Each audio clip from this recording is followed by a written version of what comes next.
me, being a pro gamer means doing what I love to do, and I get paid to do what I love to do, so it's very important to me. It means the world to me. Everybody knows you, and everybody wants to take a picture with you, and everybody knows you. It's like just super, super awesome. Personally, I love being a pro gamer. I mean, I love traveling, I love seeing the world. I love meeting new players as well, because there's so many different personalities and nationalities here. It's great to like meet everyone and see how they are. Being a pro gamer, in the end, is, you could say it's a dream come true, but actually I never expected it to happen. It just happened to me. I'm so excited to be in the LCS and being able to travel, because I haven't traveled a lot in my life. I've been sitting at home working to become a pro gamer, and it's finally come true, so I'm really looking forward to it. Who wouldn't love this? I mean, if you love playing computer games, you're gonna love this. Living in Cologne, practicing every day, playing every week on LCS 3, that's what a pro gamer is for.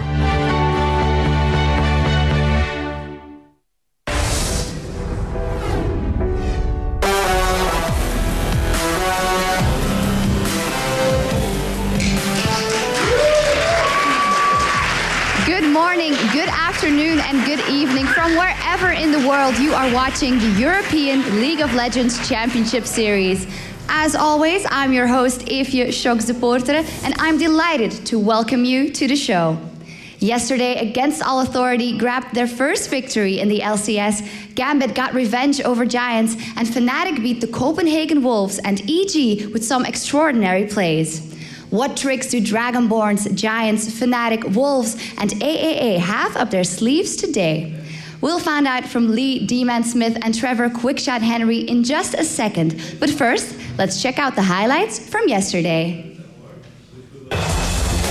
With a great pink ward out of N-rated, Cyanide is able to sneak up on Godbro unseen. Svenskeren comes just in time, but can't prevent the early 2-0 lead for Fnatic. Svenskeren now is the target, and they will be first blood, but N-rated gets flipped in towards the turret. He didn't lay down any damage. He is going to walk away with low hit points, and now Godbro is into all sorts of trouble. Cyanide's going to get in there. He has got the flip back up. The cooldown will be available. He goes, rushes in for it. Yellowstar's going to land another shot. It will be the double kill, and there is Yellowstar picking it up. By baiting the Wolves out of their cages to check Baron, a strong Leona MF combo creates a 4-for-0 opportunity for Fnatic. Bjergsen got caught out there, immediately gets flipped back into the team, repels away, tries to join his team. There's not a lot of concentrated damage, but there's Peke. He comes through, gets the one, gets the second, trying to go towards Svenskeren. That's going to be Yellowstar that picks up the kill. Shadow Dash straight on towards Godbro. Godbro goes down. It's a triple kill for Peke.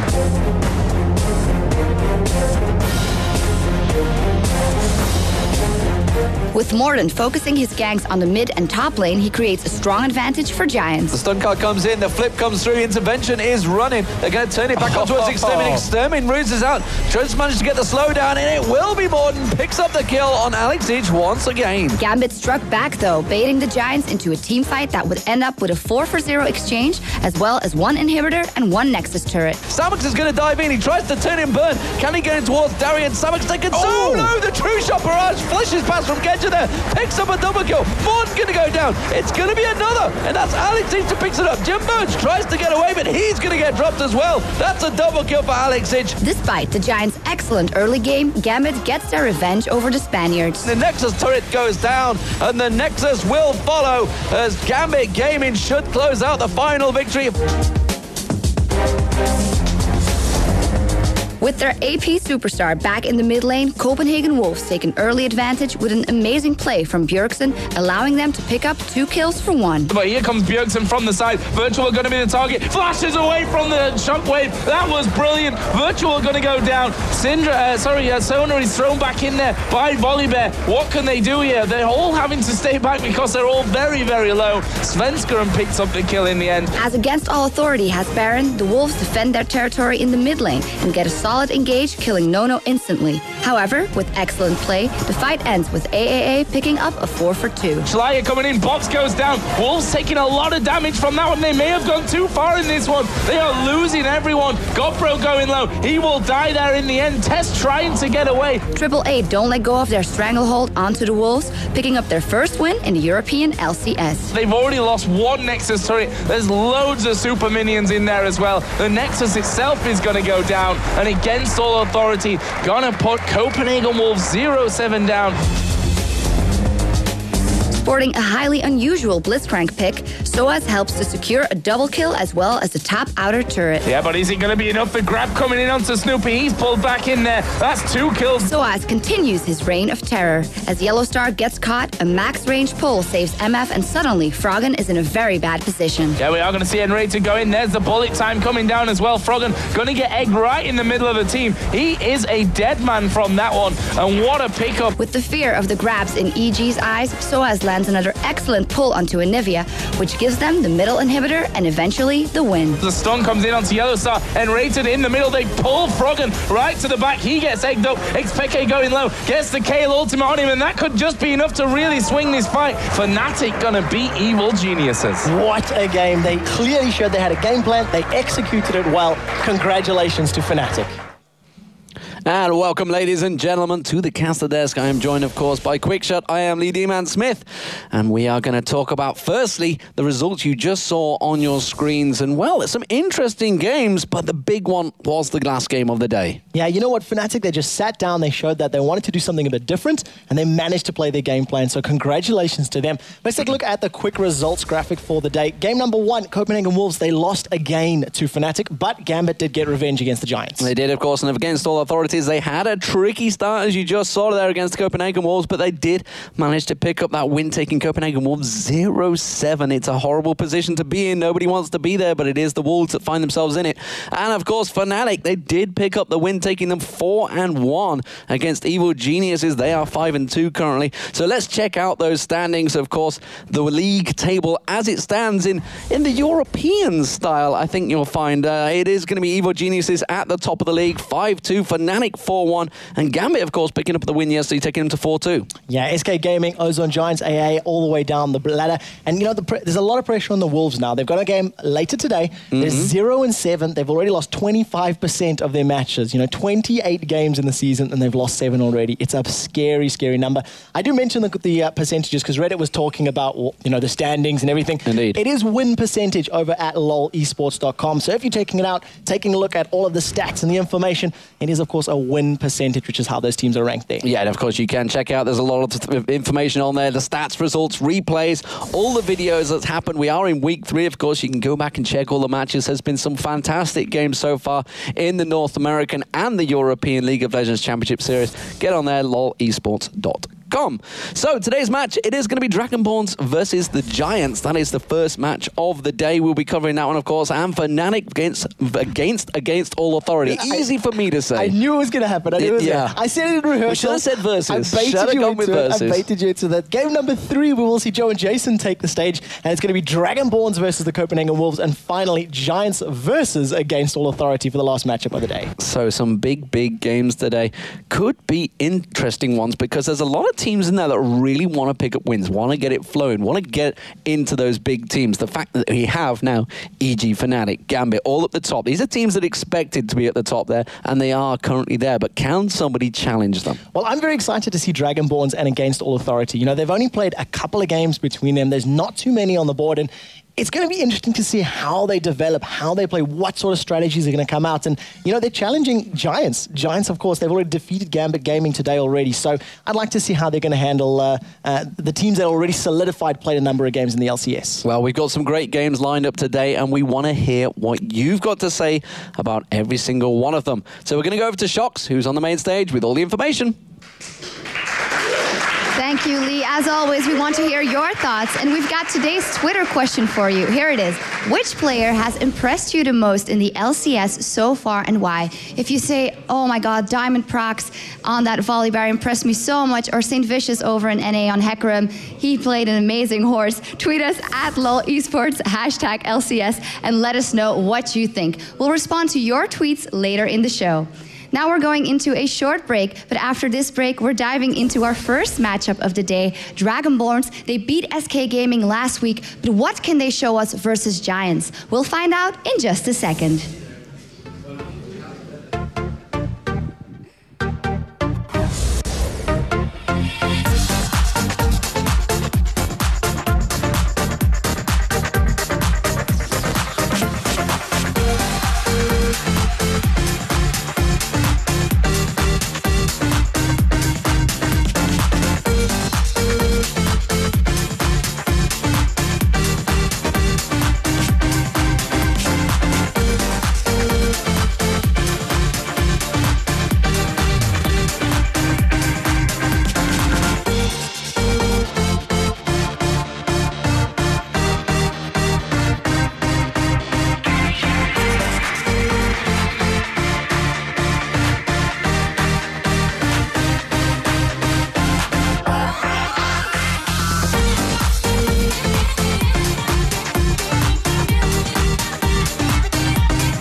Welcome back, ladies and gentlemen. First up today, it's going to be the Dragonborns versus Giants. It is the Spaniards. Can they pick up a win, or will the Dragonborns get another game under their belt? Let's check out the lineups for the Dragonborns. To start with, it is going to be Spontex, Maluno, Shushe, Hosan, and Movet. And of course, for the Giants, Samux, Morden, Exterminare, Jim Bones, and Babetta.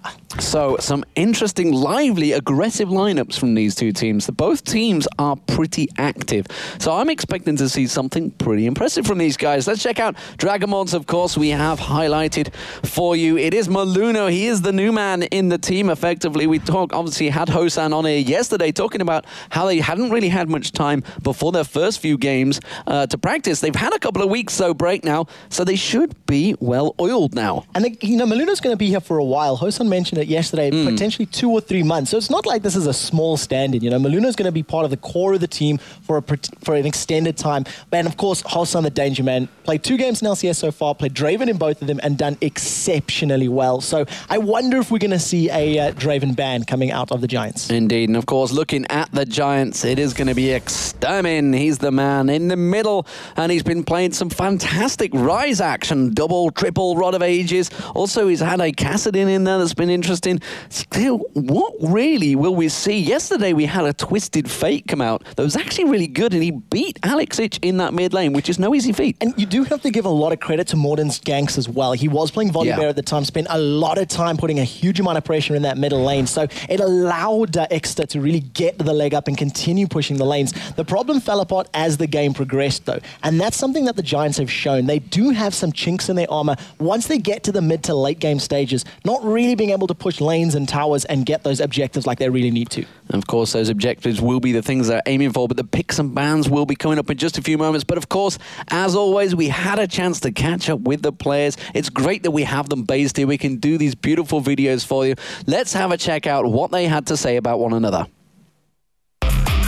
Yo creo que Dragonborns juega un estilo muy agresivo. En la fase de líneas luego tienen buenos movimientos. They don't do super crazy stuff in game, but they have some different picks. Su 6 es, digamos, más que neutralizar sería el que más débil y podemos sacar ahí. Que puede hacerlo muy bien o muy mal. All week we're gonna analyze their gaming, where they work, what they play, what they like, what they don't like, and try to come up with a good strategy against that. Well, you have to check out Shushay in that mid lane. SK Gaming tried to do that, but unfortunately they got caught out. That double snipe shot really did turn the game for Dragonborns last week. The question is, can they do it again? What sort of picks and bans are we expecting here, Trevor? Well, I said in the beginning, we're talking about the AD players. Hosan's Draven is just so talked about right now. He's using him really, really well, and it's such a powerful champion. And it was really that Draven and Taric combination that helped them snowball and get control of that bottom lane. But for the Giants, we've been talking about their bottom lane equally, if not more. AD Kennen has been comboed with Zyra, has been comboed with Sona. They've run all sorts of CC-heavy comps. So I wouldn't be surprised to see some bans going in that direction. But it also needs to be mentioned is the AP mid players. Rise for Exeter in particular, Lux, Vi for Shushay as well. It's a number of picks, and I can see we are into the ban stage already. Kennen, Draven, Twisted Fate, Thresh. Yeah, so kind of expected bans here, taking away really the main players. Rise is still available, at least being banned out there towards the end. Obviously, Samux has been picking that one a few times. The final pick ban that did come in, we'll find out in a second. Vi, though, being picked up by the Dragonborns. That could be a mid lane Vi. We've seen Shushay running it in the live qualifiers before. The question is, will it be there? Xin Zhao was the final ban as well. So Rise is available. Rise is available, so is Zyra. There's a number of champions here that we can talk about. Exeter in particular has played a huge collection of different champs in that mid lane. Zyra's been one of them, Rise has been another one, and it's going to be interesting to see what they decide to play. In terms of the AD carries, Draven and Kennen both gone, right? So it means they're going to have to pick something different. Hosan in particular, he played a very, very good Ezreal at the qualifiers in Poland, but we haven't seen him on too many other champions against these top-tier teams. But Jim Bones, he has played Cogmore, he has played Caitlyn as well. Well, we had an interesting discussion with Hosan while we're at the live qualifiers, and he said at the time, Draven's not even my main champion. Ezreal was. So, it does leave Ezreal open. We do see Caitlyn potentially being picked up. The Caitlyn Sona lane, it is a heavy poke lane, and it is looking like it's going to get locked in there. So, what will Dragonborns respond to this? Will we see the Ezreal? It wouldn't surprise me, but I wonder if they might not try to pick some, other picks. If they decide to go the response to this bottom lane, it's safe. It allows them to almost counter-pick whatever comes next. Giants will need to reveal their hands. Kha'Zix and Kayle looks like it's being picked up. Has been locked in. Oh my word. That's been locked in. And, it's high-pressure champions. Kayle, that's a lot of damage. Shen is still available, and I want to know, I'm interested to see what the Giants decide to pick here. If they want to go for a bit of a safer lane, get that teleport, that map presence from the Stand United or not, but they're currently hovering over Jace. That is a heck of a lot of damage. Rengar possibly being selected here. We haven't seen a lot of Rengar. We haven't seen any Rengar, I don't believe. He took a couple of changes, took a couple of balances in recent weeks and months. And balances. I like the fact that you use that word, balances. Some would call it nerfs.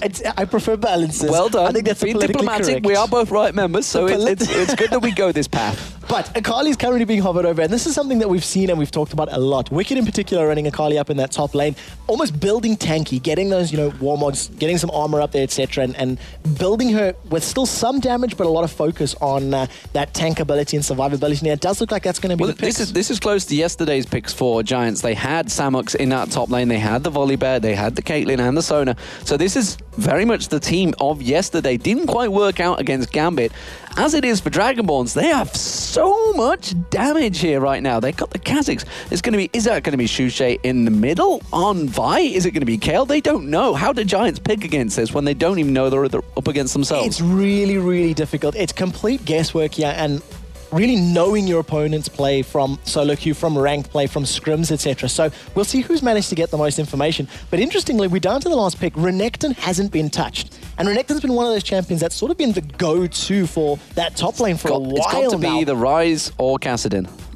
What do we think? This is going to be the mid lane choice, Extermin. It's going to be difficult to see because both champions have got abilities. There's been a lot of talk, and I know about a month ago over in the Korean scene, a lot of people were thinking that Rise is a relatively good counter to Kha'Zix because you can just Rune Prism him in place. Get your W, back away, and it does look like it might be the pick. Extra so comfortable in Rise, double, triple, quadruple, a million rod of ages. It gets you excited. All the rods. I can't carry any more rods. It's his equivalent of Black Cleavers, I believe. So it's interesting team picks here. Do you think we obviously had Hosan yesterday? We had the pleasure of talking to him. He talked about how his picks. It was a case of They sometimes went for the champion because it was available. Yeah. It wasn't a case of the tactic was worked on. Do you think that's what they've done here, or they've worked for this team comp? No, and I'll tell you why. The reason I say that, the entirety of Hosan sitting there on the desk next to us, he whipped out his notes. He had his pen and paper. He had notes for every single team, picks and bans. He was theory crafting while working with us. And it just shows a great understanding and a great objective.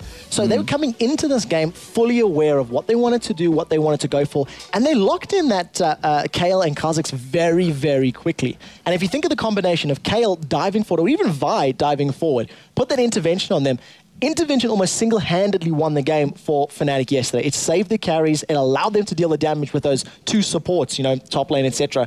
And if those interventions are on point, it's going to do something similar here for the Dragon Balls. They've also got the dive buddies, of course. The Kha'Zix is going to be leaping in. It's going to get those wings up there. And, well, Vi definitely going to be plowing through the team. How will this work out? It is going to be Xuxe. There he is on your screen. He's going to be playing Vi. He's getting his hands warmed up. They're going all flippity-floppity right there on the screen. And that's how you warm your hands up, apparently. That's how a pro gamer does it. You know, most people, they've got to shake out the lactic acid, as it were, the weightlifters. That is his weightlifting right there, his hands. And I have to touch as well, both Xuxe and Hosan with their hair, their locks down. We talked briefly with Hosan about it yesterday. He said, hair up or hair down? And the reply from Xuxe was, well, he ran the whole of Season 1 with his hair down, so that's the trick. But we're into game. Teleport flash for both of our mid laners. So you're going to have Vi, you're going to have Ryze, really hard-hitting teleport ganks. It's going to be something that each of the lanes needs to be very aware of. Our top laners, Flash Ignite, they're going to be going hyper-aggressive, and I think we need to keep a very close eye on that lane because it's going to be, you know, it's high burst potential, high damage, and they're going to be in each other's faces the entirety of that laning phase. Well, we do see the Explorer Award going out there from Move again. Early vision, of course. They want to make sure a lot of research goes into these teams between how much, you know, the level 1 fights, where they're going to go, what position they're going to be in. Move with that Explorer Award, trying to bait out, see if anything go in there, trying to bait out the pink wards effectively because they purposely say, look, you can see me placing this ward. Do you want to do something about it? As it is, they're not going to. Now, Giants need to be very, very careful about how they play this out. You know, we've talked about it this entirety of the weekend, and yesterday, Giants, what they did is after warding, they grouped up together, they moved towards the Wraith camp, and they put a ward down in the Wraith camp. It doesn't look like that's going to be the case this time around. As you can see, the Giants members playing very, very defensive. They're not going deep. But the Dragonborns, they were hiding in that red bush, you know, just in the grass behind the red, the lizard buff camp. And if somebody was going to get close enough, a dazzle onto them would almost guarantee first blood. Well, we do see the teams setting themselves in position. 1 minute 30. The Wolves and Wraiths will be spawning, so junglers take up the position. And you can see Morden starting out. He's going to be happy. We do see the lane starting to position themselves out. If you have just joined us, ladies and gentlemen, this is game 1 of week 3, game day 2, whatever you'd like to call it. It is the Dragon Monsters, the blue team, and the red team of the Giants. We are seeing a late invade, just as you touched on a moment ago. It is Dragon Monsters, though, going for that invade. Well, they're going to move in here and try to steal away this blue buff. It's very, very good because the Giants have not done any sort of invade themselves. So it's not like they're trading buffs, which is something that we see very often these days in these level 1 exchanges. Teams don't necessarily go for the fights or for the engages. They just simply trade buffs. And this top lane is exactly what I was talking about. Taste of Fear goes down to Samux and he's dropped to 50% HP. But Spontek's missing a lot of health as well. This is a tricky lane as well because both champions can do a hell of a lot of burst. But what I also want to touch on is the fact that Dragon Balls did do that late invade. It does mean they didn't go for golems at the start. So actually Hosan and Move wouldn't have gained anything in that bottom lane. So it's going to be interesting to see who hits the level 2 first, who goes aggressive first on that bottom lane. And in terms of this bottom lane as well, with the level advantage, it's going to help a better Sona just get that ability to heal up. As you can see there, immediately gets the W. Put some defensive stats onto Jim Bones' Caitlyn. And I want to see how they want to play this out. The Dazzle comes out, and Babetta's in trouble. They're going to get the damage down on towards Babetta. They continue down there. They might try and go for it. They built the exhaust down in Jim Bones. Here comes Xuxe. Comes straight around, knocks up Babetta. Is it going to be enough damage? So the exhaust, Hosan's in trouble. Barrier's used. And that was a great turnaround kill for Giants there as the teleport from Extermin turns it around. Mouvert's going to go down. It's going to be a double. It is a double kill for Jim Bones. Now they're on Shushay. The Rune Prison goes down. One more shot will be enough. Oh, he's got away. And then now the tower damage on towards Extermin takes him low as well. But the double kill for Jim Bones. Tragedy for Dragonborns. No ignite there meant they could not kill Babetta. He used his flash. He used his exhaust. He put so much distance between himself and then carries to the bottom lane. Managed to get away. And delaying the use of the exhaust was so key. He did not use it on Hosan as they were battling. He waited until Shushay was there. Not that he knew Shushay was on the way. It was a late reaction. But it was that exhaust that reduced the amount of damage from that, denting blows and the excessive force. And that is what saved him in that bottom lane. So we'll see how that translates into items in a moment as they will back off. There we go. We see them backing up, and it's a Vampiric Scepter and a Doran's Blade. That's going to hurt the bottom lane. Hosan's going to have his work cut out in that lane. Jim Bones looking very strong early on. So the gold, of course, is all stacked down that bottom. Extermin, of course, picked up 2 assists as well. Let's not forget, he's got himself a Tear of the Goddess already. The Tear of the Goddess is going to be so key. Start stacking up that mana, get his damage up, allow himself to spam in-game. Oh, but better cut out. Down the bottom lane is going to be Hosan closing in on him. He's going to back off, though. That pink ward being placed early on. Just getting a vision out, and you've seen Hosan how timid he was. They knew that they caught Babetta. He didn't want to use the Arcane Shift to close in and start putting more damage on because he had no idea where Jim Bones was. Morden is sniffing around for a kill here, and if they get the Rune Prison into the Rolling Thunder toss, somebody could be in trouble. Here comes Maluna down the bottom. He's going to pass through the pink ward. He should get the slowdown, but a brilliant net shot there from Jim Bones does manage to stop that attack in its tracks. Yeah, slows him down immediately, cancels that engagement. A beautiful threading the needle there onto Jim Bones with that mystic shot from Hosan's Ezreal. One of the things that is going to help Ezreal in this bottom lane is that armor aura that Movevert's Taric is going to be giving him from his Shatter. It's going to reduce quite a lot of the damage that all of those auto attacks and those Piltover Peacemakers are going to be applying from Jim Bones. But it's going to keep him closer, but not necessarily be enough to even it out. 2 kills, they're playing defensive. He's behind on CS already. He's 2 kills behind. And it's going to be up to Jim Bones and Babetta to stomp authority in this lane. Otherwise, all that's going to happen is Hosan will farm himself back into it. Okay, the lane we haven't had chance to talk about too much is this top lane. You can see it's 42 to 25 CS difference at the moment. Definitely the advantage to Spontex. He was unstoppable in the live qualifiers. How is Samux dealing with him? You can see he's got the double armor up there, building up the new item. And of course, Akali in this particular patch, we're on 3.02, so it's effectively live. Her passive has had some changes, so you don't need to have that specific rune page in the lane to get the advantage of her passive. So she's got the dual pen, the mixed penetration runes, which is something we're seeing more and more out of Akali. A little bit behind in CS and farm, but she's not feeding kills. She's not giving anything away. She needs to hit level 6 before she can really start trying to put all that damage down, because she has to combo all of her abilities to be able to out-duel. Well, we did see the jungler up there a moment ago. We do see Maluna having a poke around. Volibear also heading north, so this could be both baiting. They're going to dive in early, though, on towards Samux there. Gets in towards that Twilight Stride, and he immediately manages to dodge all of the damage from Spontex and Maluna. Smart play from Maluna. He started, hitting the creeps to get the splash damage over onto Samux, but you've seen his health wasn't dropping too significantly. The additional defensive stats that Twilight Stride gives you, albeit not the biggest, it's an extra 10, 15 armor and magic resist. It's definitely going to help out. Maluna wanted to go aggressive again. He's activated the Righteous Fury, but has decided not to go take too much tower aggro. Well, you say he's laying the A, he's back down. I just say he's doing lane tax. just say, he's like, well, I'm not going to get him, so I'm just going to take some farm while I'm here. But a teleport bottom lane. You can see it's going to be Shushay going down there. Comes in towards it. Babetta's going to be the target. Knocks him straight up. The exhaust straight down, but the damage should be enough. Dazzles him in his spot. That's going to be the kill. Immediately, Assault on Battery on towards Jim Bones. The exhaust goes down. Is it going to be enough? They're going to try and chase him on towards the turret. Shushay's going deep for this one. They should finish him off. Shushay is very, very low. He is going to pick up the kill there. Charges him down. Double kill from Shushay. The teleport was great to see Samux level 6 immediately going aggressive, but coming in from behind, and patience coming out of Shushay. He teleported onto the ward. He was hiding in the grass, and before he committed for the engagement, he waited. He allowed his bottom lane to move up, and that's great play from Shushay, who is almost famous for being caught, behind enemy lines where he didn't need to be. Very deep stuff there, and of course that turns around the kills. It picks up a double kill for themselves. This time Shushay in that bottom lane. 2 assists for Hosan and Mouvert, which is what they needed from that earlier on failed attempt. Maluno helping out the blue buff there. Looking like I think he's probably going to take it himself here. This is an advantage that the jungler of Maluno is definitely going to have over his opposition. Now, this is something that we touched on a little bit in terms of the different junglers and in terms of, you know, the compositions that you run. A Kha'Zix and a Vi, they are reliant on their abilities, but it's not the be-all and end-all. You know, Vi in particular, as long as you play her quite patiently, you can manage the mana, but it does look like Samux is going to get caught out here. Move air comes around the side there. Samux is going to try and go into that shroud, but it's never going to be enough. He's going to have to dash away. He's going to try and run around the turret there. Flashes through. Is it going to be enough? They're going to pursue. Shushay also closing the ground here. They are pinning him down every opposition. He's going to try and get in a corner and back away. See if he can get out of this one. Is it going to be the 10-second time? Is it? I don't think 10 seconds has passed here. I think his timing's off. I think he's okay.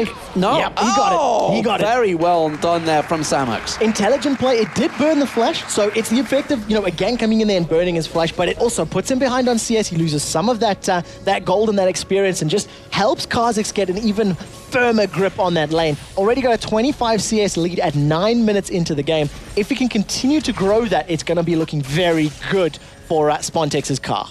Yeah, 75 CS is a big, big difference. Is he going to go for the Black Cleaver first? How do you build Kha'Zix these days in 3.02? Absolutely no idea at the moment, because 3.02, it's the first weekend that we've seen, you know, for the professional teams. Last weekend we were on 3.01, and Car, you know, he was everywhere for a while, and then he just sort of disappeared. You know, just a couple of numbers being tweaked and reworked, and he wasn't super, super popular. That Ruby Crystal is in the back pocket for Spontex, and I want to see how he decides to build it. When we seen Darian building Kha'Zix 2 weeks ago, he built Trinity Force. He went really tanky as well. And it was, tanky and Trinity Force, and it was a very interesting build, and I wonder if Spontex is going to do something similar.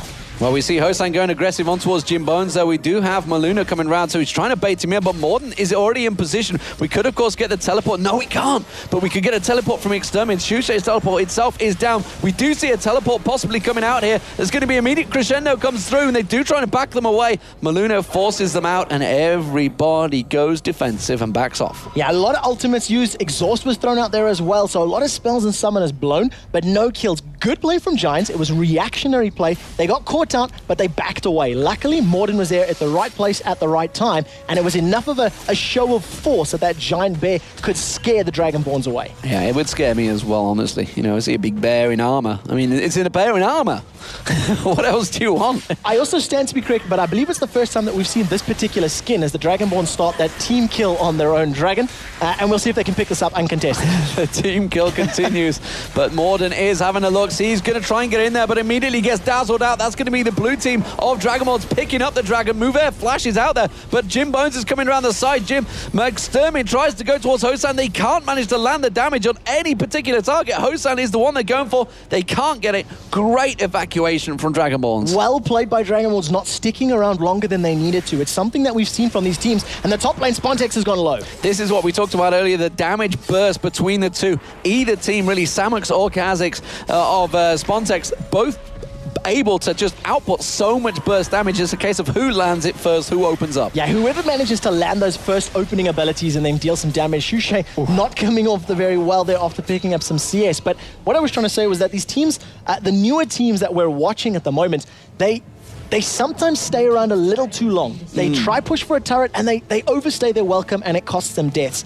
They're the Dragonborns. They got the dragon, and they immediately started to back away. They almost got Morden down, but as soon as his passive kicked in and he flashed to safety, they went, no, let's not chase him. He's going to regen a lot. The rest of his team is coming in, and they took their objective, and they got away safely. But interestingly, Kha'Zix with the boots of mobility. So we're moving into this mid-game stage. A tower is down. You can see Giants pushing, and it looks like Babetta's been caught. Oh, Shushay trying to go aggressive there. He does manage to get on towards Babetta, but Babetta's not really the target. It's the new opposition that put the damage out. Extermin with no mana left, though. He's got just enough for a combo on towards Shushay, but it's not going to finish him off. Kha'Zix immediately was heading down south. Spontex, of course, with those boots of mobility, immediate pings come down. The rest of the team well aware of it. Is he going to dive? I don't think he will. He has managed to He hasn't evolved. He evolved the wings first. He hasn't gone for the rockets. Interesting. Evolved the wings first. He wants the resets. With the boots of mobility, it immediately tells you that he wants to play a gank-heavy card now. Now they want to start stomping control in a particular lane. Shushay went very aggressive there, was relying on his intervention to save him, and the top laners are bashing head-to-head. This is the battle of the burst, and Spontex doesn't want to be around once that Twilight Shroud gets dropped. He could just come straight back in, but immediately using that damage he has, he should manage to take him down here. Samux taking very low. He's going to be back and forth. Spontex, Samux picks up the kill and turns it around. That's the burst damage we were talking about. The amount of minions there as well. You know, that entire creep wave was bashing on Spontex's head. While the numbers aren't necessarily the greatest, when numbers get that small and everyone's 50-60 life away, 50-60 damage from a minion is going to be the difference between life and death. And you can see the amount of lifesteal spell vamp from that Hextech Revolver and the passives of Akali really bringing her into life. So Samux getting the better of the top lane eventually and pulling the CS back as well, of course. Twilight Shroud pops straight away, doesn't want any of Maluna there. As Maluna comes in, he may be able to have the damage and forces the flash out of Samux. Nicely done. Good play from Samux, being safe, using the flash to get away to safety and making sure that she doesn't give away any kills. And with Spontex's Kha'Zix going back, he's picked up a longsword. So the longsword and the Ruby Crystal makes me think it's going to become a Phage next. And as I said, we actually seen a Trinity Force on Kha'Zix out of Darien from Gambit Gaming. So we might be seeing something similar. In terms of the rest of the items, there's nothing overly exciting along the rest of these lanes, except Exeter's Rise has still not completed his Rod of Ages, which I'm sure is not going to be very, not going to make you very happy. It will be coming. You can see the catalyst is there, so it's coming. We know it's coming. Everybody knows it's coming. We do see, of course, the big Giant's Belt on Morden. He is building himself up to be a tank. He goes in towards Maluna, tries to put some damage down. Will Extermin come in? Yes, he will do. Shushay going to close in the gap, though, immediately. He tries to use his ultimate. Extermin does get knocked up there by Shushay. Assault and Battery. Will it be enough, though? But Shushay's in all sorts of trouble. Intervention is not going to be enough to save Shushay, and it's Extermin that picks up the kill. Giants so well coordinated there. They had two members. It was a 2 versus 2 before that bottom lane was there, and you got to think to yourself, the timing, how well prepared was that from Giants to know they wanted to push this lane. They get the tower. That gives them a 2-tower-to-1 advantage, and it doesn't look like they're going to stop the pressure right now. And you can see Giants are going to continue through, like you mentioned. They're going to go in towards this inner turret. Rest of the team has to react to this one. They have a good creep wave. The siege minion is there, so they should have long enough to take this turret down. You can see Maluna getting caught in there. Crescendo, Pepetta drops him where he stands, and now they tank out that turret. It's another pickup and another, wow, 5-2, 3-0. Giants are strong. And now they've taken control of the entire map. They got first blood, they got 2 kills in their bottom lane. It helped them, take some authority in that lane, and now they're starting to convert that into map objectives. They're grouping up as 4 members, pushing towers, pushing lanes, and using the Crescendo just to pick up a kill on Maluno. They knew he didn't have flash. They knew he didn't have intervention, and it was smart, it was intelligent play from the Giants, but it does look like Samux is going to be the target of focus for Spontex. He jumps straight in on towards Samux, but he's not going to continue following that one. He has picked up the Hex Drinker now, so they are going to continue on towards this middle lane. Giants kind of left this a little bit open. The ultimate running from Move-Air, though. Morden may actually get baited into this one. He does flip around, but it's going to be the damage to Trusha Barrage. Not enough to finish him off. He's taken very low. Samux comes in as well. Spontex followed him down the river. That's exactly what you've got to do. But Giants hold on to that middle turret. They do defend it. Morden goes in 1 versus 3, is not afraid of anything. Manages to not only get away with his life, but he even baited out the exhaust and took, manages to survive just with the use of his passive. Shushay cannot trade evenly with Exeter's Rise. That was 2 or 3 spells that just bounced across him, dropped his HP by 50%. And if he gets caught again by Exeter, he's going to go down. He's got no magic resist right now. No. He's just building pure damage. He is building a full-on glass cannon. The question is, will it be enough? There's a teleport on towards that top lane. Just having a look there. It is going to be Shushay going up there. Samux is maybe going to get caught out. Will he get baited by Spontex here? Spontex trying to bait him out there, but Samux did not want a piece of it. You know what? I think Shushay may have got spotted there. The Twilight Shroud was down. Will it show the vision? No, he's not. He said he's going to jump around, and now he's going to get dropped. Very nicely played, Shushay. Had to use the teleport to get that kill, but paid off. They should get the turret as well. Well worth it. Giants, however, going to respond with the dragon in this bottom lane. Trading a dragon for a tower is not always the best, but it's the best of this situation. If Exeter can get a Rune Prison down onto Maluno's Kale, he's going to be in trouble, but in intervention is available. Is he going to use it? He's going to have to dive him on the turret. It's going to be the intervention goes down, and he's trying to bait them out here. True Shot Barrage comes across. Ace in the hole! Finishes him off. Jim Bones picks up the kill. Extra doing so well, positioning himself in, so close to Maluna that spell flux managed to bounce back and forth, back and forth, back and forth. And you see how quickly Maluno's HP dropped. It got him low enough that Ace in the hole could land that final tick of damage and secure the kill. Giants 6-3 up, 3 towers to 1. I think they evened out the Dragons. I think that's 1-1 now in terms of Drakes. But they've only got a 2,000 gold lead. It feels bigger than what it actually is on paper. They're diving on towards Morden here. Morden's going to get caught out. One more hit should be enough. It will be Shushay that picks it up, taking him 4-1-0. Nice closing. This time Morden can't tank it out. The damage is getting bigger for Dragonborns. Yeah, Flash Excessive Force just pummeling him in the face, even with the passive ticking, and what's not going to be enough to survive against those two players. Right now, Dragonborns are making plays happen, particularly with that Assault and Battery from Shushay. The cooldown is not the longest. At max, it's about 95 seconds, give or take, at rank 2. It's going to go even lower once he gets to rank 3. And a minute and a half between the amount of damage that puts onto a champion, as well as the fact it locks them down. It allows Kaz, Zix, or Ezreal to just unload and just continue focusing them. As long as Dragonborns can keep doing that, they're not out of this game. They're going to go aggressive on Jim Bones here. Movet's going to dazzle straight in. He's going to tank the turret. It's not going to have enough. True Shot Barrage whips through, and Jim Bones taking half health. Barrier was blown as well as the Flash, and that True Shot actually munched the barrier as well. I mean, it got through that, and it took some HP off, so it's hitting very, very hard. Hosan's Bloodthirster, 26 stacks, nearing max, and if it hits just a single target, that True Shot Barrage, around 600 odd damage. It's a 3v2 at the bottom right now. Extermin was heading down there. Shushay sticking around in the mid lane, may find him. Instead, they do back off. Are they going to try and bait it? I don't think Giants are going to fall for this one, honestly. They may well come and take a little peek towards it, but expect them to lead with those traps. And you can see that they are slowly but surely, delicately doing this one. Dragonborns playing very patiently here. Is it going to be enough? Have they got the flash? It's going to be Shushay diving in. Assault battery out towards Jim Bones. The crescendo, though, is enough. Jim Bones taking a heck of a lot of damage, and it's Hosan that picks up a kill. They dive on towards Babetta. One more hit. Shushay gets another. It's 5-1 for Shushay. With that fade, you managed to get the movement slow, followed it up with a Vault Breaker, and just the denting blows damage coming out of Shushay is so high right now.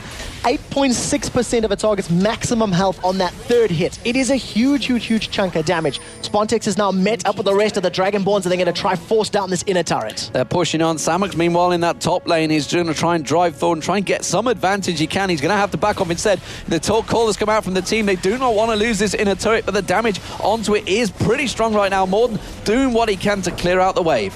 We talked about this, earlier in the day, how this game is a battle between these two teams. Dragonborns having already beaten SK Gaming, Giants having already defeated Gambit Gaming, rather. And it's going to be a matchup to see how they do.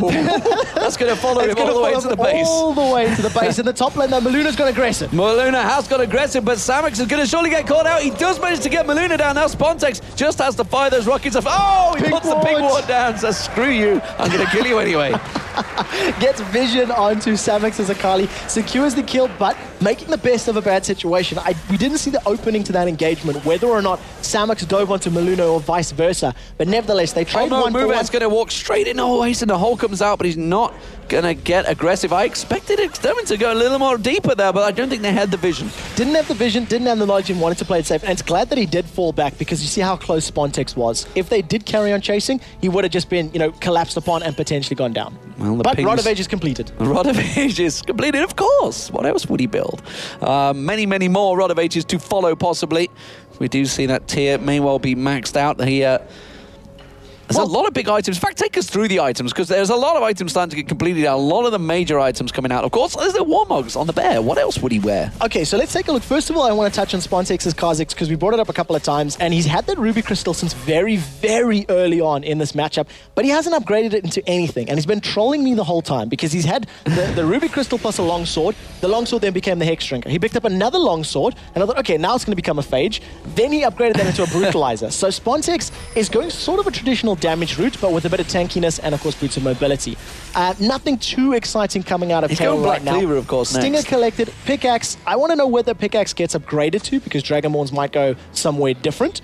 But of course, Vi, Shushay in the middle lane, Phage and Brutalizer getting a damage reduction as a teleport comes into Samux, but he's invisible. It's Shushay going in there. It's only going to be long enough. He hasn't got the teleport. He does manage to close the gap, but he's not sure where the rest of the team is. Spontex instead will go aggressive. He comes around. Oh, and Hosan closes the gap. Samux is in all sorts of trouble. He's not going to have the Twilight Shroud available. Spontex picks it up. Tried to get a kill secure from Hosan there. Kill secure from Hosan just in case any abilities were used, but with that red buff on his Mystic Shot, it applied the movement slow. That was all that it really needed to keep Akali in place. And the cooldown on that Shroud is so high. It's about 20 odd seconds if I recall. So there was nothing she could do to get away from that gank at all. In terms of the rest of the lanes, Bloodthirster, almost Infinity Edge coming out for Hosan's Ezreal. Infinity Edge, Zeal almost becoming Phantom Dancer for Jim Bones' Caitlyn. Well, the aggression of Dragonborn seems to be turning the game slightly in their favor. They are still behind in gold. They are ahead in kills, though, and down in turrets. Dragon is up in 10 seconds' time. Spontex is well away on the map, so it's looking like Giants are in perfect position to try and take this one. Exactly predicted. The Black Cleaver has been completed for Kha'Zix. Boots of mobility. He's motoring. Yeah, trying to get in for the fight, trying to pick the battle, but you can see Giants Exeter has recalled, so if they do pick this fight in the next few minutes, that teleport is going to be crucial. At the moment, Shushay does not have it available, and Dragonborns do the intelligent thing and actually take the tower. It's more valuable than a Great Drake. Tactical player as well. They've completely separated the team. They're going to catch on. They've collapsed on towards Jim Bones. Crescendo comes out, but it's never going to be enough. Teleport coming in. Got to cancel that teleport. My word. Dangerous times there for Exterminator. He's like, you can see, he's like, ah! Do not want. It's going to be the Dragon picked up, though, by Dragonborns. Very well positioned, that fight. And this is going to be Dragon number 3 of the game. Dragonborns picked up the first one and now the third one. And I want to see how they decide to play this one out. You can see Vi is recalling without a Sultan battery. They're going to be relying on that Dazzle and the rockets coming out of Kha'Zix to apply the slow. But Giants very wisely decide to back off, move into the jungle, and stop pushing that lane.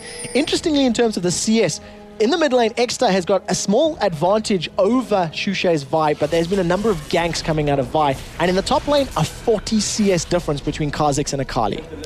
Yeah, that is a big gold differential. You can see it's a 1,200 gold gap between that top lane. The mid lane, it's around about a 800 gold gap. The bottom lane, actually very even between the two, just 50 between the two. So very close stuff. But honestly, it's the junglers as well, 400 gold gap. So across the board, Dragonborns definitely with that gold advantage. Of course, they did just take down that turret and the dragon, which gave them that shift in gold. As it is, they have a 1,500 gold lead overall. Levels-wise, well, it is pretty close. You don't see any big gaps really across the board in any of the lanes. Any level advantages, slight advantage from Dragonborns, just about half a level ahead, nothing major. The matchup is very even right now, but the last few engagements have gone in favor of the Dragonborns. Crucial Barrage, not going to be enough. So close though. But if the Dragonborns continue to pick kills, lane.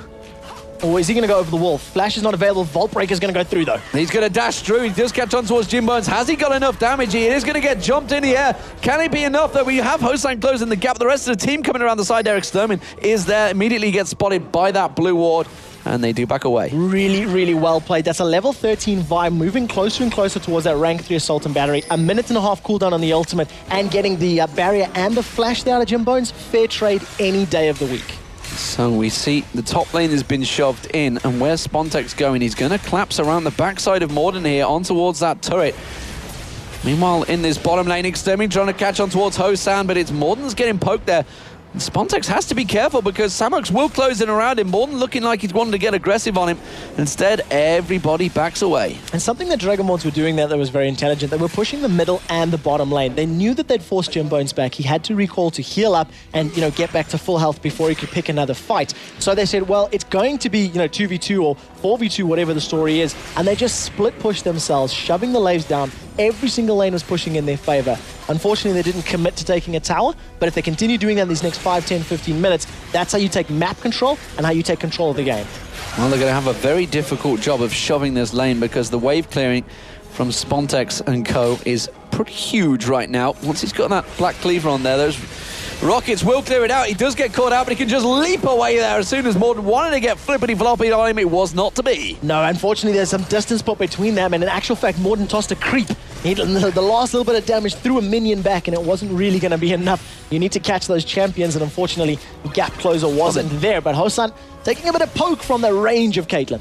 Yeah, Jim Bones putting some damage down. We do have Spontex backing off. They're continuing to try and keep the pressure on here. Ace in the hole used out there to try and burn everything out, anything they can push towards them, but it's not working. You can see they're not making any ground here. They're just getting battered back every single wave, and Spontex keeping those Void Spikes out. The scary thing here is that the initiation combo that can come down from Dragonborns is a little easier to land, and they've got that safety net of the intervention. So if they decide to go in, they're going to have those few seconds of confusion of, do we focus this person and we know they're going to get shielded, or do we focus somebody else? And if the Giants don't respond accordingly by landing a very good crescendo from Babetta, or, you know, splitting up and making sure they don't get shut down, they could be in trouble. It's Shusha that gets caught out. There's the intervention going in. Jim Bones was the target, but instead they go assault battery out towards Extermin. They're on 3 different targets right now. Spontex takes down the AD carrier on the back, and he's actually doing a 2v1. Extermin's managed to take down Shusha. He's very low. He's had to back away. It's a very split fight across the board. They're continuing to chase on. Hosan was untouched. Extermin does escape from the fight, but it was a 2-for-1 actually for Giants, but it's Dragonborns with the advantage. Dragonborns, they got jumped on initially. Shusha got caught up by Extermin's rise and didn't manage to go down thanks to that intervention, but as soon as the fight started to split up, X is chasing in there, immediately gets slowed by the red buff, I think that was actually. And as soon as they split up, they did get some kills, but you know, Dragonborn's got the tower, and I think they'll be happy with that. Yeah, Extermin trying to use his home guard boots there, but as soon as he got shot, obviously it stops the home guard in its tracks, and they are actually coming around the side here. May well get caught out. They're trying to close down on towards Hosan, but Hosan is surely too clever to fall for this one. Instead, he's just going to go farm out that top. So it was, despite the fact, a very close fight, an advantage game for Dragonborns. They are now 4 for 4 in turrets, very much even across the board, 10-9 in kills, and just 2,000 gold between the two teams. And I definitely want to see what Shusha is going to pick up next. He's sitting on that Brutalizer as well as the Avarice Blade, so I wonder if he's going to be going towards something like the Ghost Blade. He's a little bit overextended, and if the Giants push all the way down, who are they going to catch and fling backwards? They might go for Move Air. Move Air does get flinged in there. He's going to try and pop his ultimate. Is it going to be enough? He's going to get caught out. Ace in the hole. Phil finish him off. No! Intervention from Maluno was perfectly placed there, and he escapes with his life. Escapes. He was about 40 HP. Extermin gets removed by Spontex. Just jumped on him. The burst damage is so strong, and wow, they turned that around so well. They managed to pick up the kill, and exactly, take a look at this. Shusha's vibe. Hosan, they're going aggressive. They're jumping on towards Morden. He goes leaping through. Can they continue chasing there? Shusha has got his own battery. He gets on towards Morden, slams him down, puts him in the air. Spontex stands on the trap. It's not going to be enough. Hosan will finish him off. One more shot. Shusha picks up the kill. Spontex going in. His jump will reset. He leaps through, but a beautiful net shot from Jim Bones there. They're going to collapse on towards Babetta. Using that ultimate, it's going to close the gap. Babetta gets dropped as well. Wow, back and forth action, but it's 3 kills for Dragonborns. And so close. That crescendo was not available for a few seconds at the end of that engagement. Couldn't stun them up to save them. Dragonborns, once again, they get jumped on, but they turn the situation around. They pick the kills up, they shove the lanes down, and they carry on just chasing. The hard initiation that they have with the, Vi, with Kha'Zix, with Kayle, the intervention, it's such a scary combo, and they're playing it to perfection right now. 8-2-1 currently Shusha on Vi. Is it viable for a ban? That's the question. It wasn't an initiated pun. I didn't mean to go that route, but, it just happened. No, that's an awesome one. Is it viable for a ban? Well, it's available. I like it. Yeah, I like it. Take a look at the items here for Dragonborns. We keep talking that this initiation, the aggression. Berserker's Greaves on 3 of the carries, jungler, mid, and AD carry. You've got Shurelia's Reverie in Tarek's back pocket. You've got Boots of Mobility for Kha'Zix. Everything just signals dive, go. And when we were talking to Hosan yesterday, it's what he said. Shusha likes initiation champions. He likes to go in. He likes to catch people out. And right now, Dragonborns are doing very well with their combo. But still, no inhibitors down, no inhibitor turrets down. So very even between the two teams in terms of everything, really. The longer this game goes, the tankier that Volibear and Ryze is going to become, the harder it's going to be to just blow them up. Kha'Zix, Vi, and Kayle, the damage eventually will start to, peter out and become balanced, so to speak. And if Akali finishes up the likes of a Warmogs and gets some more defensive stats, maybe going, getting that Zhonya's Hourglass, she's going to become tanky and difficult to kill as well. At that point, Giants need to start pulling this game back, because if they don't, they're just going to go, too far behind. Well, the Frozen Heart's going to be out in a moment for Extermin. And of course, like you mentioned, the stronger they get, but Dragonborns have the ability, in the fact that they have Maluno and Kayle, who can put a lot of damage out despite having that intervention as well. Spontek's going to leap on someone. Jimbone's life is in danger every single fight because there's a lot that's going to jump towards him. Yeah, it's difficult to see how they're going to stop it. The protect the Caitlyn is not really there. You know, Jimbones is going to be pretty much left on this little island where he needs to fend for himself while Rise, Akali, and Volibear try to get to the back line of Dragonborns. And we're going to see which dive combination is stronger. Dragonborns have stacked up on this top lane and they want the inner turret. Well, we see Spontek's poking around the side. He's trying to put the damage across. True Shot Barrage does rattle through. Maluna's focused, targeted, and Samuk's immediately taking the damage. Shushi went diving in for that one. They flip it. Intervention was used. Dives on, assault the battery. I'm not too sure this is a fight Dragon Balls want, though. They're taking a lot of damage on that turret there. And now Giants are going to try and pursue it. We have the damage. Oh, the rockets from the...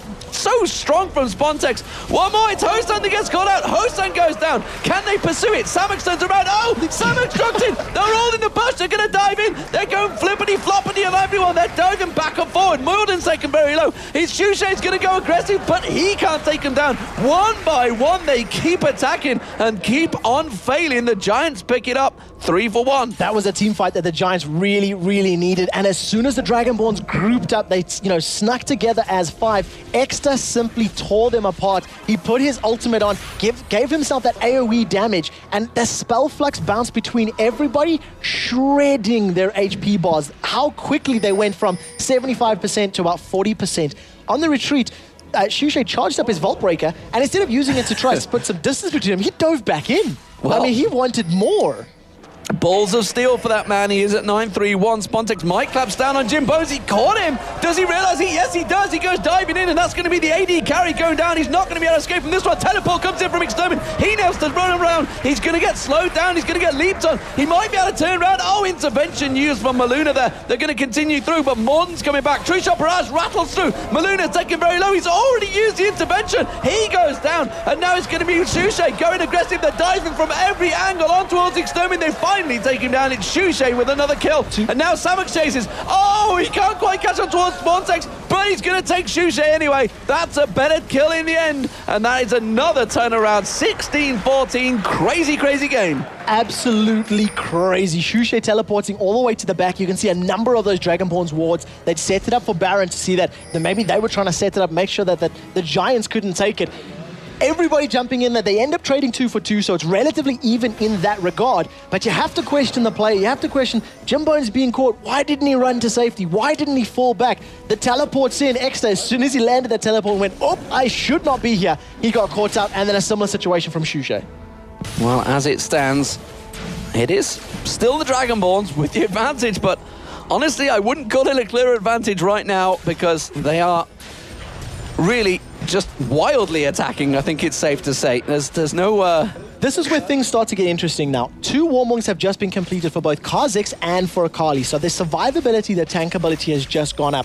Volibear is getting close to the point that he can finish his Randuin's Omen. When that goes down, it's going to be so powerful against all 4 of the carries from the Dragonborns. And, they're going to give them a lot of kite ability, a lot of damage reduction and mitigation. And it looks as though a Ruby Crystal in Exter's back pocket. Are we going to see another Rod of Ages? Well, Jimbones needs to be careful there. He's shown himself down that bottom lane. Dragonborns could have easily gone for that dragon. The Baron, sorry. As it is, wards going down. Giants are spotted on there. Spontex going to try and bait out, clear out that ward. And yeah, Giants says, no, we're not falling for this one. We're pretty sure there's a ward in this bush. And the question is, will Dragonborn start out that Baron? Will they go aggressive on it? We do have the Giants moving in, so they're going to check it out.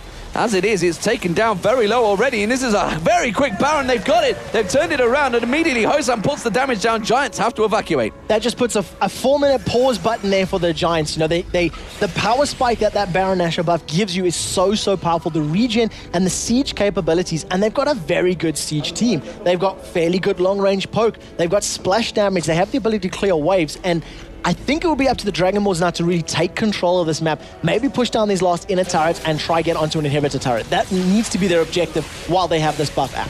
Well, they tried to fight on the inner turret up the top last time around. This time, they are going to go back and buy. They're playing it a little bit more sensible here, regroup themselves after that chaotic period that Giants seem to excel in. It's what they did against Gambit. It's how they turned the game around, it's how they managed to win it. And Dragonborns, well, they kind of do pretty well in that situation as well, but as it stands, now is not the time. They need to go very defensive, group up and attack. Bulwark being picked up there by Maluna. I like it. It's a nice item. They have Samux and Extermin on that team, so why not get that one? Definitely the jungler item should be picked up there rather than the supporter field, but we do see the Twin Shadows from Movet. Yeah, it's just aggression. He's going to throw out those Twin Shadows, allow himself to, slow down some enemies, and then speed up his teammates for the dive, for the chasing, etc.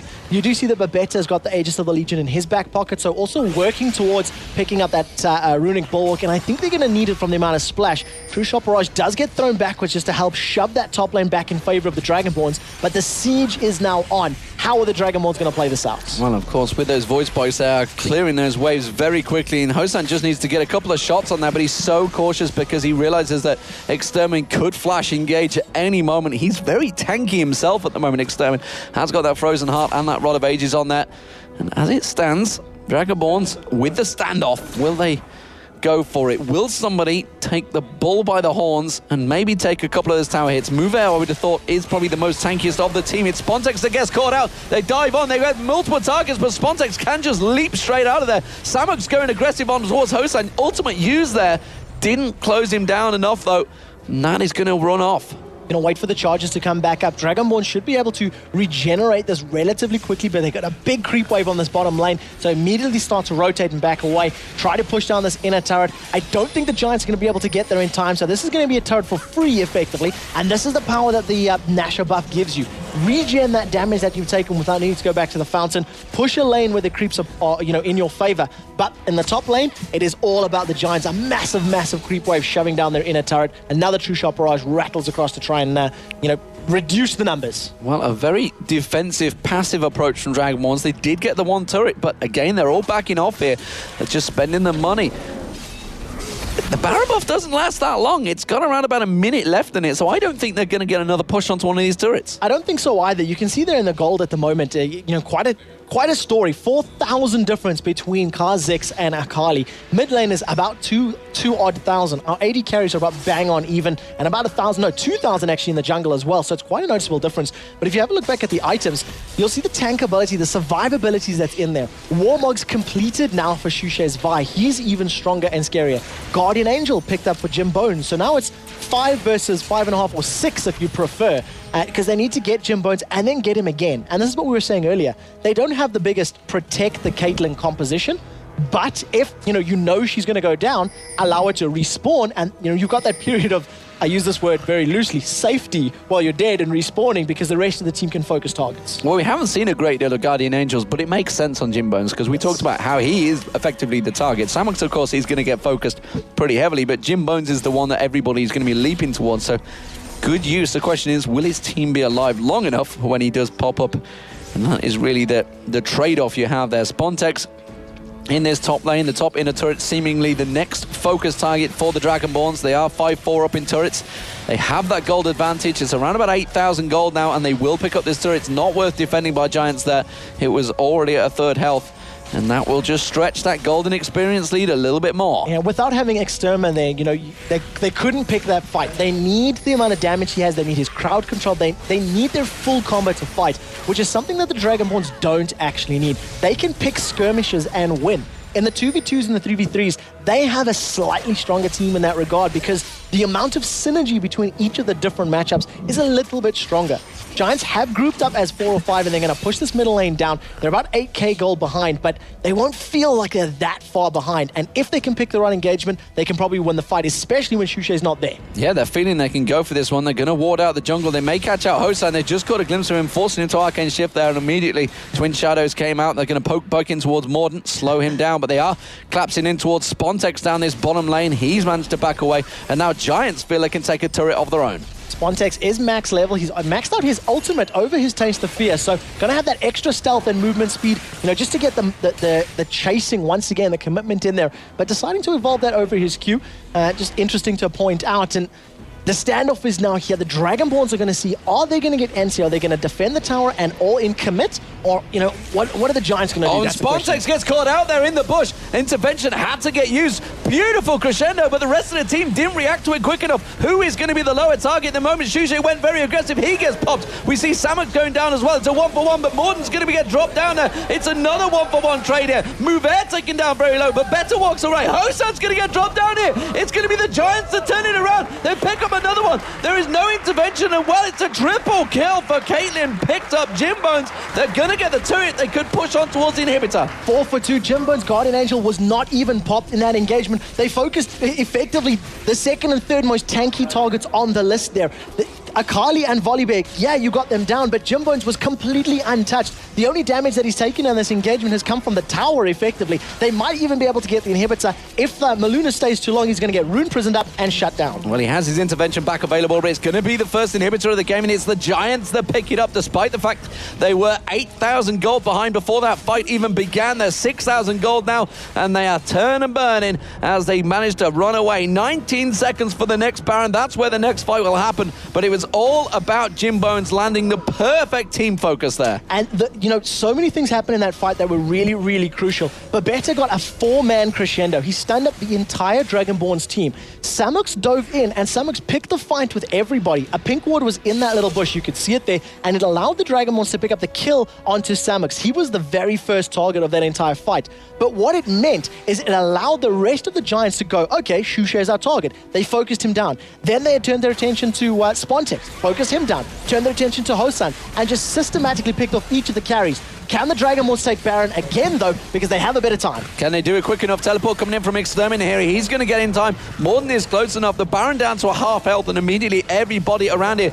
Well, at the moment, Jimbones is a long, long way off, and that's why the Dragonborns have just pinged it. They've realized it, that he's not here. They're going to go back in. They've managed to reinitiate, but they've got to get out. They have not done enough damage. They are going to back off, and we are going to have a standoff here at the Baron. Nobody's really got the full ward placements, so nobody has full happy vision, and that's why Dragonborns, you can see, are backing out here. And well, is that going to give Giants time to actually initiate for this one?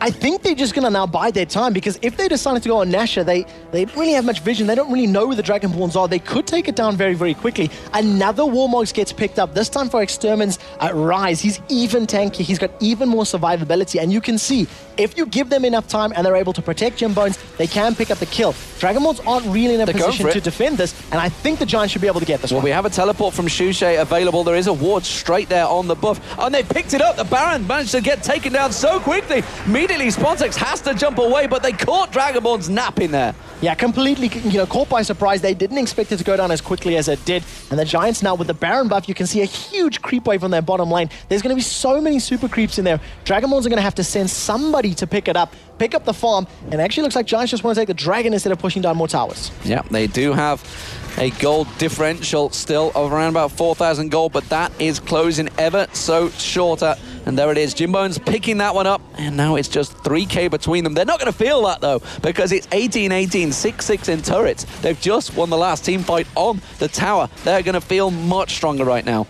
And then just in terms of some items here, you can actually see the Zhonya's Hourglass has been completed for Samux. So the next time he goes aggressive like that and pulls the aggro of 3 or 4 Dragonborn's members, he's just going to, throw himself, become untargetable, completely prevent himself from taking more damage. Last Whisper has been picked up for Jims, as if he wasn't dealing enough damage. He's now just going to get through all of that extra armor that's sitting in the Dragonborn's back pocket.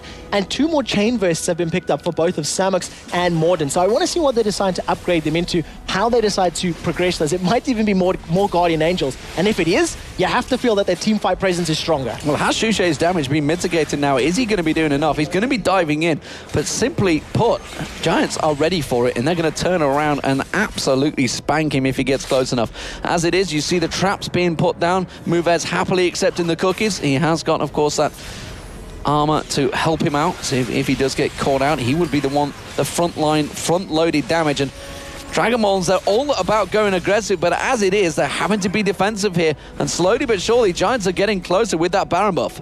And if the Giants do overstep their welcome or go a little too far, Dragonborns have the ability to jump on somebody and pick up a kill. The problem is if it takes too long, that's where the Giants are going to be happy. Now, Hourglass is available if they're going to jump in there. You've got Guardian Angel on Gyms that hasn't been popped. He's got that available as well, and it looks like the fight might happen. They're going to try and poke it back and forwards, and of course, Maluna's intervention has been the turning point currently for Dragonborns, but with that Zhonya, Samux has always been the first target, and there it is. Now they're going to go for it. It's Hosan's the target. They force him away. They're going back in towards Samux. Samux pops that Zhonya's Hourglass. Is it going to be enough? They're switching across. Jim Bones has been dived on so heavily. Shushe with the intervention can't take down Jim Bones. We see Maluna trying to get in there, but Jim Bones still alive. Hasn't had his Guardian Angels popped, but Hosan off the side there. Here is a double kill for Samux. Meanwhile, Hosan's going to get chased down. It's another double kill. And wow, Spontex, the last man standing, running for his life away from that crazy, crazy bear. But Giants are going to turn the game around and pick it up against the Dragonborns. What a fantastic match.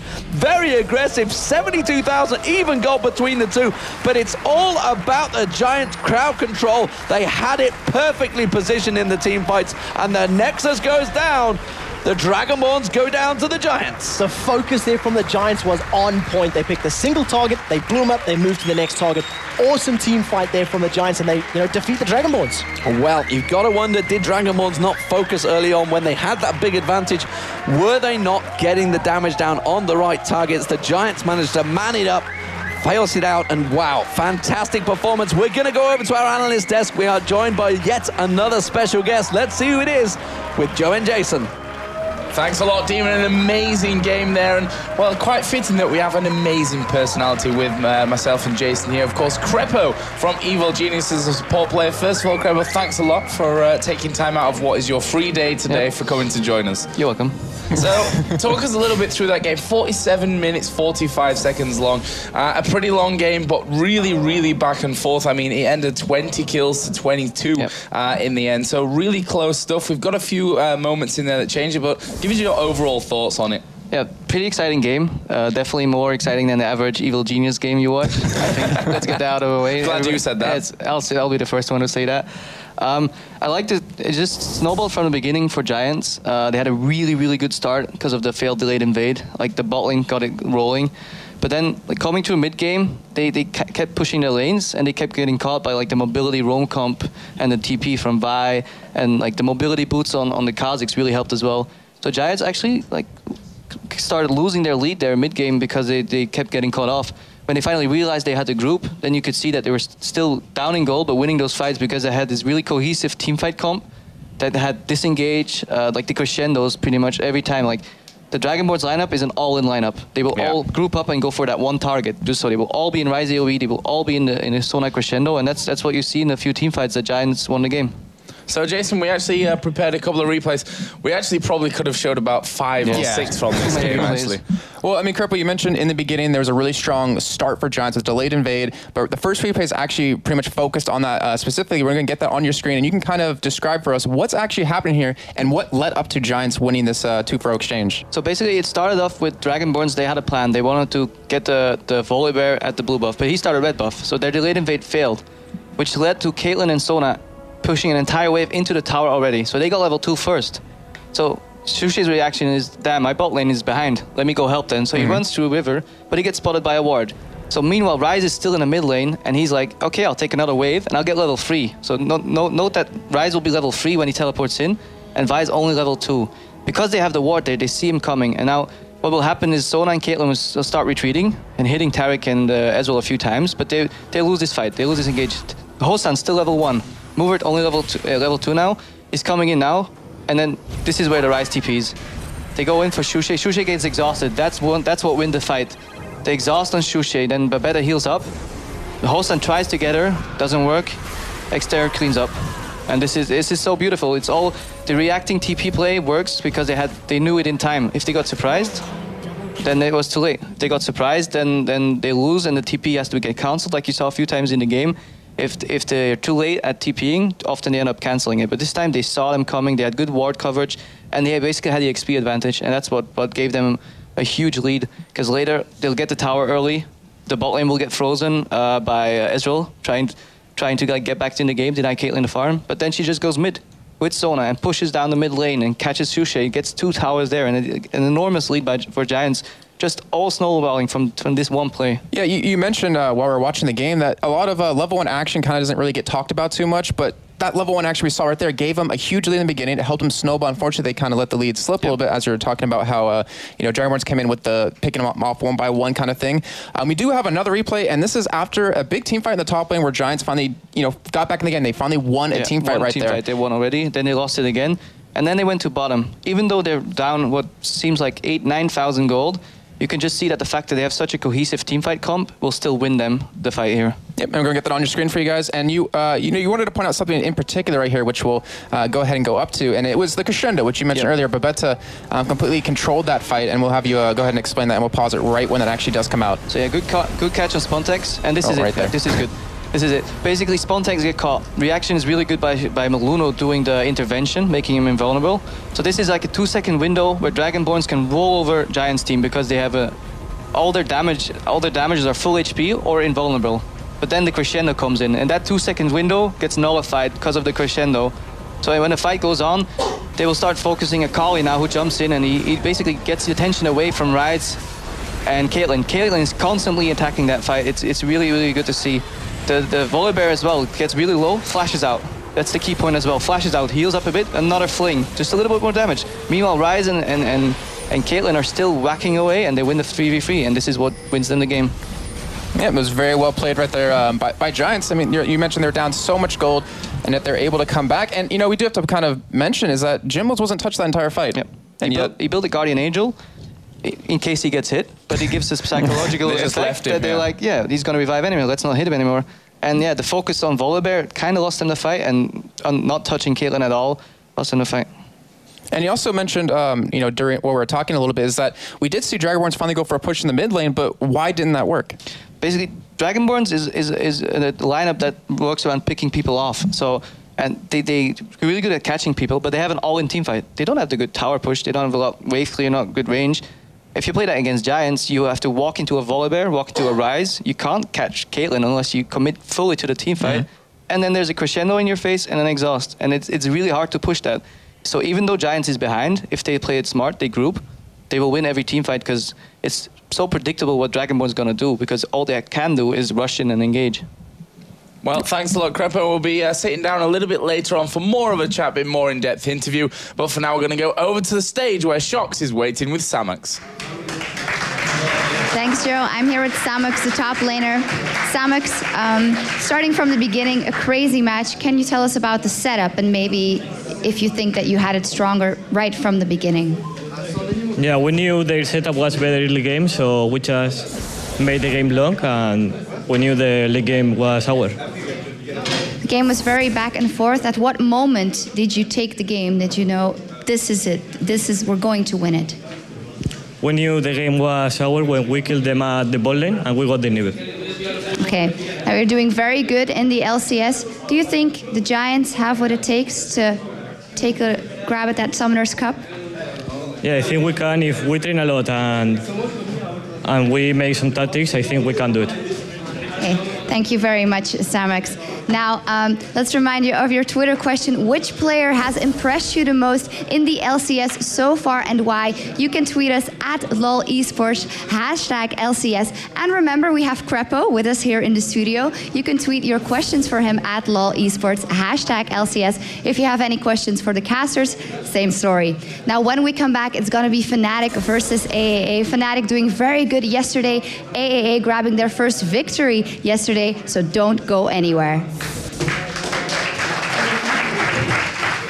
Thank you.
So welcome back to the European League Championship Series, and we're here with none other than Crepo. We've heard from him before. Crepo, we get a bit of time now, chilled out, to ask you a few questions. First of all, how are you liking Cologne?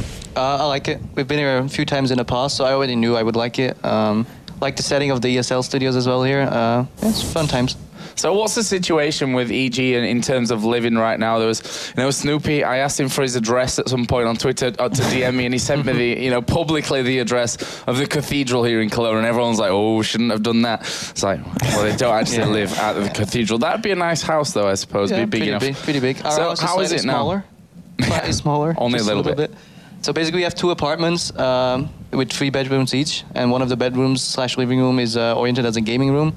So we'll have the possibility to stream in our own rooms. So everybody has his own room as well. And then we have this joint gaming room and it's furnished apartment. The kitchens are all there. Like every day we make food together with the 5 of us as like a team bonding experience. And then most of us clean up afterwards. But yeah, it's very fun. I like it. It's a very cozy feeling, and I look forward to living here. How much of a difference does it make to have your own room? Because you've had periods of time in Korea, for example, I believe you were like in rooms together. How much easier is it to be comfortable and live when you've got your own room? Because for me, I know I can spend a week in a hotel room with Jason. It's a challenge, I'll tell you that. It's happened already before. Like 3, 4, 5, 6 months, whatever. That's a different story. Well, when you have a roommate like Yellow Pete, it's okay. I mean, he wakes you up, puts you to sleep, makes your food, cleans up. That's fine. But yeah, it's definitely nice to have your own room, because you can like calm down, like come to a rest there. It's your own private space, and it's good to like chill in, let's say. But yeah, it's not that big of a deal because we all like each other in our team. That's what we tell you, at least. So yeah, having a roommate can get annoying after a while, but we dealt with it pretty okay. But it's definitely better having your room for your own. In terms of your joint gaming room, how do you guys really prepare without giving away anything, for the matches coming up that week?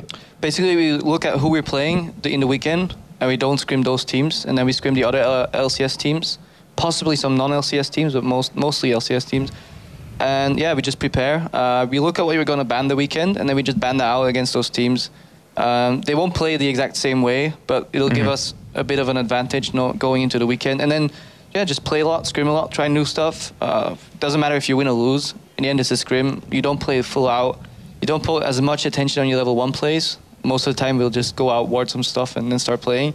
And it just teaches you how to be like reactionary. Like, it doesn't matter like what happens in the game as long as you know how to react to a situation. If 5 of you react to this certain situation the same way, then you're on point. Then you're in everything's aligned then, and that's good. And well, one more question, because I kind of want to talk about Thresh, a little bit after. But you guys have been together for a really long time. How does it really affect you guys in terms of that? Because you experience, or things outside of game, as we were mentioning before, like the cooking. It helps you guys bond together. How does it really affect your guys' team play in terms of fighting? Or sorry, not fighting. In terms of a team fight. Team fight, yeah. I noticed that the other day actually when we were playing a scrim, I think against Wolves or AAA, and they were contesting a Drake. And back in the day, we would go back and forth.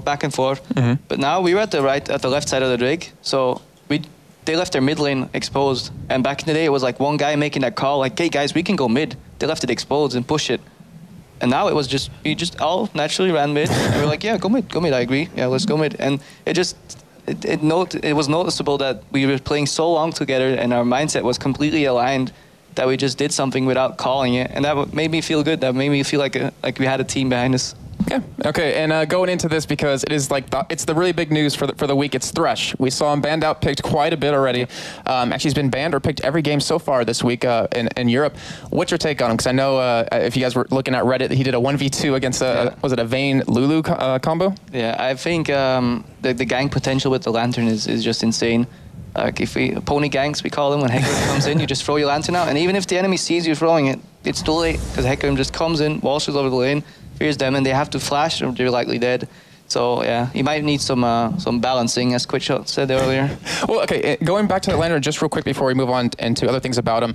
We were watching the recap of the day, and we saw Diamondprox on Nasus, and you were mentioning, with that Lantern, it's impossible to escape a gank from him. Yeah, I played in a game of solo queue with a jungle Nasus, and at first I was like, jungle Nasus, what is this? Oh, solo queue, move on. But I threw out my Lantern, Nasus comes in, and he's in range of Wither, and he just uses it, and even if they flash, they're slowed so hard that I just walk up, play them backwards, put a hook in their face, and they die. And it's so beautiful. Do you think that opens up the game to new junglers? Just that fact, if junglers have a really hard gap closer, or a really hard time closing that gap, you pretty much facilitate that. Yeah, like these high mobility junglers or junglers that like decrease the mobility of the enemy champions become a lot more viable when you play fresh, because it just redefines the entire like definition of a lane gank, because it's like the distance you travel in such a short amount of time is just insane. And while we're talking about the junglers there, I mean, Volibear, he's made an appearance here in the LCS pretty much out of nowhere. Obviously, some teams were training that Volibear to bring him in there, but it's not like he was massively buffed or changed really in any way. He was just, okay, Volibear's there, and we're now seeing him 75% of games. Why is that? I think it's a combination of the fact that he was just really strong champion as well, but nobody played him, and that he's been used. Like if it's probably, I think it was Diamond Prox again who did it. Every time it's Diamond Prox comes out with something, and suddenly everybody realizes, hey, this is good. I've seen Morden from Giants play them as well in solo queue, and he's a real terror. I think nowadays the reason they play Volibear is because the jungle's getting a little more aggressive early. Like we've seen, it started with Vi, then Xin Zhao, and then the Kayle as well. Like the really strong early junglers, and Volibear is one of them. And he managed to duel the other junglers in the jungle and gank really well. So yeah.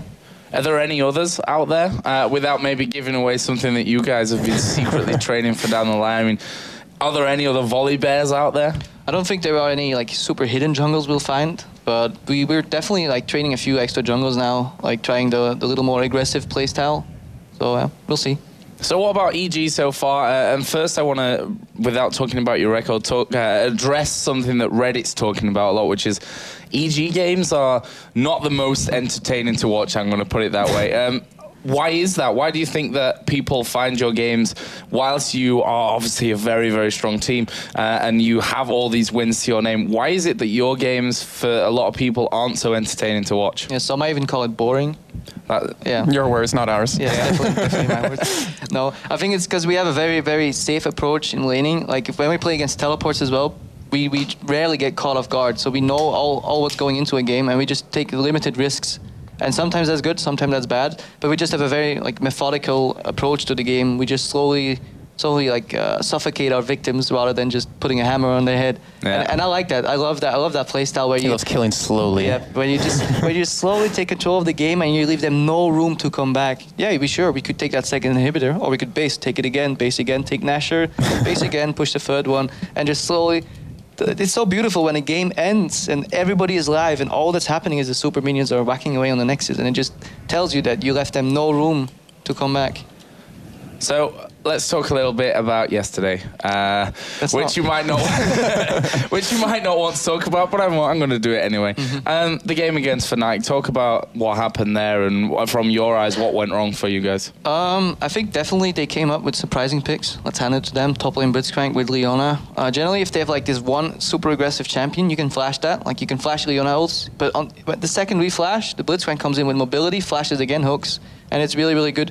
I think we could have won that game with those picks still if we played the early game a little better. It's like stuff we don't really see that much because it happens off camera. It's when we push the top tower, for example. If we managed to push that a little harder, it would have fallen earlier. Could have lane swapped, given Wicked some more farm. Wicked would be able to sacrifice himself on the hooks then, because if they pull in a Crocodile and Nivea's still alive, full HP, and then we can start a team fight, because our team fight was better than them, because they only had two control CC bots and then 2 damage targets. We had more damage targets and a Crescendo and an exhaust for Katarina. So we could have won that, but they played it so well. They exploited the advantages. They had pressure on everyone on the map with the double teleport. And yeah, our communication wasn't aligned everywhere. Like one time Froggen walled off Drake, he walled off Blitzcrank and somebody else. But our intention was to wall them completely out and take the Drake and then split. Yeah. But he wanted to poke them because Anivia's kit is really good at walling off, putting a little poke on them. But that's fine unless they have an engage on you instantly after. And then it got dangerous. Just well played by Fnatic. That's all I can say. Who are the danger teams to you in LCS? Obviously, you lost to SK now and to Fnatic. Who are the real dangerous teams in this league? I mean, is it a case that every single one of these teams can actually beat you on the day, or do you feel that there are really only a select number that can challenge you? Well, I will never go as far as saying on camera, hey, these teams can never beat me, because I've trash talked once on camera, and then Gosu completely destroyed me in my lane, so I'm not doing that again. I was at Poland. No, I think SK before we figured them out, really, they had this playstyle that went really well against us. I think we're a little bit better prepared by scrimming them. Fnatic always does well against us in tournaments because they get this. They're very innovative, and you can never rule out Gambit either. Like, it's Gambit gaming. They only need a finger and they'll take an arm. So they're really, really strong. I just played against Wolves a few times, and like AAA Wolves, Giants even, you can still see that they're a little inexperienced. Often they get strong laners and get a lead early, but they'll still manage to like not be able to push the advantage really well. And that's where we come in and we just calmly play the game and then just take the advantage back slowly, and then we come out on top. Yeah, and as your team in general, what's your immediate goal right now? Is it just all about staying in the top of the brackets? Because currently, I believe you guys are second by European, or is it first by European terms, or I don't know exactly how that works out. But what's your immediate goal? Just to stay out of the relegation matches? I think the first half of the season, it doesn't matter that much. Of course, you want to be first and second, but I think it's all about expanding the champion pool, like making different play styles, reading the teams really well. Because at the end of the season, that's where it matters, where you're fighting for those 2 spots for World Finals, probably, or 3. I don't know the exact amount. But that's where it matters. For now, like, yeah, it's fine being at the top, but it's also fine being in the middle and then improving. And you mentioned there the expanding champion pools, which is something that we've been noticing. Snoopy, I mean, we're used to seeing support junglers, but he actually played a jungle KO once, and we were kind of taken by surprise right there. Is that part of that?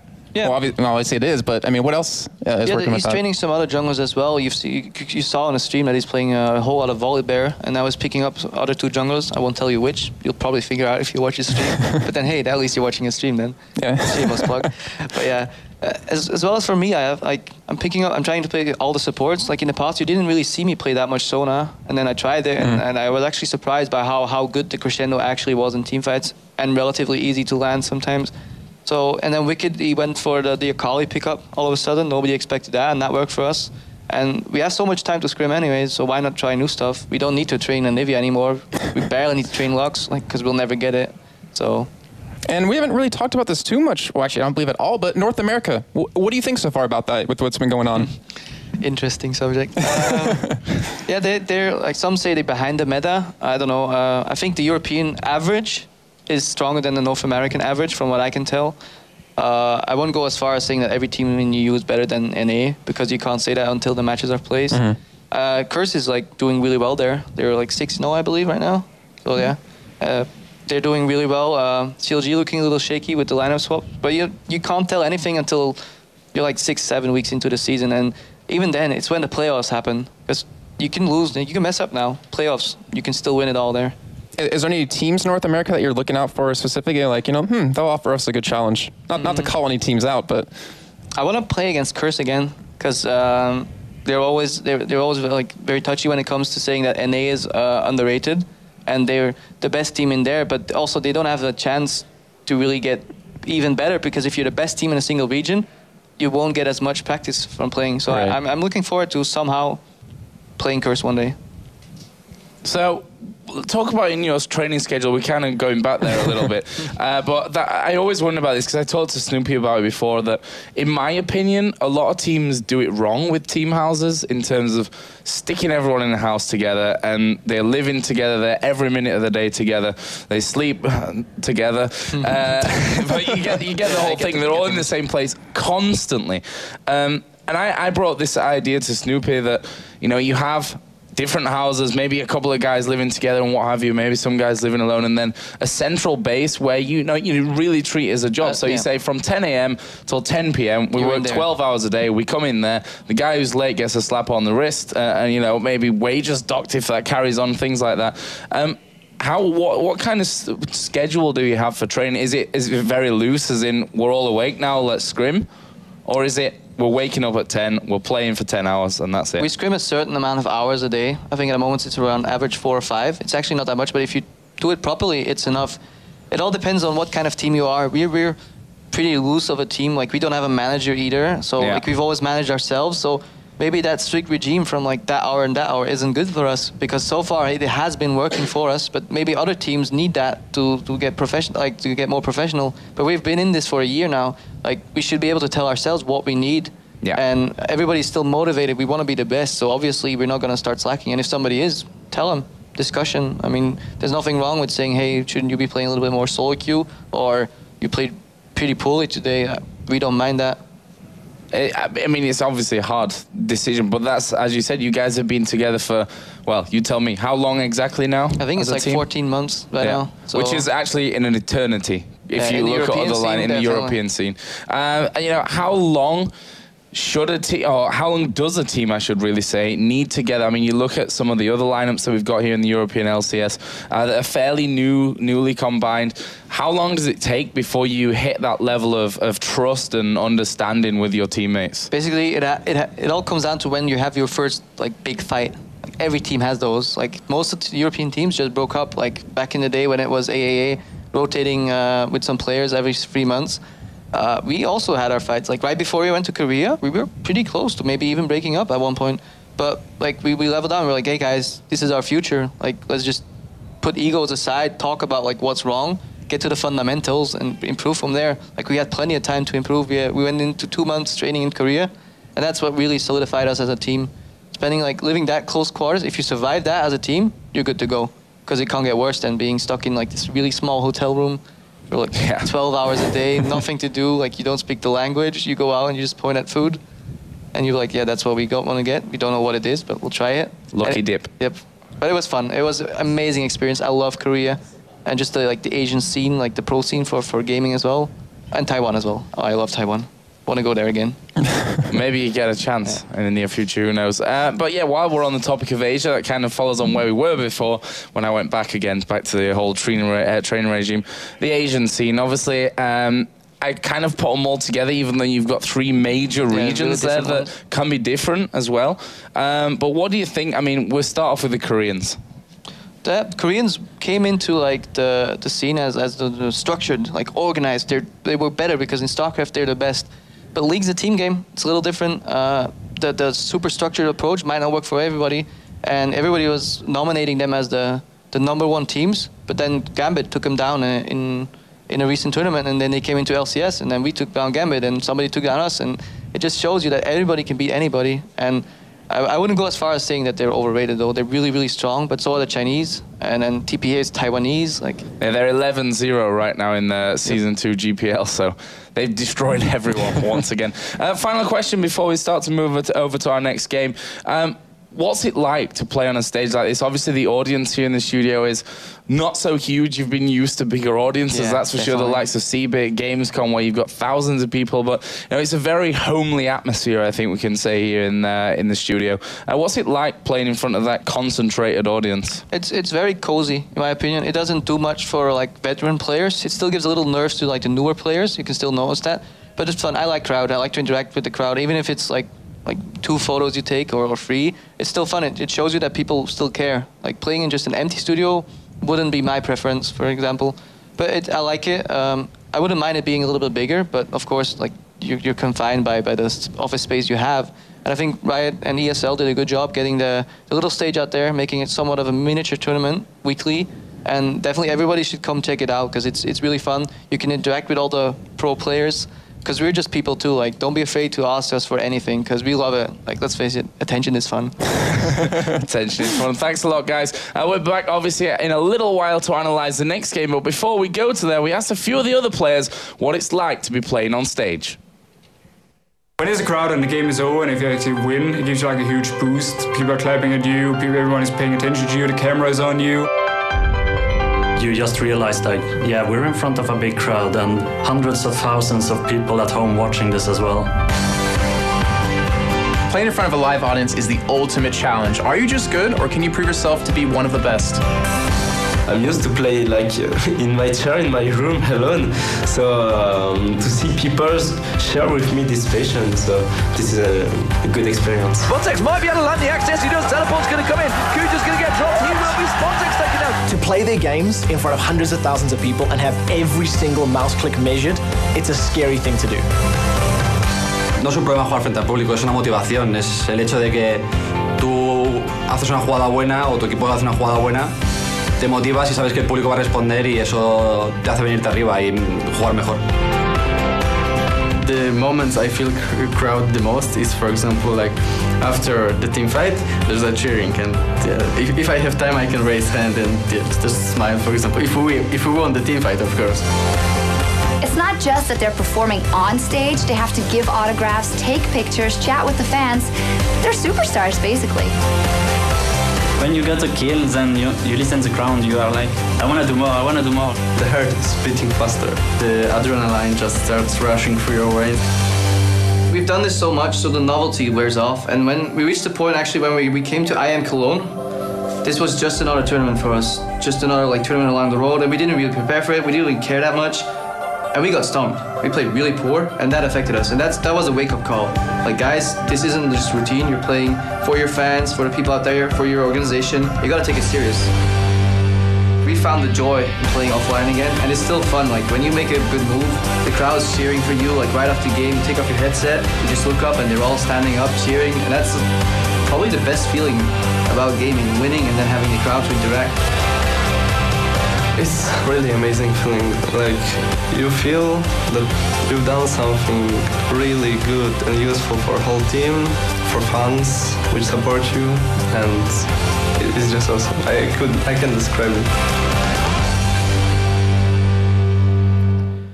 And welcome back, ladies and gentlemen, to the caster desk. And what an amazing feeling it must be, eh? Really, I mean, to stand in front of that crowd. I mean, I'm thinking, because I had the great moment of casting the Season 2 finals, and you know, for the likes of Taipei Assassins to be stood there with the cup, lifting the cup in the air, 8,000 people cheering their name in the Galen Center it was, and another million online, and a million online, and what an amazing feeling was. And you even saw the video of say the Taipei Assassins going back to the airport.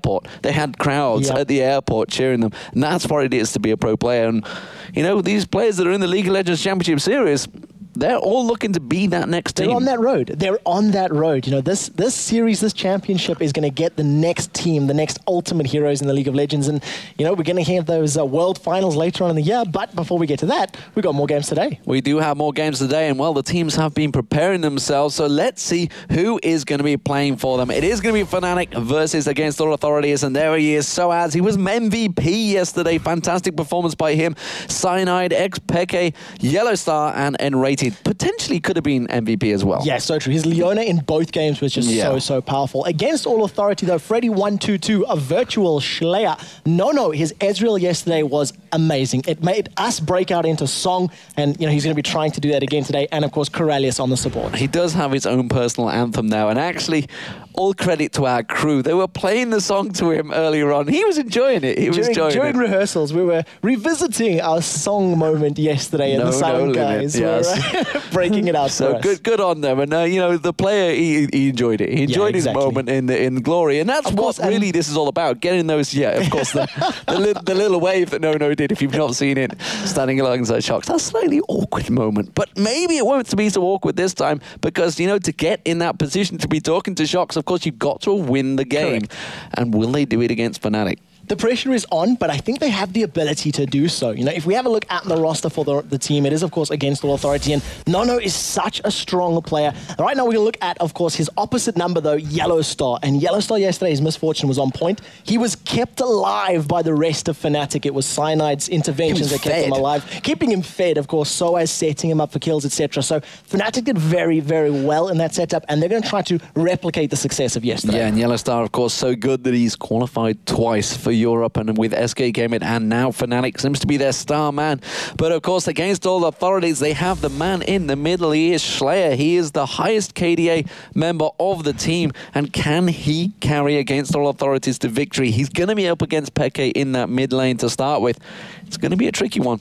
Against the expecable Expeke, I think was what we threw out there yesterday. It's going to be a difficult task, but if anybody's up to it, it is going to be Slayer. He's been around for such a long time. Former teammate of Crepo and Snoopy, of course, in La GG, I believe it was. Talking about former teammates and players, a lot of the Fnatic players used to play for Against All Authority. They did, I still remember their team Yellow manager. Star, N-Rated. And Soaz as well. I remember Harry running around calling him Fnatic with 3 A's in the middle of the name. You know, it's quite an interesting He got his wish eventually. He did. He did.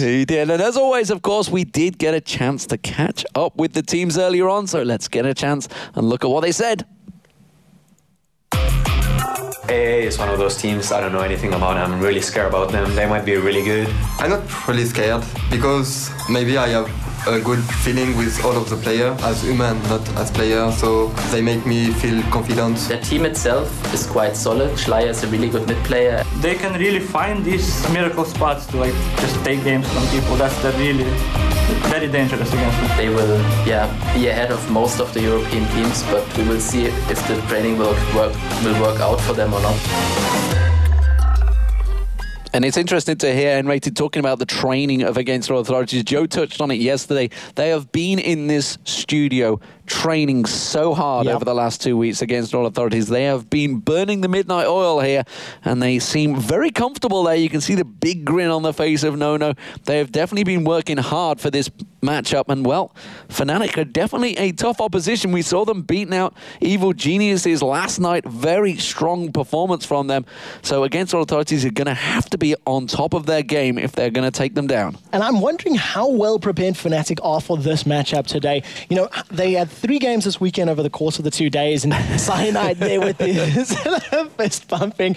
You know, how well have they prepared for a team that they haven't seen all that much of? I believe this is the 3rd game in the LCS for Against All Authority. And, you know, without having that wealth of information and all those games to draw from, what do you do? We are into the picks and bans.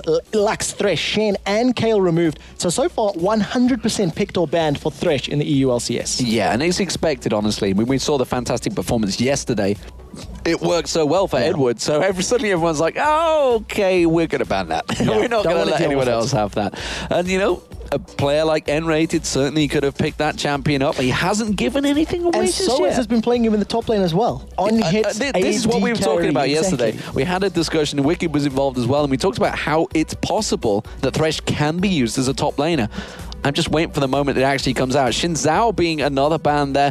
And the final one, well, who is it going to be? We'll find out in a moment. We're waiting to see what Fnatic are going to start with. Of course, we had the Blitzcrank of Soaz yesterday. Will they pull anything crazy like that out, I wonder? The thing about that particular composition as well, it was a clearly well thought out game plan from Fnatic. They got every champion that they really wanted to get, and they played it very, very well. You heard Crepo during his interview saying that it was the way that they played the engagement. It was the fact that they got that advantage and they managed to steamroll it away. The final ban was, in fact, Vi. So they're getting rid of that champion, removing it either from the jungle or, in Dragonborn's case, the mid lane. And Fnatic have locked in Volibear. So how will they counter this? Will we see Sona being locked in? Tends to be a standard one for Corellius. And talking about the bear, though, Against All Authority faced the bear yesterday. All right, it was in the hands of the Copenhagen Wolves. They had the volley bear, the singed combo, and they know how to play against it. They're currently sitting on Sona, which is that standard sort of safe pick. You know, you pick your jungler, you pick your support, and then you build your composition around that. It's also the pick that Corellius always goes for. Yes, exactly. I mean, I don't think I've seen Corellius actually play anything other than Sona Both yet. games that he's played. Yeah. 2 Sonas, average KDA 3.1. But I even see him in solo queue. Every time I walk past, he's playing Sona. I don't know if he plays anything else. With the arcade skin. With the arcade skin, of course, Arcade Sona is the way that he goes. Talking about that as well. being picked up actually here in the jungle. Something we haven't seen a great deal of. We saw him in the first week, pretty much constantly picked, and then the second week and the third so far, it's just completely forgotten about. And again, bringing it up with the Cho'Gath pick, the Copenhagen Wolves. Svenskeren ran him in the jungle. His early game wasn't necessarily the strongest, but once they started getting to those team fight picks, his ruptures were just so on point. He wanted disruption. And Rated has got his Leona, though. That's a scary thing. It's the same bot lane that they ran against Evil Geniuses yesterday. Yeah, that misfortune was very, very strong for Yellowstar. Handling over Poppy, I don't think they're going to go for Poppy. 3 teleports for Fnatic right now. So a little bit of mind games in the summoner spells. Teleport Flash, Teleport Smite, Teleport Flash. I'm expecting it to change. I think they're going to change I'm expecting it to change, but there's a tiny little percent in me that's thinking, well, it'd be nice. They ran Teleport Smite Volibear yesterday, if I remember correctly, in the first matchup of the day against the Wolves. You know what? Maybe they're going to put 4 teleports, 5 teleports in a game. Yeah, we do see a potential picks out. Varus is possibilities. Renekton would make sense as well. There's been very strong picks earlier on. Obviously, we've seen Darian running a very strong Renekton, so we could see whether the top laner, Freddy122, has, of course, reigned AP Kennen last week as well, if I recall. So definitely pulls out some interesting picks. There is Kennen once again, may well get chosen. Now, the Lux was banned out first. That was banned from Fnatic. In week 1, or week 2, game 1 for Against All Authority, they ran Lux in the middle lane and they ran Kennen in that top lane. So they had that double AP comp and they built towards ability power. With Lux being removed from the pool, I want to know what AAA decide to round out their composition with. But in terms of a couple of champions that are still available, Kha'Zix is there, Twisted Fate is there. There's a number of champions that we've seen and have been up at that top tier. But really, what does Fnatic want to play? We've effectively, in theory, got the jungler and our bottom lane. So it's literally the last two solo lanes that need to be locked in for Fnatic. So let's see what they're going to be. We've seen Katarina being selected many times by Peke. Obviously got the snowball on them with that one. I think Peke played Katarina twice yesterday. KDA of 27. That's not bad. That's 27 not bad. KDA with an average gold per minute of 423. Now, to be fair, both games were fairly one-sided. But that's his plays that make that. But that's exactly it. It's those things. And it does look like it's actually been swapped out. It's been a while since we've seen Diana, and I actually mentioned it yesterday as well.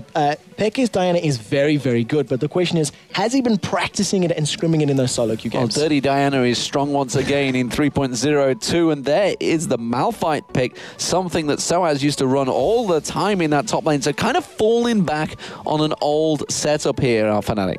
Yeah, it's true, and again, it's heavy engage. You've got every single one of the champions wants to dive in, pick a fight, pick an engagement. You're going to have Diana diving in, throwing the Moonfall, pulling everybody together. You're going to have Unstoppable Force knocking everyone up. While all of that's going on, bullet time is going to be happening. Yeah. So it's a very aggressive comp. There are currently 5 teleports for Fnatic, so I'm waiting for those to get swapped out. You never know. They might just be piling in. You never know. And currently, AAA hovering over Jarvan.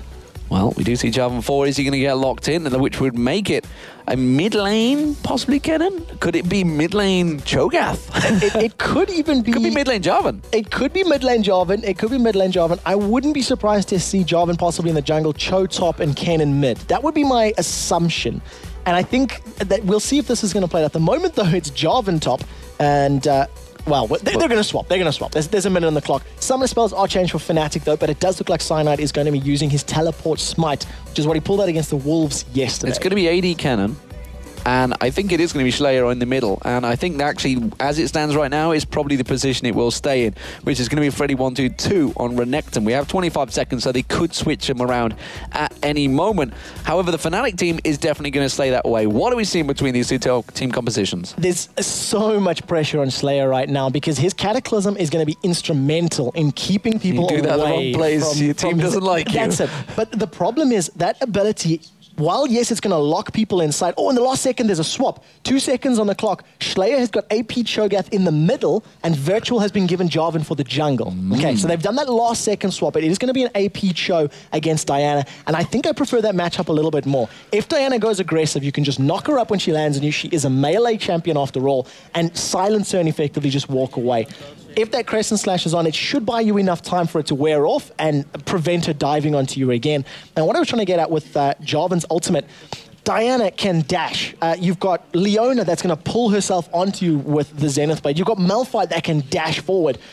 Jarvan is going to have to wait until all of those movement-based abilities have been used and then lock everybody in and put the crescendo over the top. If he is early or late, they are simply going to dive over those walls and it's not going to be effective at all.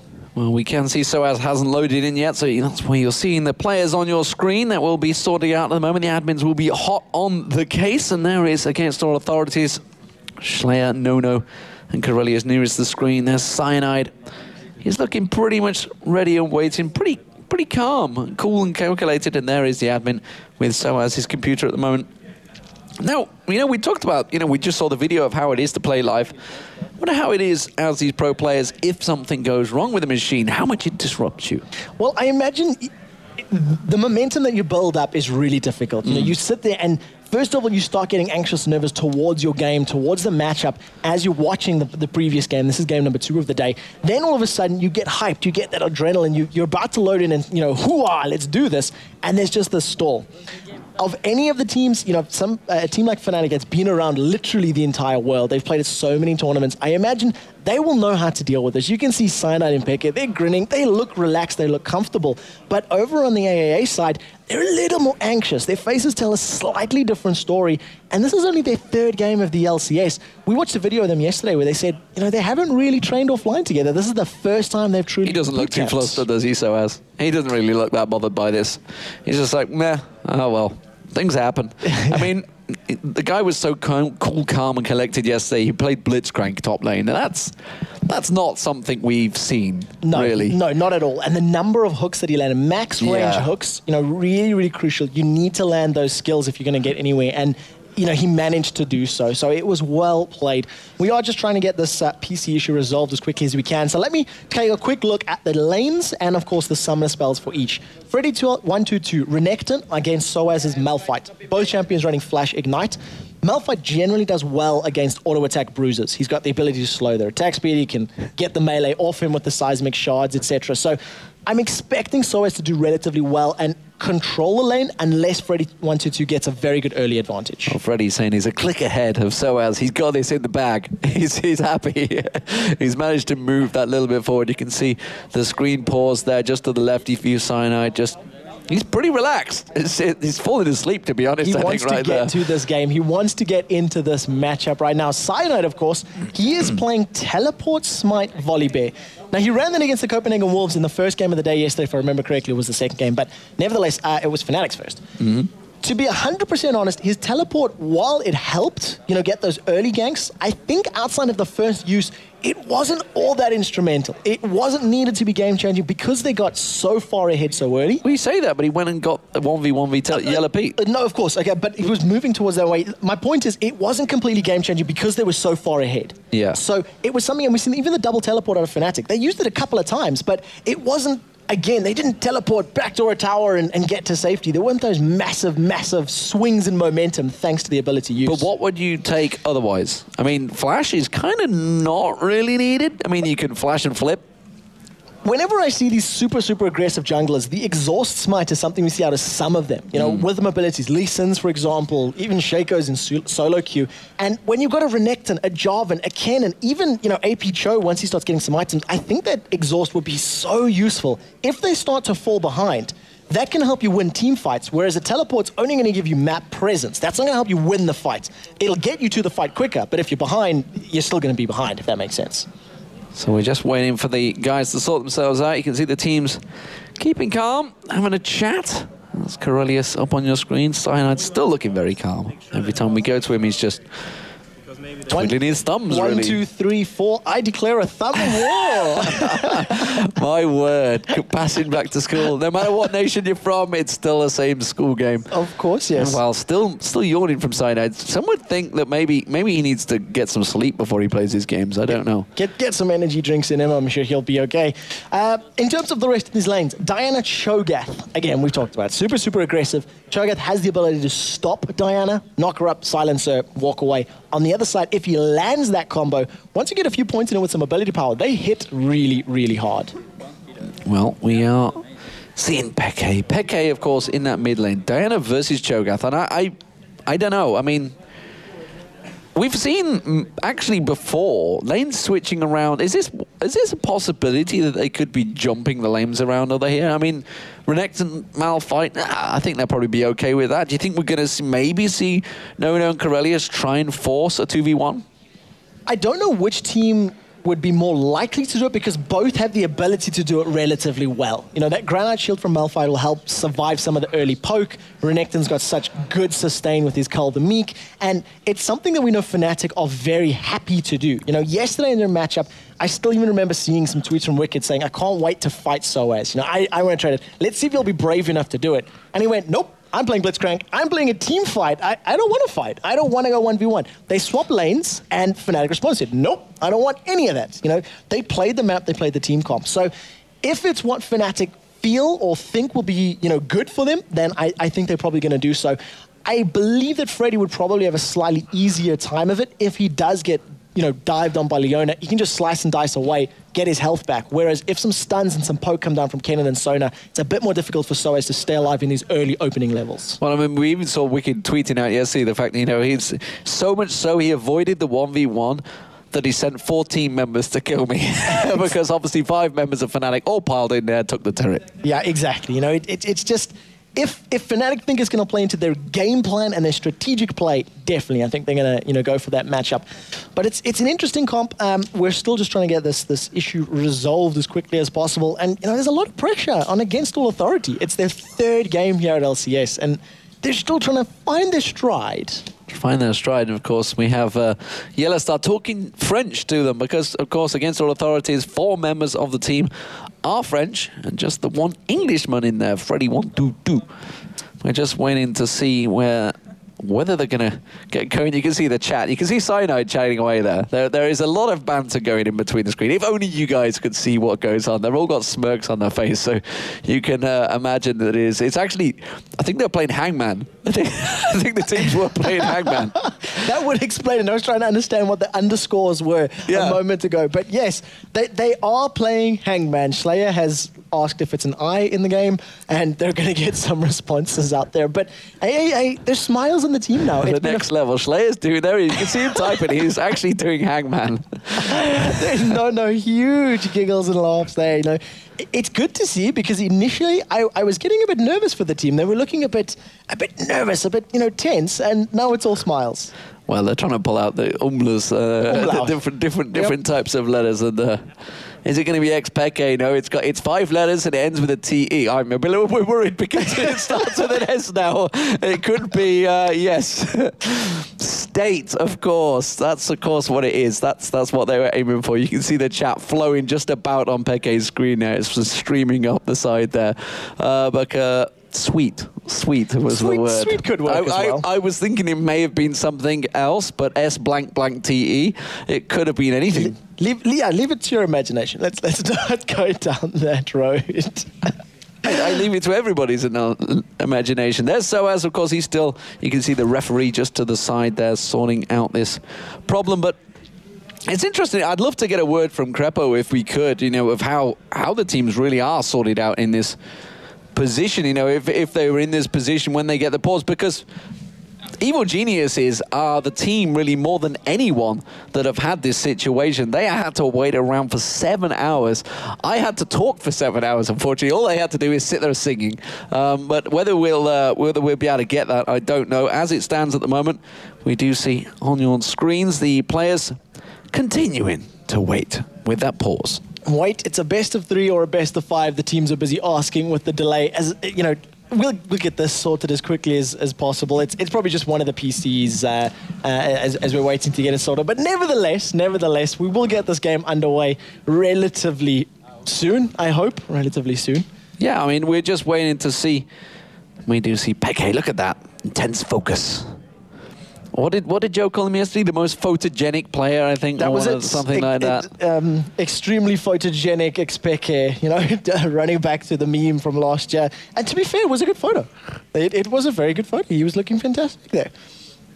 They're even quoting now the Summoner's Code as well, actually. Graceful in victory, humble in defeat. There, the Summoner's Code going out. Is that your dream? It's good to see that, the camaraderie between the teams has actually built up, and we've talked about this a few times. The fact that, we're into week 3, I expect to see probably quite a few teams members going out, enjoying the nightlife, I think it's safe to say, of Cologne.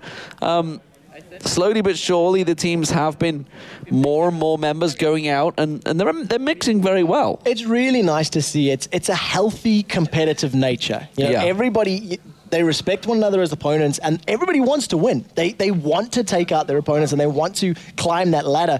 But at the same time, they also understand that everybody's here, competing, playing the game that everybody loves. So it is great to see, and you can just see it. Like, these guys are playing Hangman. During a delay, during a pause, there's a little bit of banter back and forth. They're having some fun with it, and they're even taunting one another just a little bit right now. Yeah, 0-10 Sona Inc. is what they're saying. That's actually signaling towards Corellius. Corellius was playing solo queue earlier on. I think he was 0-7, I think, or something like that. He was rage typing, let's put it that way. He was frustrated. He was frustrated. I think it's fair to say everybody's been in that situation at one point or another, but when you're in that situation and there's 2 supports like Crepo and N-Rated stood behind you, taunting you, it's a little frustrating, I think. It gets your blood boiling just a tiny bit more, just a tiny bit more. But nevertheless, they are hopefully, going to keep themselves together. I wonder what it does for the team, knowing now, the preparation, the build-up to the game. You discuss so many things. You discuss your strategy, what your picks, what your bans are. Now you're in here, you got to pause for 10 minutes, and you know the enemy composition. You know what's there. I wonder how much of this time is being used for strategic talk. Do we want to try this? Do we want to go here? Do we want to do that? You know, it's also another question that we can throw for Crepo when we eventually jump over to him later. You know, what do you do during these pauses in a situation like this? The opening seconds of a game, and now the strategic plan is laid out before you. Well, as it is, we can see still the grins, the back and forward, the banter keep going. If only we could tell you what they were saying. As it is, they seem very happy. So hopefully, what we're going to do is pass over, hopefully, to the analyst desk and maybe get some words with Crepo, because Crepo is the fine person. You know, the fact that he, like we say, the Evil Geniuses versus Team WE situation they had, where they had this pause for so long, and hopefully we can grab a word with them if the director is listening to me. Well, we are here. Are we? Are we here? We don't know. That's the question. Okay, so we're here, apparently. That's a good thing. That's lovely. So, Crepo, it's not quite 7 hours yet, but how much does this kind of pause affect you at the start of a game? At the start, it's fine. Coming into hour 4 and 5, that's where the mental break point really goes. But at the start, it's fine. So did you guys think about playing Hangman to maybe relieve a little bit of that pressure as things went on? Well, basically, most of the time, especially in the European scene, it's just banter and alt chat. Like, at the start, I was like, why don't they show the alt chat? It's like, adds a little flavor. But as time progressed, I'm like, no, they better not show this also. But yeah, it's really good that all the teams get along really well, so you can throw a little bit banter back and forth, maybe like taunt them a little bit. But other than that, yeah, you just try to remain calm. Like, you have a type of players who are very nervous, and they start like shaking their seat, adjusting their keyboards like 17 times. Everything has to be perfect. And then you have players like you saw Cyanide, who just doesn't care, who just sits there, falling asleep. Yeah, dozes off, and out, game starts, and he's good to go. And yeah. I think I guess we've got a bit of time here to actually talk about the lineups that we've got, your favourites and what have you. So Fnatic, obviously, Malphite, Volibear, Diana, Misfortune, Leona, and against All Authority, Renekton, Jarvan, Cho'Gath, Kennen, and Sona. What do you think to the matchup here? It's very hard to judge like who's going to come out on top. If it's a straight, like concentrated team fight, Fnatic wins because the Malphite is undodgeable, gets instantly followed up by Leona. Like, Diana jumps in, ease them in again. Like, meanwhile, Volibear flings whoever gets out back into the puddle, and then MF is just doing bullet time, and it's like the curse of the sad bullet time with a Mumu, but this is even like more AoE centered. Then again, if AA spreads out, like Renekton ease out one way, Kennen ease out the other way, Sona Crescendo comes in, stops them from falling up, or Jarvan like dunks the MF mid ulti and stops it. It can turn around. Like, I think AA has to be together yet spread. They can't get fully AoE'd, but they have to be ready to fall up instantly. And for Fnatic, it's all about picking that one target off. They call somebody out. Hopefully, they hit Leona ulti hits like 1 or 2 targets, and they see the guy down. And if it's instantly 4v5, like, doesn't matter what lineup you have. You're like 4v5, you won't win that fight. So it's a very skill-based matchup. If you go into lanes, I think I really like the Cho'Gath pick against Diana, because I think it works really well. I'm not too sure about who beats Renekton against Malphite, but I think Malphite will probably go for the 1v2. And just try and survive that way. And I kind of want to look at the jungle a little bit, because we talked about Volibear, we talked about Cyanide in particular, running the teleport smite. Can you kind of tell us a little bit about that, at least your experiences with it? Basically, it means that you have to bring a pink ward to lane. Like, not necessarily the first level, but come in at 4-5 after your first base, they will sneak in a brush ward behind you, and that means at any time, a bear can pop up behind you and come kill you and fling you back Comes in. out of the forest. Yep. And it's really, you have to be aware of where the wards go. So every time Leona comes to the lane, alt tab, check the wards in their inventory, and then start counting. When they get placed, time them.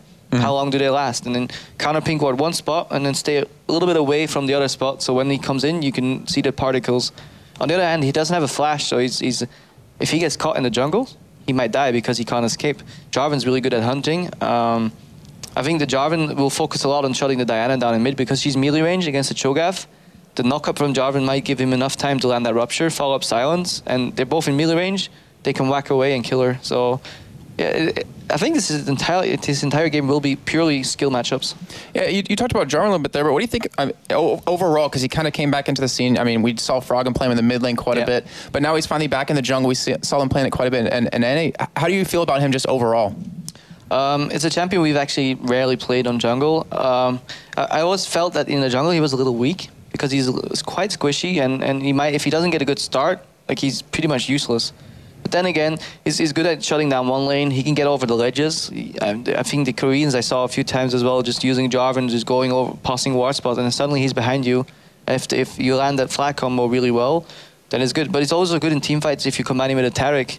Like, I think Curse did that one game. They fought an all-physical lineup. It was fine. Give me Jarvan, give me Taric, double armor aura, and they're doing fine. And also some shred on the Q, I believe. So it's a very, very niche champion, in my opinion. And it's really beautiful to see like good Jarvan play. So what about level 1? Because you are actually one player that I've noticed doing this a lot more than others, especially on the blue side, is that pink ward straight away on the top side of the river. What does it bring you to, you know, obviously when you see where their ward goes down, to get rid of that straight away? Is it, I mean, how much worth does that bring to your team in the early stages? Basically, level 1, most of the teams want roughly, like on average, 2 wards on a map. You often place your like minute ward somewhere like to predict an invade, and then at the other side you'll place a 3-minute ward. But why not make that a pink ward if you can kill like an enemy ward at the same time? It tells them, yes, we've been watching your games, we know where you ward, you did it again, and we had a pink ward ready. Like, it messes with their head. They might be wanting to invade there, but they can't anymore because they don't know if you're in the brush or not. Yeah. Like, pink ward mind games is something fun, especially in solo queue as well. If you it's a sense of pride. You go to Dragon and you pink it, the guy comes back, he pinks it back, then I just tell Pete, this guy just started a pink ward war. I'm gonna win it. And eventually, like somebody flips and buys an Oracle, and that's when it starts. And yeah, well, it's what we do to keep busy, you know, supports. That's the mini game that support players play between themselves, and you know when they have their specific support only meetings where they sit around and talk about the state of the support game. Yeah, that's where they really bring those bragging rights out. Who's killed more pink wards this year as a whole? But what about level 1? We talked about the wards and what have you. Do you think we'll see much action there? They can. I mean, Malphite's not the best invader. Like, they're all pretty short range. If Volibear gets a fling into Leona stun, they can. I think a lot of teams will just spread, and maybe they do a delayed invade on one buff. If we see a lane swap happening, that might mean that there's 4 people at one side of the map compared to the other 3 people, so you're stronger in the area, and that a lot of teams use that advantage to force either jungle away from a buff or steal a buff and then collapse into your own red jungle, for example. It's considered, I think, the safest thing. Because when we were at World Finals, that's where every team was doing really, really heavy level 1 stuff. And if you do the math on it, doing a delayed invade with like 4 people often is the best option because it secures you 1 buff. Like, you won't be 4v5 unless they really read you like a book, but then props to them, they outplayed you. But you go for, like, at worst, what, a 4v4, possibly a 4v3, they're tanking the blue buff, they get surprised. And if you like delayed invade 1 buff, you can collapse on your other one, and you will always get 2 buffs. And if you get 2 buffs, then you're good to go. You just don't want to lose, like, you don't want to lose like 3 buffs, because back in the day when people were really super passive, some teams figured it out. I was like, they're doing the same all the time like we were. We got our red buff stolen once by an Ezreal Q. Do you know that feeling? That's not a good feeling. Well, your game against SK, I was about to say that. It was like a prime example of, buff control. They do 3 buffs level 1. We should have never let that happen. Alistar walked in. We even saw him coming in. Like, their strategy revolved around an Alistar walking into our blue buff alone and Smite stealing. 50-50 Smite stealing. Shouldn't happen, right? No, that's our mistake. That's, well, pretty ballsy play by them, I guess you could say. And it worked for them, so there's like, I can't call it a bad play because they beat us. But it was really risky, and yeah, we got caught off guard. It's that when we realized, like, guys, we're doing smiteless all the time. That's no good. Change it up. Are there any, at level 1, are there any weak spots that a lot of teams that you've noticed, not really either using to the best of their ability, where there's definitely an opportunity there? Or, on the other side, any areas where you think teams are too heavily defending, too heavily warding, maybe even? I think we're, there's a few spots on the map that just, it all depends. If you analyze teams, check their replays, they fall into patterns. But I think we're about good to go. I just heard that Soa's just reconnected on the screen, so I think we're going to toss it over back to Lee and Quickshot, and he's going to take over. Well, thank you very much, Crepo. Crepo passing over to us there. So we are hopefully about to get underway. Crepo, of course, has done commentating before, so he's a veteran at this maybe now. But he did it in Scottish accent before as well, which is a little strange. But when you're hanging around Scottish like Snoopy for long enough, you tend to absorb it. So here we go. The pause is finally removed, and we are underway. It was a 40-minute pause there, so that has to play into the hands of one of these teams. You'd think Fnatic would be the better suited for it, but both teams had a good bit bit of banter going on there, and even N-Rated said, well, my hands are warm now because he's been typing the entire time. Yeah, well, I didn't actually see who won the Hangman. That was the important question. Well, it was Slayer was the Hangman master, I think, potentially, so I'm not sure how that works out. But we are underway, ladies and gentlemen, and if you have just joined us, well, you missed a 40-minute delay and some expert analysis from Krepo on the analysis desk. That's a lot of analysis in one word. That's impressive. But the blue team is Fnatic. They are playing from bottom to top, and top to bottom is going to be against all authorities, and it's going to be Corellius. Oh, look at that. N-Rated should know. He missed his combo. He can take that out. It is possible to get the ward down if you're there on the spot, but he I think he had to level up the skill and then try and take it, and that's what probably delayed him that little bit longer. Yeah, I think that's definitely the case, and we'll see if any of these lane swaps are going to come into play. Soaz is currently setting up towards that top lane. We do see a small invader from N-Rated, but defensive start for most of Fnatic. You can see Misfortune Yellow Star is down near the bottom river. You can hear a lot of baiting from Virtual as well. He's using the taunt button quite heavily there against all authorities, so they're trying to... There's a good bit of camaraderie between the teams. As it stands at the moment, nothing coming out from these level 1 fights. So, Trevor, let's level up, let's sort ourselves out, let's go through the lanes that we're going to have here. It's been a long time since we talked about these picks. Well, in terms of the matchups, you heard Krepo saying at the beginning, it's going to be up to one of these teams to decide if they can get an advantage with that 1v2. And with Nono being near this top lane, his support Corellius is now down, with Slayer taking the Wolf camp. So an interesting start from Against All Authority, trying to get the as many camps as is possible. And Corellius appears to be moving towards that middle or potentially top lane. So if a swap does come into play, you can see Slayer is actually going bottom. So they're all over the place. They're going to put the AD carry and support in the middle. Slayer is going to go 1v2 as Cho'Gath in the bottom, which is perfect. It is great. He has the sustain. He can get health and mana back when he kills creeps. And they're going to let Renekton go 1v1 against Malphite. So I think Against All Authority have thought this out, and they've picked lanes that are going to benefit their team, because Diana's going to have a little bit more of a hard time farming, a bit more mana reliant than what Cho'Gath will be.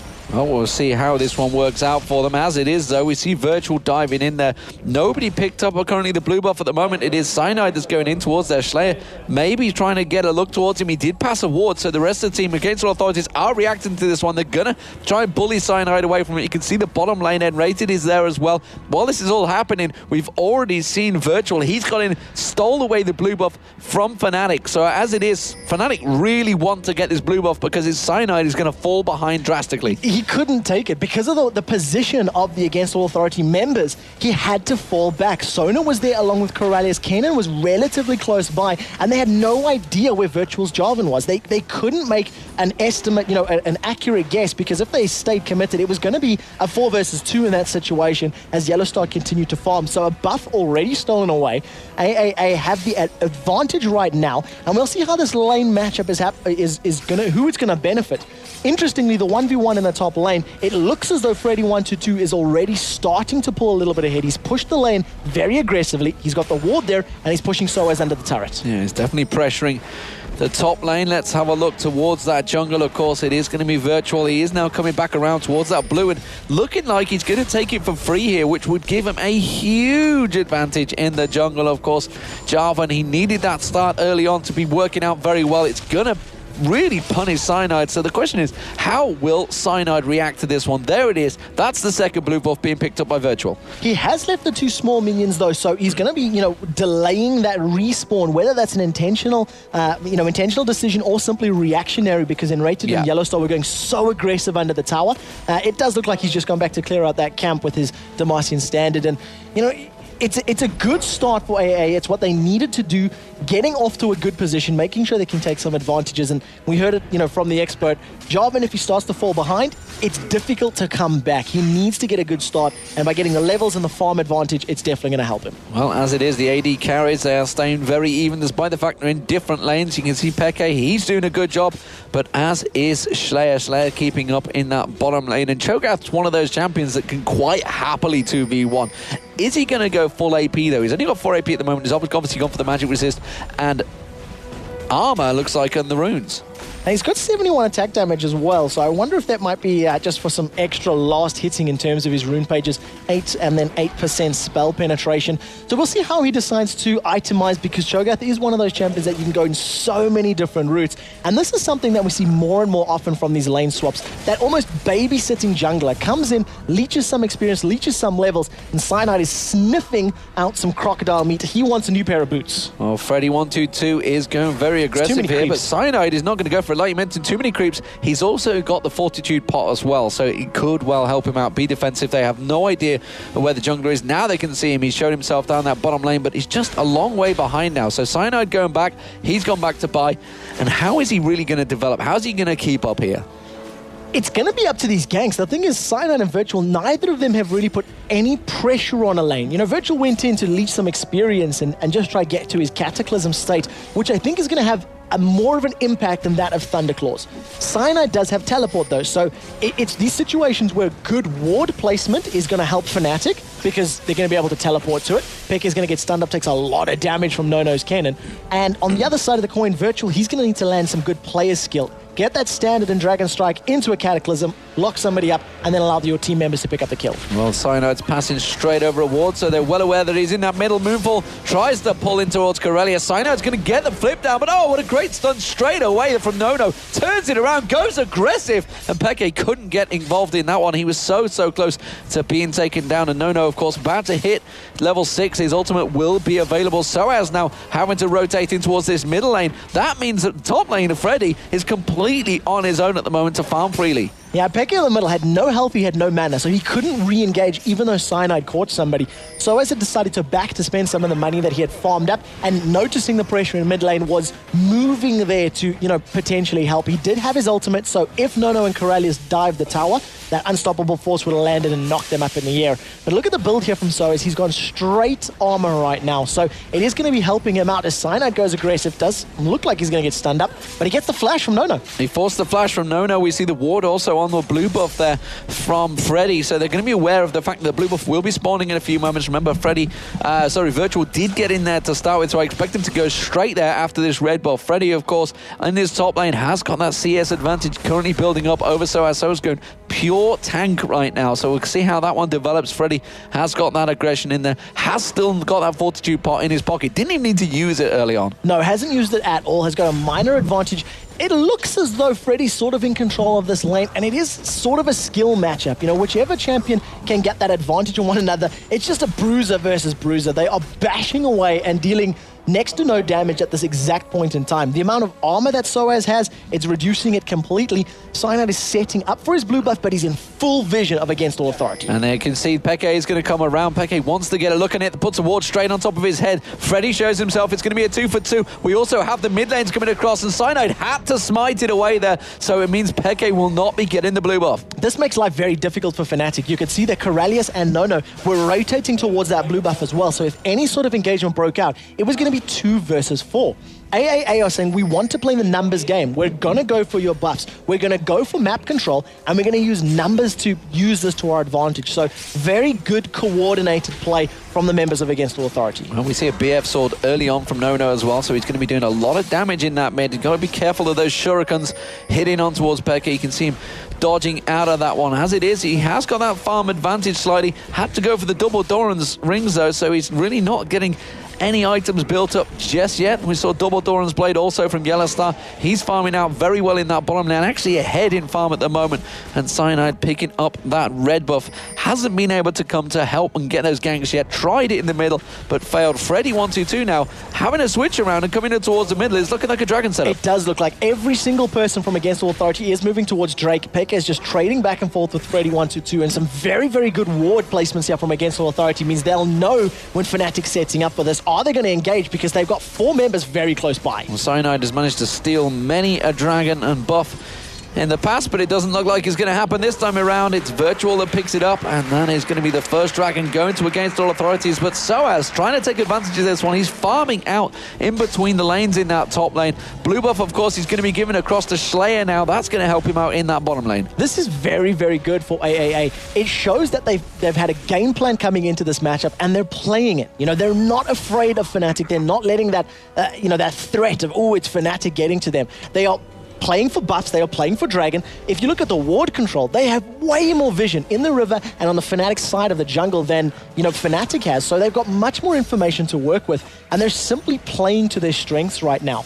In terms of CS, they are falling a little bit behind. You can see those CS numbers on the bottom of your screen, and we haven't seen any engagements, the fights. There hasn't really been any big battles between any of the lanes, and that's what's going to be the telling difference here. Playing strategy is good, but you need to win the engagements. And there is the first tower of the game. It's going to go down. Fnatic will pick it up. The mid turret, though, is also very low. That's the advantage that they have of the fact they've been working so heavily on towards that middle turret. Losing the bottom one is nowhere near as bad as that middle. And we do see N-Rated. He's making his way up. He's going to pass by a ward, though.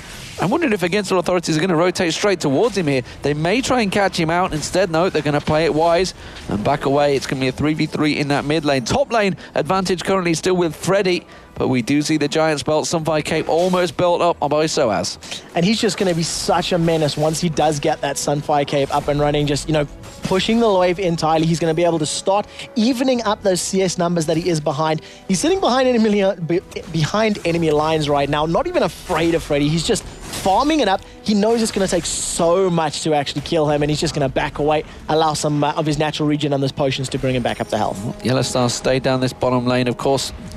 Slayer can push waves very quickly on Cho'Gath. In the middle lane, we do see Pekka. He went aggressive onto Corellius, but immediately backs off. He's gone onto Nono. They're diving in towards him, and he did dive in towards Nono, though, putting the pressure down on towards Pekka, gets the stun. Corellius came around the side. Slayer's rotated as well. Now we see up the top here, it's Virtual diving in towards Soaz. He hasn't used that Cataclysm yet. Soaz is still trying to hold it out. First Blood, meanwhile, falls in the middle lane. They're going to have to use his ultimate there. Soaz, Unstoppable Force, trying to get out of it. Meanwhile, it was Pekka that went down in the mid lane, and Rated gets caught out with a Rupture. Cyanide pressure. That's the mid turret going down. Against All Authorities suddenly switching on the aggression. And they landed every ability that they needed to. You can see Crescendo, you can see the Lightning Rush, Slicing Maelstrom, as well as Feast. Everything is down. They stunned him, they locked him up, they picked it up. Cyanide's trying to defend 1 versus 3, but without anybody else to back him up, I don't know if they're going to be able to do anything. Well, that's inner turret. It's gone down to half health. It's Corellius they went for there. He does go down. Yellowstar picks up the kill. Meanwhile, the top turret's going down. Cyanide taken very low. They can't pursue this one, but they're going to lose another turret. So it's 2-1 in turrets currently for Against All Authorities. They've got that lead right now, and they're playing it out. As long as they can hold it and keep pressuring these lanes, getting more and more kills, that's definitely what's going to count. They've had very good map control and vision, and Slayer being very sneaky. Is he going to get anybody? They're not hanging around here. Slayer wants to try and force a position. He also has Freddy coming back with him, and you can see Virtual tries to engage. Oh, died there. Cataclysm, no, but Peke picks up the kill. Hit and run style. Can he get away? You can see immediately they're going to try and collapse in around him. As it is, it's going to be Slayer that gets focused in there. Freddy 1-2-2 on towards N-Rated, and that's going to be Slayer going down. It's 2 kills for Fnatic. They're going to keep pushing on towards this turret. Teleport from Cyanide there used perfectly in that middle lane. Managed to lock them out. Soaz does not have Unstoppable Force, so if they want to pick another fight, it's not available for them, but the Solar Flare is there. If N-Rated wants to lock somebody up, you can allow Xpeke to dive forward. And a very aggressive Peke. He got locked in with a Cataclysm, but because he had that ultimate cooldown refreshed, it allowed him to dive onto Nono again and pick up that kill under the tower, which is what started this whole balancing act that Fnatic have just done. So the snowball quickly back and forward there, and Fnatic taking some advantages and taking the gold lead once again. 3-1 in kills, 2-2 in turrets, and Nono back to farming, going for the Infinity Edge on Kennen. Which is what we tend to see out of Kennens, because it's not your standard AD carry. And we do have actually a quick replay of that first blood, which I'm going to bring up on screen in just a second. It is, of course, in the middle lane. We were watching Topper's engagement happen. D-Man, take us through. Well, you said you called it out, and the Rupture caught him. Beautiful silence, Crescendo, Slicing Maelstrom, everything layered on top of each other. That's actually the danger that Against All Authorities have when they come to these team fights. As it was, they just caught the one member there, but that could easily happen against the whole team later on. I didn't see if N-Rated was level 6 when that engagement began or not, but the Solar Flare came out and it was very late. If that had come down a couple of seconds earlier, it could potentially have saved Peke's life, but unfortunately it didn't, and it meant that AAA grabbed first blood. Fnatic did bounce back very well though. They evened out the turrets, they got some kills, and they've completely mashed up this game. They're only 200 gold behind. So we see the Crocodile versus the Rock going on right now. Really, who is winning out that fight? Sunfire Cape has been picked up already by Soaz. He's going full tank. We can see also, looks like Freddy's probably going to go for that Sunfire Cape. May even be a Warmogs, who knows which one he's going to stack towards first. but he's ahead in CS, and he's going to be more damaging. And he's got the tower down as well. So in terms of who's winning, Freddy122 for sure. Corellius gets slowed. The ultimate coming out there from N-Rated didn't quite catch Corellius. Blue buff was being fought over at the same time. I think Slayer did manage to take that one away. Wasn't sure if they smited it away. They pressured it. We do see Freddy starting to position himself though, but he's walking past a ward. They might be ready for him. They may well pincer on towards Freddy here, and he immediately backed away. Yeah, Soaz does have vision, though. He's going to start moving up towards Freddy. Freddy's just going to slice and dice to safety, getting a little bit further away. And at the moment, you know, the amount of presence that Renekton's going to offer in these team fights will be huge if they can drag them out. The question is, can Against All Authority split and avoid all of that focused damage from the Solar Flare, from the bullet time, from Diana diving in? If they can split and avoid it, they can do well. But if they just get blown up, that huge CS advantage that Freddy's built up is not going to be very important at all. They are split apart here. As it is, Fnatic are going to regroup. They may well get caught out before they get a chance to, though. Peke trying to throw out the poke, and Against All Authorities, they're just saying, you know, we're going to take tactical advantage here. We're going to force you away. They're going to try and catch them out, and they're going to push straight in for the inner turret. Very well maneuvered by Against All Authority. And the rupture from it's going to be an unstoppable force. It's going to come in from the side there. Does manage to catch on towards Nono, but the crescendo and slicing Maelstrom follows it straight up. Freddy122 does take the turret down, and now they turn back around, but Nono is going to go down to Soaz, and that is sent Against All Authority in disarray. Freddy122 trying to lay the damage down, but it's not enough, and that's going to be the bullet time, just catching down one there towards the end there. Freddy122 dropped. Corellius is dropped. It's a 3-for-0 exchange from Fnatic.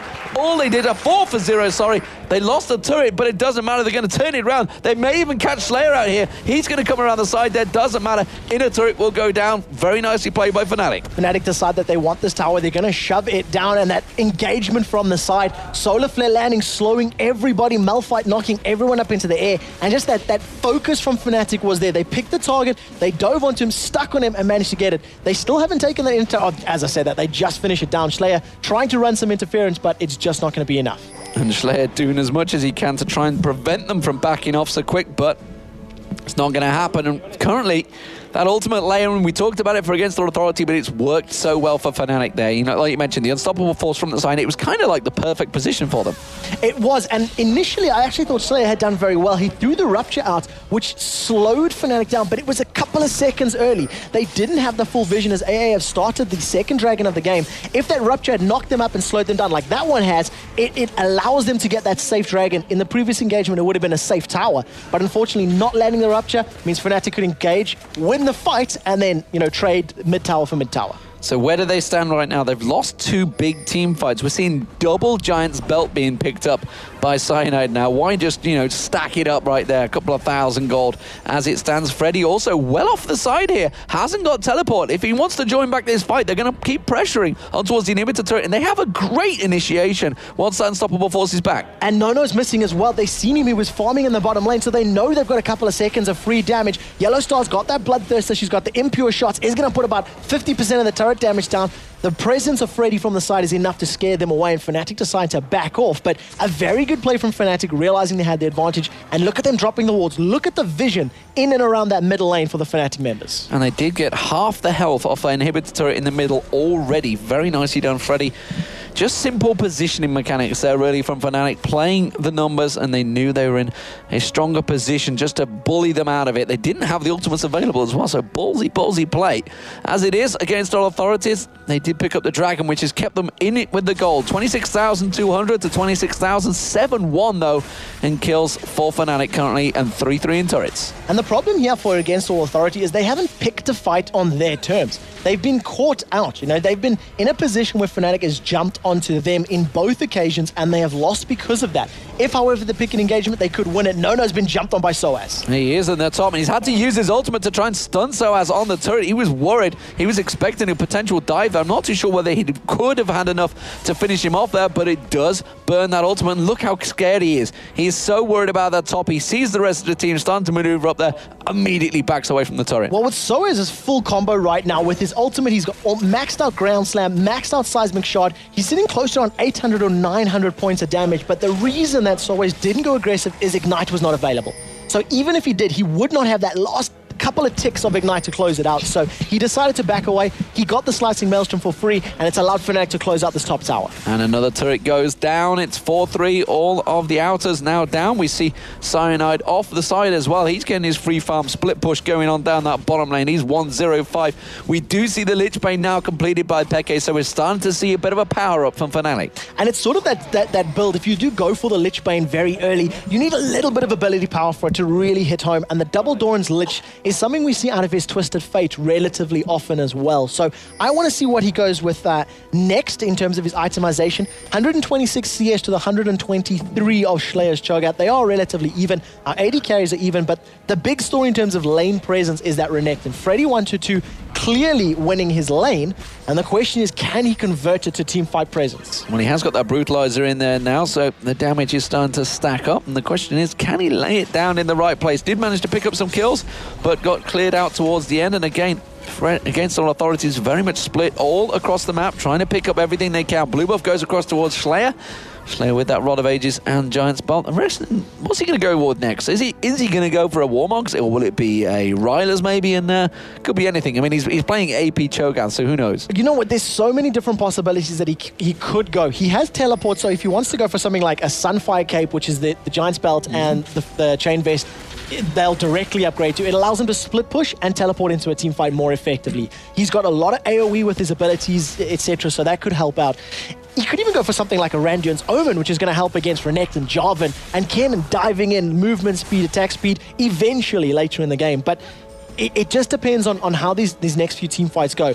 AAA are grouping up in the jungle of Fnatic and starting to move forward, but they're still on top of a ward, and Fnatic know that it's coming. They know the position. They see Cyanide backing off, and nothing is gained from it. They tried to collapse in towards Cyanide, but he is well gone before it even happens. So it's going to be No-No showing himself down the bottom lane, and immediately the pings are there, and they're aware of it, and they're going to try and shove back in towards that middle. Remember, they've already taken half the hit points off that inhibitor in that mid lane, so Against All Authorities have got to be so cautious they don't leave that middle corridor open. And they need to be very, very careful of Yellowstar's misfortune. If you look at the items in the hands of Against All Authority, there is some armor across the board, but there's not a massive amount of armor built up for really anybody. And the last Whisper has been completed. So as caught out there, he has got Unstoppable Force available, doesn't want to burst it just yet. Bullet Time had to get used out, and the ultimates are being burned around, but you do see the teleport coming in. Against All Authorities just get melted where they stand. Virtual is going to get dropped. The Ignite will finish him off there. Tries to get away. It's Peke that picked up the kill there. No-No taken very low.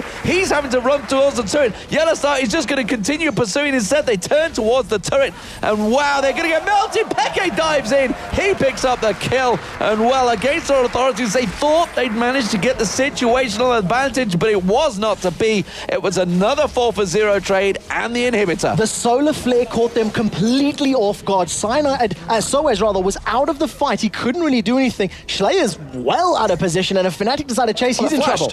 Peke flashes on there. If he can manage to get that Crescent Strike, forces the flash away from Schleier. Schleier's going to have to chase, but he's running through the wards. They know exactly where he's going. He has nowhere to run, and Peke dives in. Could he turn? He has got the feast available, but it doesn't matter. He tries to barrier out this one. He tries to get the shield down, tries to land the Rupture. Lich Bane procking up from Peke there. He's going to land the hit. Oh, and Rated tries to chase it through. He's still running, but he's running in towards Yellowstar and a turret, and now he's got nowhere to go. They're just going to slowly drive him down. The question is, will he delay long enough? Against Authorities, they're going to try and position for Baron here. Have they delayed Fnatic enough? That is the question. They've got quite a bit of damage, but you can see Soaz is getting into position. His ultimate is not available if he does decide to engage, but he might be able to just run some interference. You can see him running in there, putting some damage down, because Baron is hitting very, very hard. Against All Authority cannot survive. Teleport is not available for Cyanide either, and AAA are going to back away. They do not have the damage to survive both Soaz and Baron bashing on their faces. They had to back away. They couldn't deal with that one instead, but they couldn't turn on towards Soaz either. They don't really have the burst damage available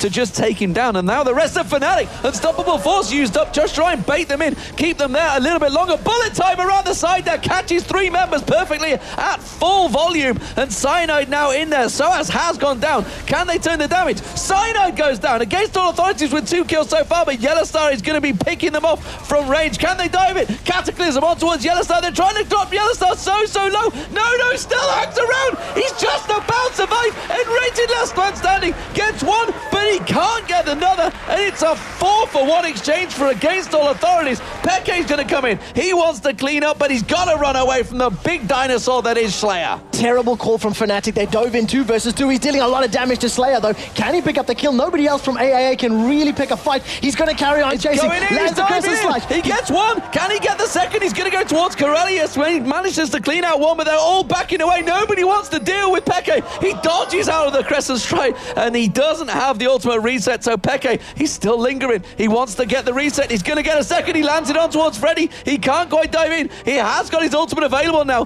but he hasn't got enough to tank it down. And well, Peke he can see the quadra kill in front of his eyes, but it wasn't to be. Nah, unfortunately, Fnatic, they stuck around too long. They engaged 1 versus 2, 1 versus 3, then just kept throwing them in. Peke, if he lands it, so close, so close. If that had landed, it would have been a dead Slayer. He's got that Lich Bane on. He has the needlessly large rod as well. And if he checks Slayer, no, not this time.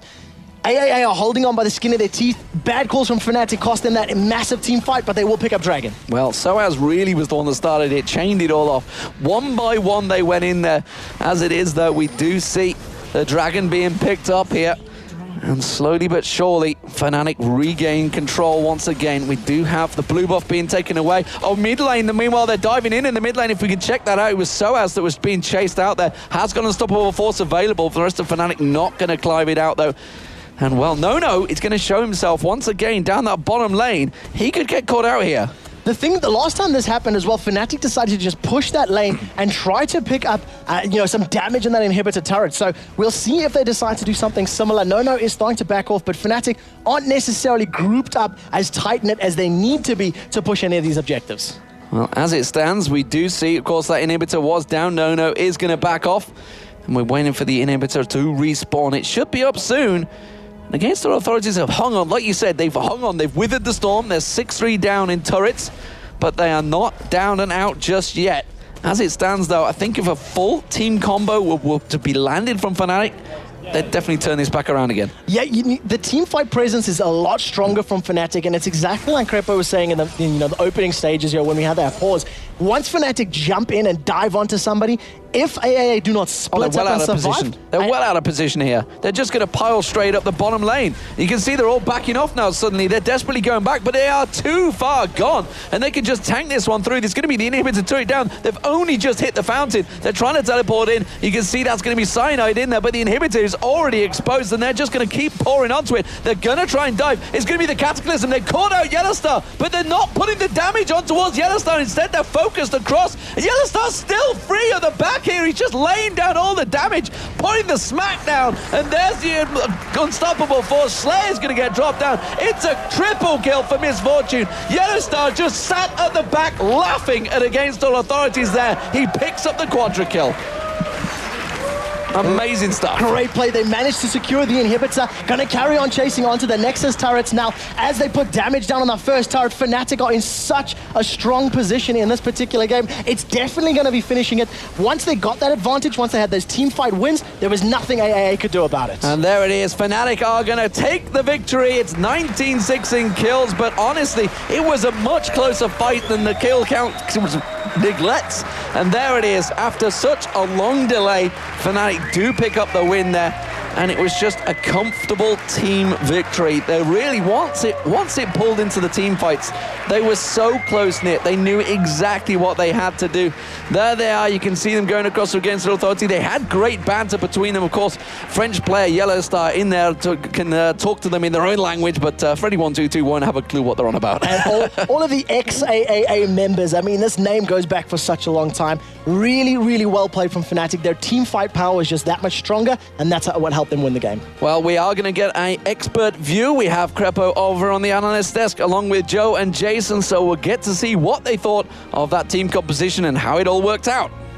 Thanks a lot, Demon. So, Crepo, let's break that one down a little bit. We talked about the whole fact that Peke was going to be in their faces the entire time with Diana, and that's really what happened a lot of the time as well. Well, first off, let's say that they surprised me, because I was thinking they would lane counter Diana with Cho'Gath, but they sent him bot instead, which is actually pretty good, because it's very hard to burst the Cho'Gath down, and Leona and Misfortune doesn't push that well. which means they get a pretty good lane. If they can deny farm from Peke mid with the Ken and Sona combo, I think that it didn't go as planned. I think Diana got still a little bit too much farm for my liking. And the Jarvan as well was, like, early game, didn't get any ganks off. And as we said before, if Jarvan doesn't get that snowball rolling, he'll be weaker because he'll be so squishy that he'll fall to the base stats damage of, like, a Malphite and a Misfortune ulti is pretty much enough to take him to, like, what, 45, 35%? And then he's useless in the fight. He can't even go in anymore. So we prepared some replays, actually a couple of replays from that one again. There were some real highlights to go through. How about Jason, why don't you take us through the first one? Well, before we actually get fully into this replay, Krepo, you wanted to start off talking about what happened previously right before this that led into this fight. Yeah, basically, it's a story of about mid lane zone power. Whenever people go for objectives at the side of the map, they leave their mid lane exposed. And this is what happens time and time. Both teams did it once. First time Fnatic pushes mid lane while AA all started. AA pushes down tier 1 tower mid. They push one wave too far, which means they get caught by the Volibear hunt with Diana. You can't run from Fnatic's team comp because they will hunt you down. So they push them back. AA splits to the sides, mid lane exposed. Fnatic groups up, pushes back tier 1 tower again. AA can't respond, tries to defend, loses a few people. That's a mistake. Now what's happening now on the replay is about 5 to 6 minutes later, where Fnatic will attempt to get a Drake or a Dragon, and AA responds correctly by grouping mid, entering from mid lane brush, and then zoning Fnatic out. And you can roll the replay now and we can check that out. That was actually, that one we kind of want to skip over because we wanted to have you explain that one a little bit more, but the one we were going to show was where they chased the Malphite down. Yeah, there's too many. Can't hold all these replays. Yeah, catchphrase for this replay, like they say, never chase a Singed. Dude, never chase a Malphite. Let's just let it roll. So I'm going to get this on your screen and just show you exactly why that ends up coming true. So basically, yeah, Malphite overextends. They think they catch him. The Jarvan flag toss misses. Not enough knockups on Malphite. He gets really low. MF zones. So if you can pause it right there, we can check what's going on. Basically, Malphite didn't get knocked up by Jarvan flag combo, which means he doesn't get bursted. He still has his ulti and is on 20%. Doesn't matter though, it's his ulti. The most beautiful part of this was Yellow Stars blowing his MF ulti just to get that little doubt in AA's comp. But now they think all the ultis are blown, let's go in. But they go into a choke point. If you go into a choke point against Malphite and Diana, you're going to have a bad time. And Volibear comes in with the TP now, and I don't think the replay needs much explaining now, because just let it roll and you'll see Malphite ulti going in, boom, Diana going, boom. Meanwhile, MF is untouched, and you can't run. They will hunt you down. Even Leona ulti, yeah, beautiful. Too far. AA took it too far. Was it a mistake there after seeing that Misfortune ulti to go through? I mean, they obviously didn't have vision on that side, so they didn't know exactly what was waiting in that brush, which, you know, at the start was 4 men. Like you said, Cyanide actually TP'd into that fight there, into that wall in the brush. When, you know, from your point of view, making that call, when you saw the Misfortune ulti, is it a case of go in because that ultimate's not there, or is it a case of, well, at least Misfortune, and then probably the support at least is there as well? Let's not fight it. Basically, it all started with the correct call by a Malphite was at front. Not too many people were near. Burst him down. If you can burst the Malphite down with Cho'Gath Feast and then the Jarvan knockup. Because if you have knockups, you can keep him CC'd. Problem, knockup misses. Jarvan spells are on cooldown. Then, that was fine up till then. They can back off. I just don't think anybody in AAA was the shot caller. They need like the one guy saying, guys, this is too far, back off. And they didn't call that. They kept like solo queue instincts perhaps, chasing down, reaching for the kill. Maybe they felt they were behind and they had to make something happen. And then they ran into the brush, and like, you can't go into a choke point against a full AoE blow up comp. It just doesn't work.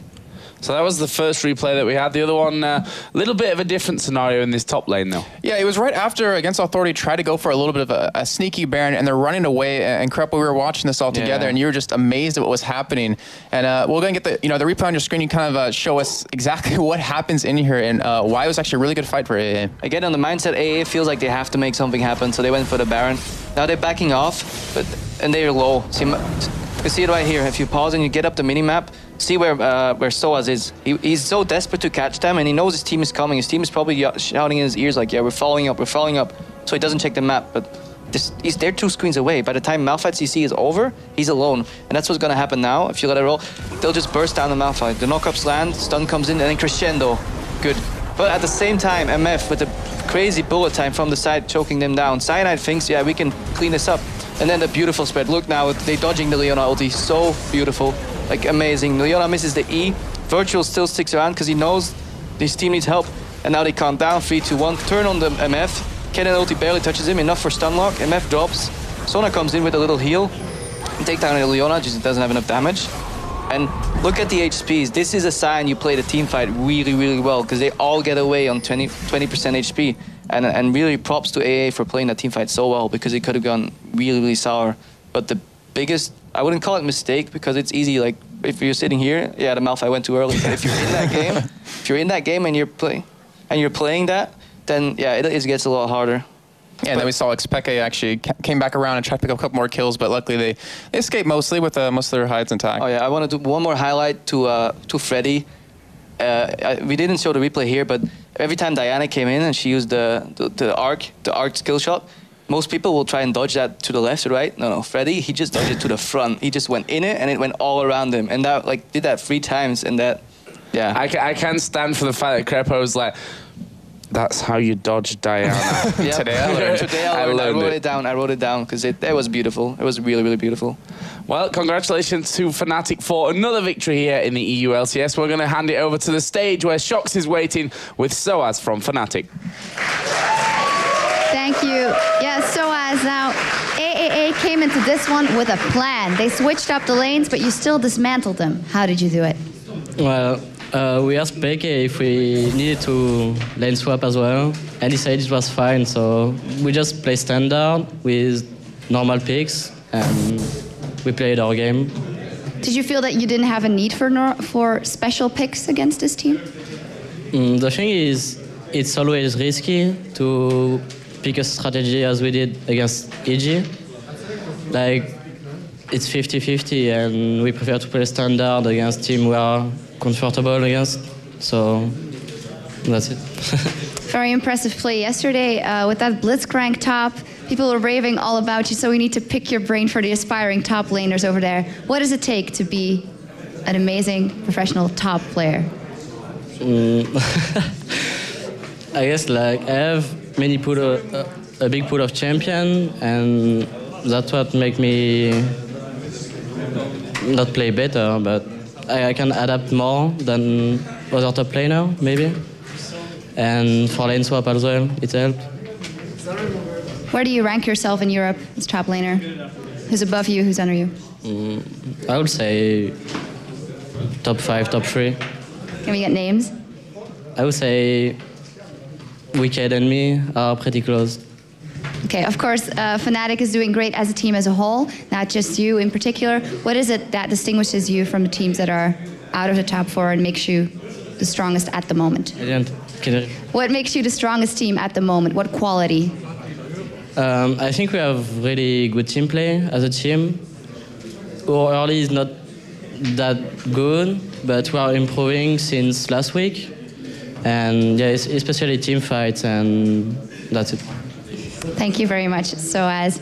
We're going into a short break right now in just a second. But don't forget today's Twitter question. Which player has impressed you the most in the LCS so far, and why? It could be Soaz. Send us your answers at LOL Esports, #LCS, and feel free to tweet us any questions you have from Crepo from EG, who's at the analysis desk. So we're going into a short break. When we come back, it's Dragonborns looking for blood, as are the Copenhagen Wolves. Don't go anywhere.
Welcome back, ladies and gentlemen. I am Lee Demon Smith, and here with me is, of course, Trevor Quickshot Henry. We're now on the analysis desk, and of course, joining us from Evil Geniuses is Crepo. Scumbag Crepo, some would say. Scumbag Crepo, indeed. It's, you said it yourself, in fact. It's because you jack all those kills. And CS. And CS, of course. I moved on. I'm no longer doing the kills.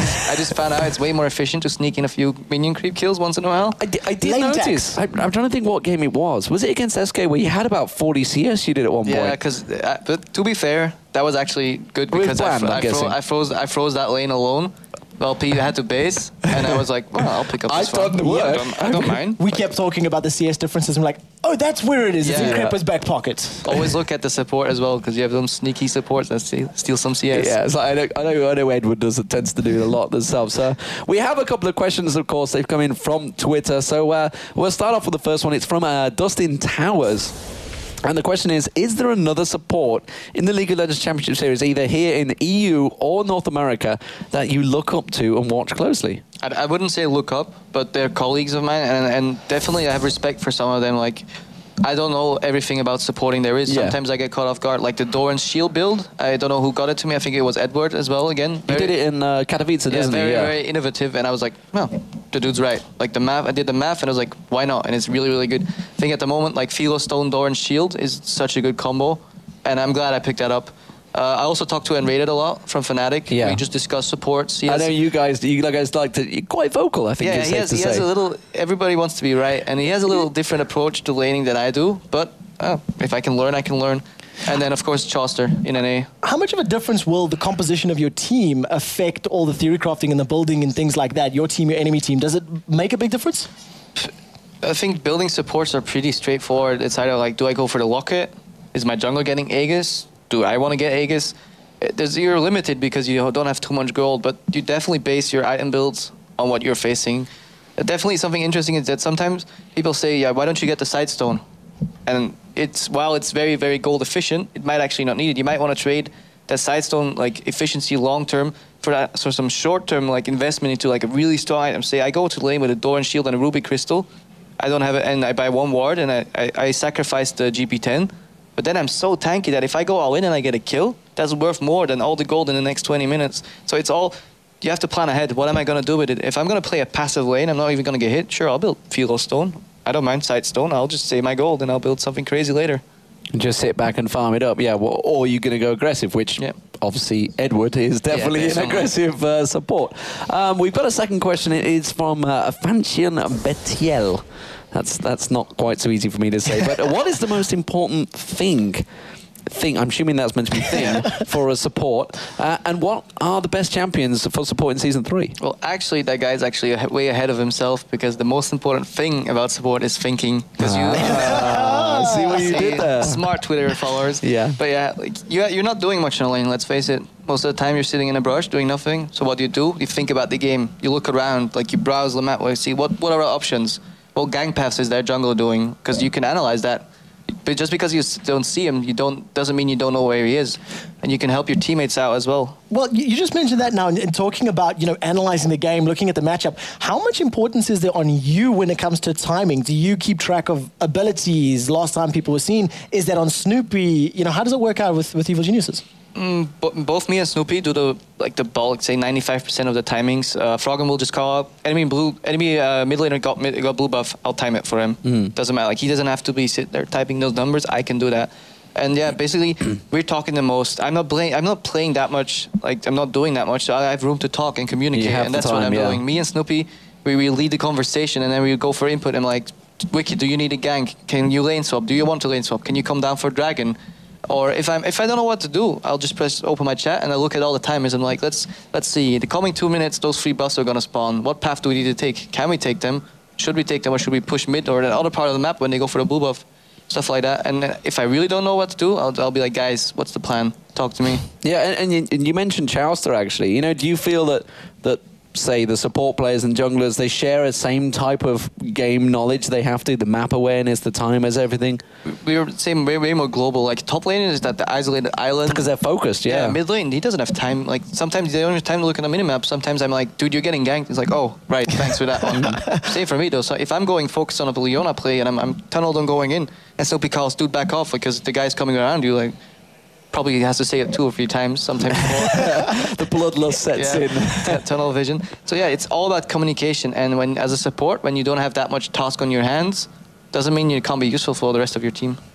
So we have a third question. It was from Voxchen, I think it is safe to say that. What is your favorite unconventional support? I play pretty much the standard supports at the moment. I don't know if you can call Fresh conventional or unconventional, but yeah, I like... New, I think. New, yeah. Innovative.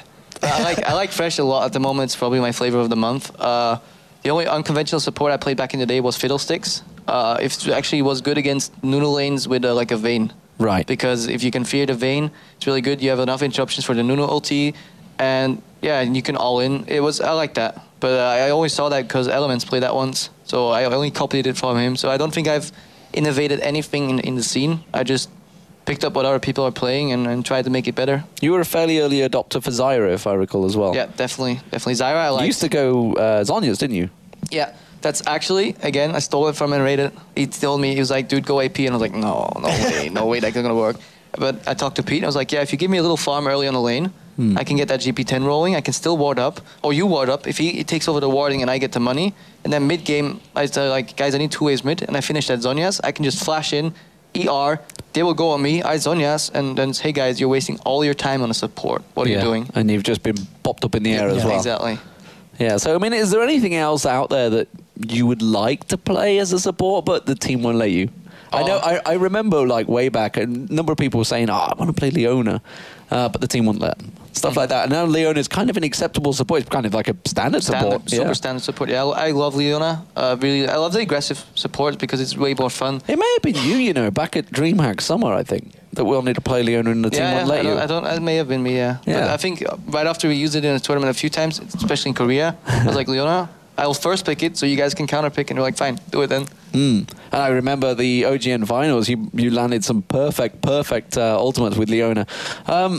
And I'm going to move on to the OGN finals because that was probably the biggest game for you guys, maybe. Is it safe to say, obviously, third place, maybe playoff, the semi-finals of the World Finals? Definitely biggest game, but the entire Korean experience was so good for us. We came in there, and you had it's the same thing as we have in LCS now. You prepare weekly for a match. Like, you know which team you're going to play, and you can prepare for them. You analyze them. First 2 days, you start just playing again. And then we kept track of all our scrims as well. So I just opened that file, and I control find who were playing Frost. And I could saw all the picks and bans we did in every scrim. And then we analyzed that, and it really helped a lot. The time stretch of 2 months, being together first time in that gaming house environment, playing weekly, and then still winning, was really good for us. Now, just for interest's sake, how much do you actually watch a lot of the other leagues? I mean, you've met all these teams, you interact with so many of them. Do you draw a lot of knowledge and information from watching the OGN leagues, watching these different events that are happening in the different ponds? At the start, you do, but now there's simply too many games to follow and too many games, too many different play styles. I think if something really big happens, innovative happens, it'll be on Reddit. And I'll find it there.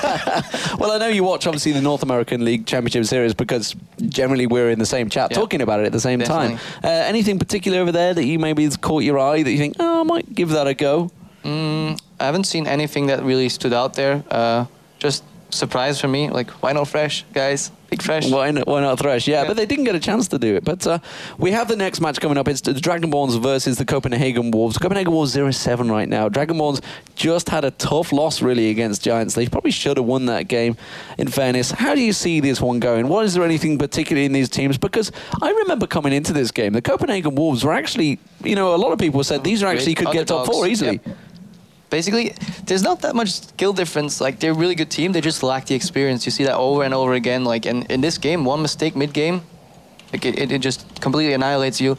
Coming into the game, they play really aggressive laners. So that might be both teams actually play really aggressive early game. And they play really, really strong laners on the side of Wolves. And while Dragonborns have a really aggressive team roam comp, they like picking people off. So it'll be interesting to see how the Wolves deal with early aggression from Dragonborns. So we will see how this one turns out. Of course, the commentators for the game is going to be Joe Miller and Jason Kaplan. Let's see if this is an aggressive game, guys.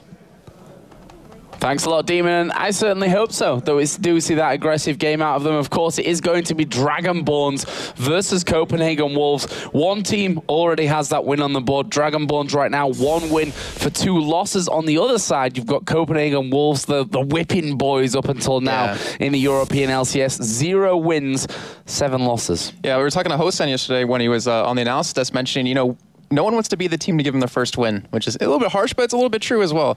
And I mean, Bjergsen, he came into the roster again this last week. Did pretty well yesterday, I have to say. Yeah. But we'll see how he affects the team overall.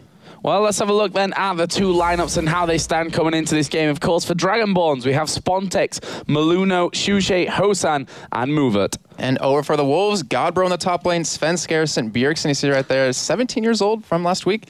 The Tess and Deficio are going to be in that bottom lane, so it should be a really interesting matchup. I'm really looking forward to this one, and I said before today started that if you look at the games, you know, there's no EG versus Gambit, Fnatic versus SK lineups today, matchups today, but these games could well prove to be some of the closest that we've seen so far. Copenhagen Wolves, it goes without saying again that they're really looking forward to that first win. They're really, I guess, really starving, hungry for that first win. Hungry as wolves.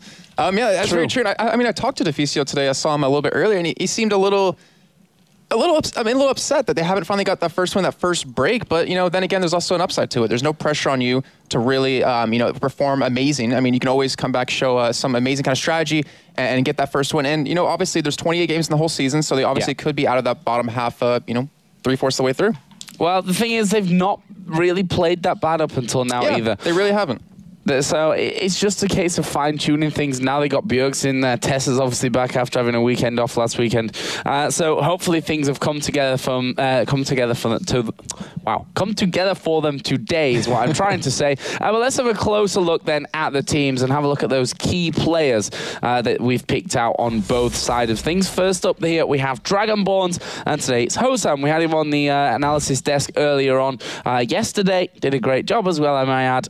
But obviously his Draven has been heavily banned out against him. He's done brilliantly when he's been allowed to play. Spontex in that top lane is another player who, at the live qualifiers, we saw doing extremely well. Maluno coming into the jungle, obviously was the replacement for Broken Shard, who couldn't participate, at least in the early stages of the European LCS. Wow, my words are just all over the place. So hopefully that fixes itself. Shushe in the middle, of course, he won the Season 1 championships with Fnatic. And then Movert, we definitely shouldn't leave out the support player for Hosan. They really played an interesting kind of composition earlier, as Krepo was mentioning. It was an all-in. It's, you know, try to get onto one person, pick him off, and win that fight. It worked out for him pretty early on in the game, but, you know, as the team first started coming at him against them, Giants just kind of overpowered them. Well, let's have a look at their opponents in this one. They're currently 0 for 7, and at the bottom of the table, of course, the Copenhagen Wolves with Godbro in the top lane, Svenskeren in the jungle, Bjergsen in that middle lane, and our key player for this one, the Tess on the AD carry, and Deficio his support. Tess, again, he had that horrible time of things last weekend where he unfortunately couldn't play. They had Kautard in there as their AD carry, but up until now, I'd say that we've not seen the best of the Tess. The qualifiers, he was amazing. He was so amazing. And hopefully he can hit that level here. Yeah, he played a lot of Ezreal during the qualifiers, and we were really surprised because it was just spectacular. But now we're starting to see him finally branch out. He's played some Varus. He's even played, I believe, Caitlyn as well. So he's finally shown everyone else that he can play a lot of other AD champions. And Hosan, he's in the same kind of boat. You're banning out that Draven against him. You have to show something besides that one AD champion. Well, the teams are almost ready to go. We caught up with them again, as per usual, to see what they had to say about each other. They seem to do a lot better offline than online. We know we are better than them. I'm sorry for them. I want to see how it goes when they get their mid laner back. But on team play, sometimes we just don't listen to each other, so we throw it and we lose it. We have a tendency to be over-excited into the games and just start throwing on our own. And when we get Bjergsen back, then we're going to be a lot stronger, and I honestly think we're going to beat them. So two confident teams there. Spontex beating Spontex, as we've got to know him here, just saying, you know, we're just a better team. But we get a little bit overconfident, overexcited, I think is the way that Mover put it there. And also from Copenhagen Wolves side, they said, once we have Bjergsen in the lineup, we're confident that we can beat a team like Dragonborns. Yeah, I mean, the Wolves, they haven't done bad in any sort of the sense. You know, over these past 7 games, they played an amazing early game, and they've actually had the lead in, I believe, 6 out of the 7 matches, but they just couldn't hold on to it, and hopefully they'll be working on that within the upcoming weeks, or just show us right now that, hey guys, we are a team to mess with, and kind of, you know, shut Dragonborns up with that video. So we're going to be kicking things off here in just a few moments. We have all 10 players in the game. You can see both teams already lined up and ready there. Spontex on the left-hand side of your screening. Very, very confident guy. I think that's a very happy Hosan as well. He's in a good mood today. Actually, I sat down and had dinner with him before we got the show started today, and Hosan said, you know, I think I'm just going to stop playing with these guys because they're annoying and come and cast with you for the rest of the tournament. Actually, I tried to get him to go into a bet saying, you know, if you lose to this team or whatever, you're going to shave your head. But he said, you know what, I don't want to pull a Joe Miller there. I want to keep my hair. He has got at least 3 times the amount of hair that I had, so he should definitely be thinking wisely about what he says and what he bets on. But we are into Champion Select here. Let's see what we're going to have banned out. Obviously, the bans all on the right-hand side here. Elise, first of all, banned out for Dragonborns. We have seen that already being used by Copenhagen Wolves. Vi then banned out. We saw it in the middle lane with Shushe in their last game today. Twisted Fate then taken out by Dragonborns themselves, obviously aimed at Bjergsen. And then Kale was the 4th ban, the 2nd ban overall for Copenhagen Wolves. And the 5th was Kha'Zix coming out for Dragonborns. Well, yeah, they took away 2 of the champions they played in that last game. We saw Vi in the middle with Shushe. We saw Kha'Zix top with Spontex. Worked out for them really well. They got those kills, but they just couldn't hold on to the game. And the last ban will be coming in here in a second. But Xin, obviously, as you see right there, going to be left open, which is a bit interesting, which has actually been happening a lot today, even yesterday. Zin's kind of not a targeted ban anymore. They're letting him through. Thresh was the last ban. Well, kind of expected. He's got a 100% ban and pick rate up until now. Most of them, sadly enough for us, because I'd love to see a lot more of him have been banned. But that's the thing, you let that Xin Chao go through, he's going to get picked up straight away. Yeah, we did see Deficio actually play an amazing Thresh yesterday against All Authority. It's so hard to say, against All Authority versus against All Authority, and kept catching Nono over and over with the hook, and then they would just blow him up. But we see Shen and Lux being sat on, and I'm always kind of cautious about a Lux pick, Joe. It's because if the other team builds tanky enough, it kind of completely counters you unless you have that strong early game. But that Shen going to be locked in. And Maluno, DB, what are they going to pick up here? So we will have Maluno. Oh, well, I was going to say in the jungle with Xin, but with that Jarvan, not necessarily sure where that will be, because Maluno was one of the... Well, he wasn't the first, but he was like the 2nd person to always run that Xin and make it really popular when he was back in Curse. Yeah, and that Lux pick, just to kind of touch on it again, it was banned out against Bjergsen yesterday as well. So we know that Bjergsen is a very capable Lux player. We'll see how he does in this one, but it looks like Lulu going to be locked in straight away here for Dragonborns. Not really taking much time to think about that one. Jarvan still not locked in, which they may switch up in these last seconds. But seeing that Lulu, it kind of makes me want to think that Hosan might go Caitlyn with that, because you have a really strong lane pushing presence with Draven's still in there. That's the thing. Draven's still open. But, you know, Lulu's not a super aggressive support. I mean, you can harass a little bit, you can get the nice slow, you can disengage really well. But someone like Tarek would be a good person with Draven, because you have that stun, you can get that damage in, you get the shred with the armor and back out. But so far, you know, that Jarvan, the flag gives you a lot of armor. We could see, well, we're not going to see Tarek come in, but Copenhagen Wolves, where are they actually going to go with here? Since Bjergsen will be most likely running the Lux mid, the test. Ezreal is still open for him if he wants to play him. He still has Varus, Caitlyn, which we've seen him play over the past couple of weeks. But I'm not 100% sure what they actually want to go with so far. I think it's going to be that Xin in the middle lane. I think that's going to be Shushe. We've seen him really kind of favouring these bruisery champions, which is quite ironic because when he was moved to top lane for Fnatic, he had a problem with the whole bruisers coming into this top lane, and that's when he ended up leaving the team. But now he certainly seems to be having a lot of fun with him. Let's see what Copenhagen Wolves go in for next. Still a lot open, so obviously no AD carries picked up just yet. We still have Draven in there. We still have Miss Fortune is in there. Caitlyn. So definitely options open. Ezreal, of course, not to forget him. I wonder if we're going to see maybe Darius actually come out because we have the Lux, so you want to burst someone down as quick as possible to catch one that light on it. Darius would be a nice follow-up with that true damage, but we see Zyra, so let's think we will have that support Zyra, which Deficio has played in the past and showed he's very competent with, and wow, Hosan instantly locking in that Varus. Well, he obviously didn't need to think about that one, did he? Straight in there, no messing around. It's going to be Varus for Hosan, which sadly, I like to see is Draven. Always a spectacle to see. But is Varus probably going to be just as strong for him? The fact that he locked it in so quickly meant that he's definitely not having any second thoughts about that one. What will they finish off the lineup with here? Obviously, Xin, Jarvan.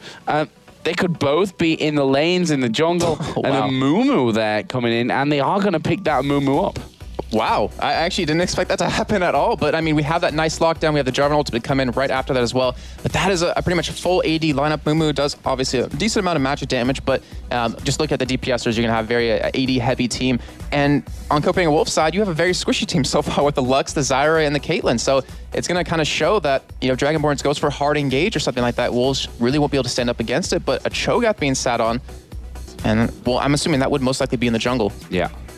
Yeah, I definitely think so. That we'll see Svenskeren with that Cho'Gath up until now. So let's see how these switches go. See who's going to be playing what and where they're going to be playing it. And it looks like it could actually be that Jarvan in the middle lane for Xuexi as they switch over to that. I'm always cautious with Dragonborns, though. They seem to always like to change last second. Could probably just pull a Mumu in the middle, you know. It could happen. Well, that was the comment from Hosan yesterday that Xuexi doesn't need the champion to be strong. He just needs to enjoy playing it. And then he just says, well, I'm going to play it. Even to the point where, you know, they'll pick champions because they're strong and then say, well, who's actually going to play it because we didn't really factor in, you know, where he's going to be and where he's going to go for that one. EG? That was a Jace pick, They're like, hey, we want to take that away from Froggen, but who's actually going to play it? Bit of a strange one, that one, but, you know, however it goes. On the other side, it will be Shen top lane, Cho'Gath in the jungle, obviously Lux in the middle lane, and the Caitlyn Zyra in the bottom there. You can see closest to your screen, move it. Not quite got the same hand-warming strategy of the shaky hands of Xuexi that we saw from earlier on. There is Bjergsen, looking a bit nervous to my trained eye, you know, good at picking out nervous people. He doesn't look super confident there in the middle, I have to say. Well, I mean, that could always be misleading. I mean, we saw what DreamHack did a really good job during there, but, you know, it's also a different game because you're 0-7. You want to win that first game, and it can be a lot of pressure. Well, that's the thing that you said. There's the shaky hands of Xuexi to warm himself up. But you said there's no pressure on them at 0-7. I'd actually say it's completely the opposite way. For yeah, that's a good point. You know, Copenhagen Wolves have won themselves a lot of fans, actually, even though they're heavily at the bottom of the table. You know, no one really close to him in terms of those statistics. But Bjergsen, everyone's been saying, all right, Bjergsen's coming back in week 3. Bjergsen. The kid just turned 17. That is a lot of pressure on him coming into this game. Interested to see how he handles it. This time around, of course, their first game with him didn't really go to plan, and they are searching for their first win here. So, level 1, Jason. Are we going to see any action? Do you think it's likely? If it's going to happen, I have to say it's going to come out of Copenhagen Wolves just because you have potential for the taunt, potential for the knock-up, the snare out of Lux as well, and then even Deficia with one on top of that. So they have a lot of control. They don't have an insane amount of damage, but the control is always a major factor. And over on Dragonborn's side, and depending on, you know, what Meluna would actually level up, because if they do go for an engage, it's really going to mess up in the jungle. I think it's just going to set them too far behind. So I think they're just going to play passive, just secure their buffs. As I do see that first ward going down over for DB. Really want to prevent any kind of blue invade, because a Moon without that blue is going to be a little bit slower and have a little bit of a harder time. See, he's put that really close to the wall there, which, you know, it's only a couple of units if he'd have put it in the other corner, but still would have given more vision overall if he'd got... I mean, they were already around that corner anyway. Either way, Copenhagen Wolves right now in that brush at the top of the river of Svenskeren, just having a little bit of fun. But they're going to be at least 4 men there. Shen is on the other side of their jungle, on that bottom side by the blue. They've got a defensive ward in there. There are 3 wards down already for Dragonborns. 1 top side, 1 bottom side of the river, and 1 in that bottom tri-bush. And we can see that Copenhagen Wolves here, 135 in the game, have hit the go button and are headed down towards this blue buff. The question is, will they be able to catch anyone out from Dragonborns? We're waiting for them here, and Spontex is going to walk straight in. Here we go, the binding lands, the knock-up lands, Spontex is going to go down. First blood coming in for Zyra on for Copenhagen Wolves. Such a well-played job right there by Copenhagen Wolves, coming in through that top side, which, you know, Krep was pointing out, that seems to be the open spot that people aren't noticing anymore. They can just come in through there for that late invade, secure a kill or 2, because you're usually at your wolves, but it's forcing Luna to go for that red, denying him a lot of quick clear potential. That's really hard to say. And then Copenhagen Wolves on top of that, they warded their own blue, so they know if Meluno's going to go for that to try to steal it away. And Joe, just take a look at the lane so far. We do have a lane switch for the Wolves, sending their AD carry and support into the top lane versus Xin. And then we have Hosan at the bottom versus Shen. Lulu actually going to be roaming around for a little bit, so Mover trying to help out into these other lanes. Yeah, Lulu's going to be helping here to try and get that blue buff back, but they need to be real careful because Cho'Gath is coming down, and he's done that blue buff, obviously smiteless in the end. They know that they weren't coming around. They spot Movert's position as him and Meluno start things off. So let's see exactly what Cho'Gath can do. Movert, crucially, wasn't stood in the brush. Actually will change that as we are going to see the Rupture come down, and he is smited away there by Meluno, and Dragonborns get the blue buff back. And we kind of have to say that Wolves kind of gave that blue completely away because they had that lane swap. They were pretty much conceding their damage to conceding their damage to put it in the top and allow that blue buff to be stolen away. God, we're obviously not going to be doing too much against that. It's a nice potential steal out of Sven Skersen, but obviously didn't work out in the end. And Joe, just taking a look at lanes in terms of where the action is going to go down, I really have to say it's the mid lane because you have Jarvan, who hurts so much with this passive, with just his damage in general, versus a very squishy Lux. Yeah, I mean, obviously, up until level 6, I mean, you've got the flag combo and what have you, which Bjergsen is going to have to be very careful of. But up until level 6, I think that Bjergsen should be able to control Xuxe. The problem is when they set up these ganks, when this Amumu can get in there, that could be some real problems. We see Godbro here in that bottom lane already taking a little bit of damage from that Lulu Varus combo, which, Hosan opting to go for this time instead of that Draven, which kind of surprised me because he is so confident on that Draven, and a lot of teams struggle, I think, still to really know how to play against a Draven. I think that's half of the problem. Well, yeah, I mean, but we were also talking with him on the analysis yesterday, and I mean, his Draven, yes, very strong, but he mentioned Varus when he saw him that his Q, the potential not to do damage, is so high that he can really dominate your lane, which he is currently leveling up first. Instead of the hail of arrows, his E, to get that harass, he's just going for that pure damage out of the piercing arrow. And the top lane is just seeing right now, the turret very low, and I'm kind of surprised to not see an early gank out of any of the junglers, because usually when you see that switch, you see that early gank happening. Obviously, it's going to be a little bit harder to gank, but Shen, I mean, he was easily susceptible to that gank. Yeah, and while you say that, at the same time, Shen has a ward by the entrance up towards it. Yeah.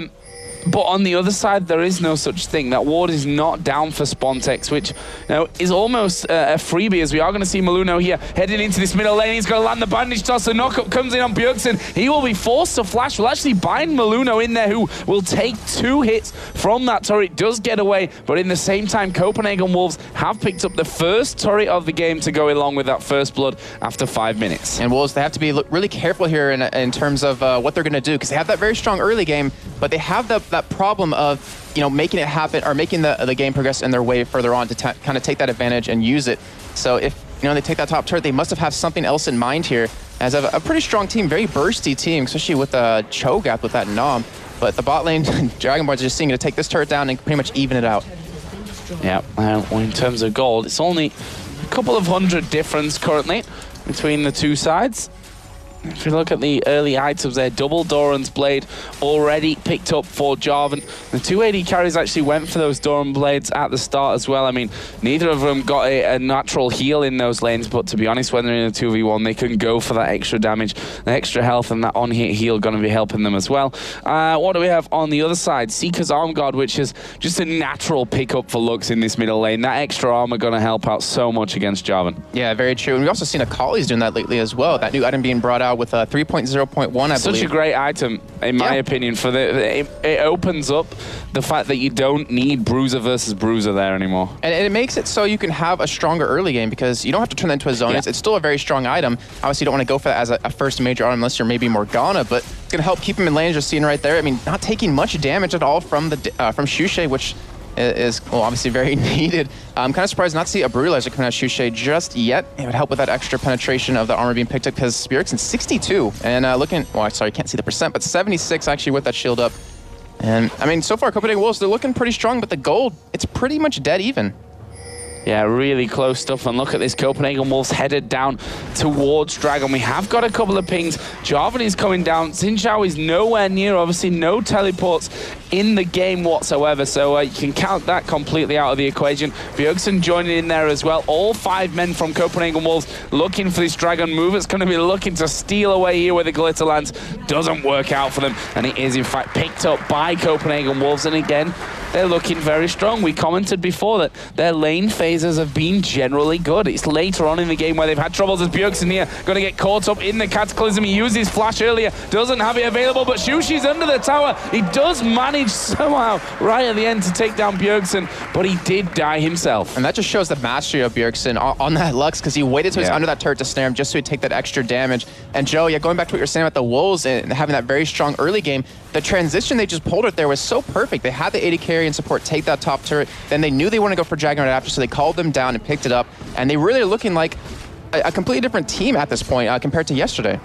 And you see here Maluno in that middle lane, can't really afford to go in on Svenskeren and Godbro, who are both there. He is still pretty tanky with just that Spirit Stone in from the start. He's going to try and pressure Svenskeren away from it a little bit, but you can see that he's definitely not going to be able to challenge if anyone else comes into that equation. So let's have a look at the items here. You can see Giant's Belts being picked up for both Xin Zhao and Shen up until now. Both got boots. We do have that Red Elixir plus the Doran's Blade in there as well for Xin Zhao. On the other side, the AD carries double Doran's plus the Berserker Greaves for Varus, Vamp Scepter, Doran's Blade, and the boots, level 1 boots at that, for Caitlyn. And the test currently sitting on about 1,200 gold at this point, so when he does back, he's going to easily catch up in terms of that. But looking at the game later on, is it's going to progress a little bit more the team fight capability of both teams here. We have such a strong initiate out of Dragonborns. If you see it, maybe Shreya's come out. They have a move to come in with the ultimate. They have the flag knocked up with Shushe. They even have the Cataclysm to follow up. We even have Spawn Text with the separation if they do need. So they can pretty much hop on the Wolves pretty damn easily. And it's up to pretty much Svenskeren and Godbro to keep their carries alive. But if Wolves just catch one person, someone that's somewhat squishy, and they take him out, they have a 5-on-4 advantage, and they can easily push with that and engage.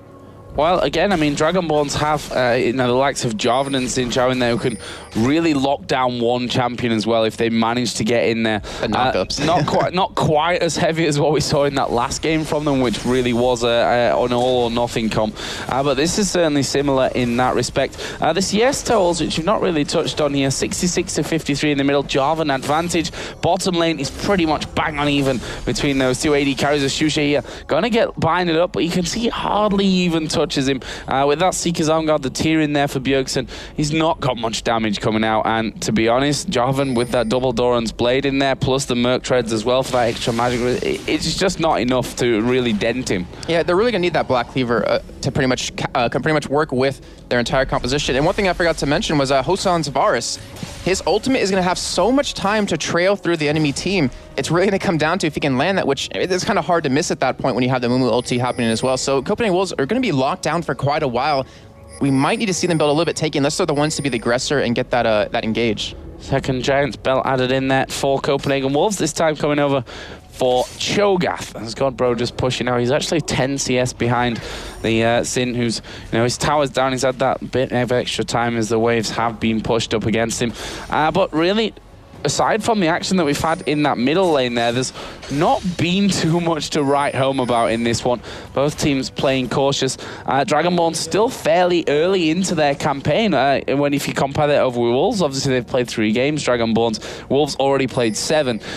They're still, as we keep harping on about, but that is the real story for Wolves right now, looking for their first victory of the season. Yeah, that would actually be, it'd be great for them for their motivation as well, because they'd have to be so down from it. We do see actually Shushe going in on Bjergsen, but like you're saying before, that Seeker's Arm Guard just gave him so much armor that Shushe really can't penetrate it at this point. Yeah, got plenty of protection from any pressure that Shushe can put in. He's going to go over, be taking his Wraiths at this point as well, just trying to gain that level and CS advantage. When I say gain, more extend, of course it is at this point. Both players are up now towards, past that level 6, obviously we saw that earlier. The Cataclysm coming down to Bjergsen, so We'll see where this next action is going to be coming down. Dragon is up in 1.5 minutes, so that's could very well be the next time that we see some action between these two teams. Yeah, I'd love to see Spontex push that top lane just in preparation for that, because we do have Luna with his flash, with his ultimate up. It could have Dragonborn's first major engage. If they let the Wolves pick up this Dragon, then they're really kind of going to be in trouble, because they're going to have so much more gold to burst someone down, and that, like we were saying before, that is the real test if Dragonborns can survive that. So you do have Shushay going in on the mid lane. Wow, that was really ballsy. Actually, he's going to get knocked up here. Laser's going to come through. Can they finish? There's the Gnome. And Mumu comes into the split second. Whoa! What a flash from Maluno. Acing the hole coming in from the side. He flashes over and blocks it. And that has just saved them a man. But at what cost here? They're going to lose that outer middle turret. He must be a paramedic, because he just saved his life twice right there. That was such a great... yeah, that was pretty stupid. That was such a great play, though, because he got that ultimate down. He ended up saving, as I could see everyone laughing about that one. But yeah, that was a great play. The flash, unfortunately, it's going to be down as well as his ultimate. So this Dragon, they're going to have a hard time taking it away if they wanted to. Overall, Maluno just pretty much showing he deserves that spot on that team right there. Well, he'd take a bullet for his teammate any day, and that's what... He's a bodyguard. It is the bodyguard. So... Dragon coming up here in 12 seconds. Copenhagen Wolves have vision of Maluno's position, so they know exactly where he was waiting. But again, this whole thing that Crepo really talked about earlier on, the zoning power that you can have in this situation. Dragon will just go, right then, if you're going to be camping at Dragon till it spawns, we're going to start pushing middle, you're going to have to come back, and then guess who's going to have positional advantage to go back in for that Dragon afterwards? Exactly, because their mid turret's down, so why not kind of go for that? Because you can be in the Dragon Pit area right now, but what can Copenhagen Wolves do against that? They're going to be overextended really far, and might they actually just get gave caught it off up guard. now. Yep. They just quite willingly just went straight out of there for that one. The thing is, Dragonborns can't afford to fight at this point. With that Moom ulti being down, all they can really do is when they see Copenhagen Wolves go for the Dragon, just push the mid yet again, and it really forces the Wolves to react to it. But the top lane's still being pushed up right now, and it's going to force Godbro to head up towards that top side, but then again, he has that ultimate to get down, but he will be spotted by that ward going up there. So Dragonborns have that little bit of informational advantage, but not really going to be able to do anything off of that. Yeah, I mean, they probably could do it right now, to be honest with you, knowing that Godbro is going to be walking up top and he's going to keep going that direction until he's called back down. Obviously, the wards down in that bottom side will give vision to Copenhagen Wolves. I like the fact that after they took that middle turret, that middle outer turret down as well, they put a ward down in around that turret area. So they've got vision, even if their minions aren't pushed up that far. Dragon is going to be started off by the Wolves.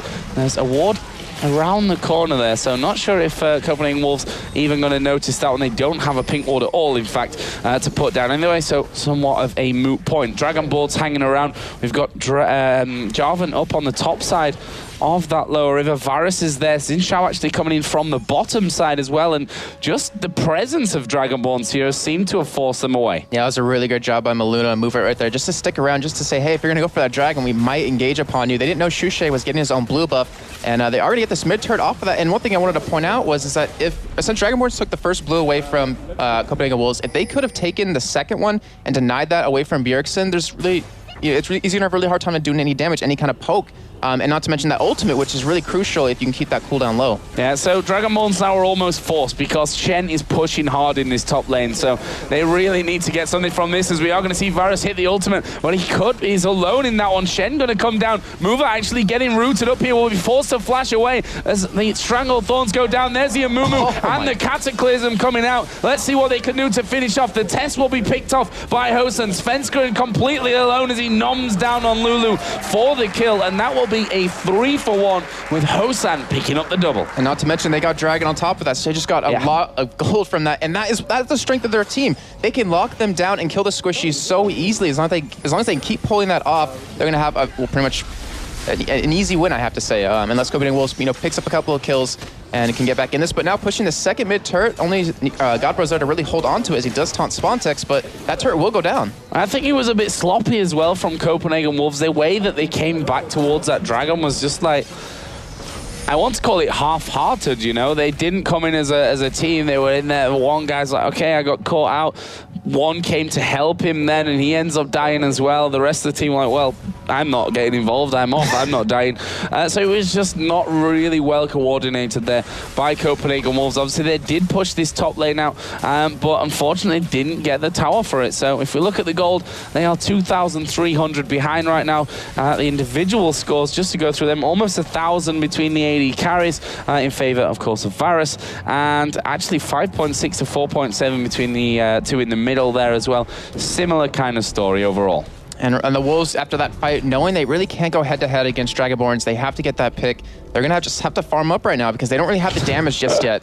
Svenskeren just thinking that the golem there would die from his red buff as it resets and walks back into its camp.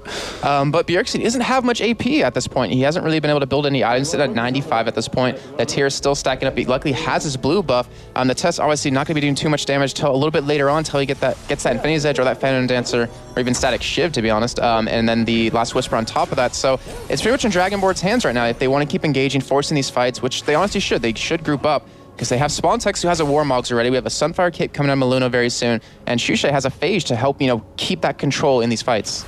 Yeah, I think this is a real strong point of the game now for Dragonborns, where they'll be looking to make a little bit more happen. Hosank going to be given over the red buff. As we said, both AD carries with the Bloodthirster, just that pickaxe separating them at this point in terms of their build, plus an extra Doran's Blade as well on that on the Varus.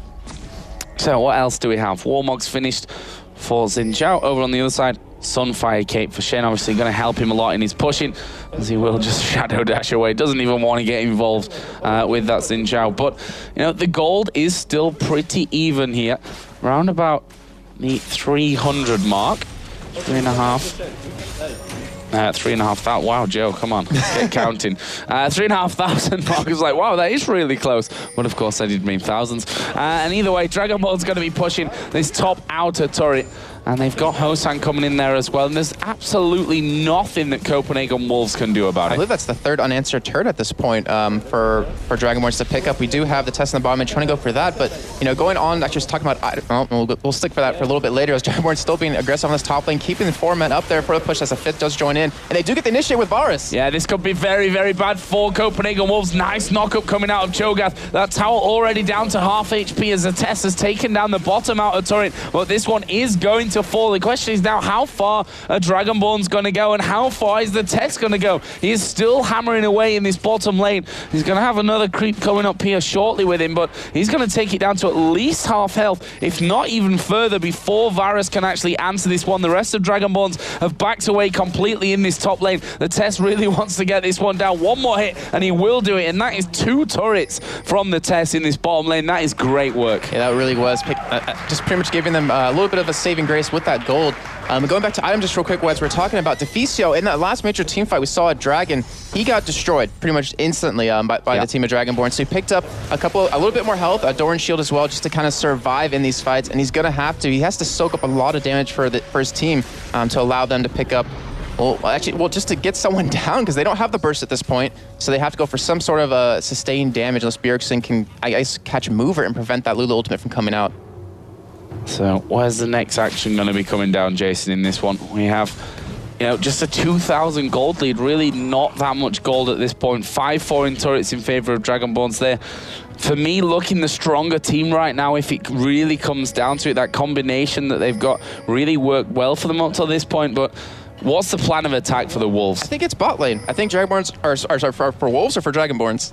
For Wolves, anyone, okay. But for both. Well, for Dragonborns, I think they're going to make a play on the bot lane. They have the ability to dive under these turrets. The Wolves, they need some sort of break. They need to keep a lot of wards in their own jungle. They need to clear out the wards as well from the enemy team. As you see on the top side, Dragonborns just has complete vision there. They need to take that out and kind of create an opportunity in the jungle. But then again, we have the Dragonborns getting so tanky that I'm really looking at it. I'm just like, who can they potentially burst down? And do they have the damage at this point? And I'm not really sure. Yeah, I don't think that Bjergsen, a full combo from him. Maybe he's bought one item since I really last checked there, but I don't think he's got a blasting wand and a haunting guys now, which may change things a little bit, but I think unless he hits the Lulu and maybe the Varus, that he's really going to get a break from that side. And then you have the pseudo tankiness from the Lulu ultimate, so if you don't get him down quick enough, it's not going to matter anyways in the end. But we do have Dragon coming back up in 2 seconds as Dragonborn's going to stick around and pick this one. And the gold lead, it's kind of what's the word I'm looking for, Joe? What's the word? Increased? I was going to say the opposite of that. Decreased. There we go. Oh, there we go. And then as they get it right back up with that Dragon. Well, Dragon has been taken down now. Its size has been decreased to 0, Jason. A team kill for Dragonborns as well, by the way. Forget that one in there. The Jarvan actually going to go in here into the middle. Cataclysm down on Bjergsen. He's going to get Stan United. Actually will flash away. Jarvan will get away from the ultimate of Zyra, but will that be enough? Here we go with Mumu going down in there as well. He's got a wild growth on him, but where's the damage? Where's the focus? The test is being hammered on by Spontex, who will pick up that kill. That's a 2-for-1. There comes the ultimate out of Varus Svensker and going to be locked down and finished off by Hosan. But can they get any more? Spontex is not very healthy, but he's certainly not backing off. He flashed in there, getting maybe a little bit too big for his boots, and in the end, he will have to back off. But a 3-for-1 again, coming out nicely for Dragonborns. Shushi, obviously the real starter of that whole thing. He died for the pleasure, but 3-for-1 you'd take any day. Yeah, I mean, I think Spontex was the big MVP of that fight, just because he went into the backline onto the test. Even though he ulted everyone out of the Amumu ulti. Well, I mean, the thing was that he went into the backline and he stuck to the test. And from that, we had Bjergsen and Svenskjærsen have to stick with him just to protect him, and yet they couldn't do that in the end. So he soaked up a lot of damage. He forced their attention onto him and allowed Hosan just to go to town on the Wolves. So, Wraiths here for Hosan. He's got that crit cloak in now with the pickaxe, so getting himself up towards that Infinity Edge. On the other side, Lux not having anything else after that on the Warden's Mail, picked up by Shen. Warmog's done for Cho'Gath. Sunfire Cape on Amumu as well. And there is the Chalice being picked up by Lulu on the other side as well. Zeal also added in for Jarvan, so going full-out Terror Jarvan here. Yeah, we're going to see that Trinity Force come out, which we saw actually with Shushay going, him as well, going that on his Vise, so because he really likes that item. And looking at Defease, it looks like he's going for potentially Shurelya's because they need that kind of speed. The test needs some sort of help, as we saw in that completely in the last fight, to just escape, just to stay alive. He can't go head-to-head against anyone on Dragonborn so far. And it's really going to commit a lot of resources to just protect him. So, Dragon obviously taken down a little bit earlier on. We can see the ward positioning now.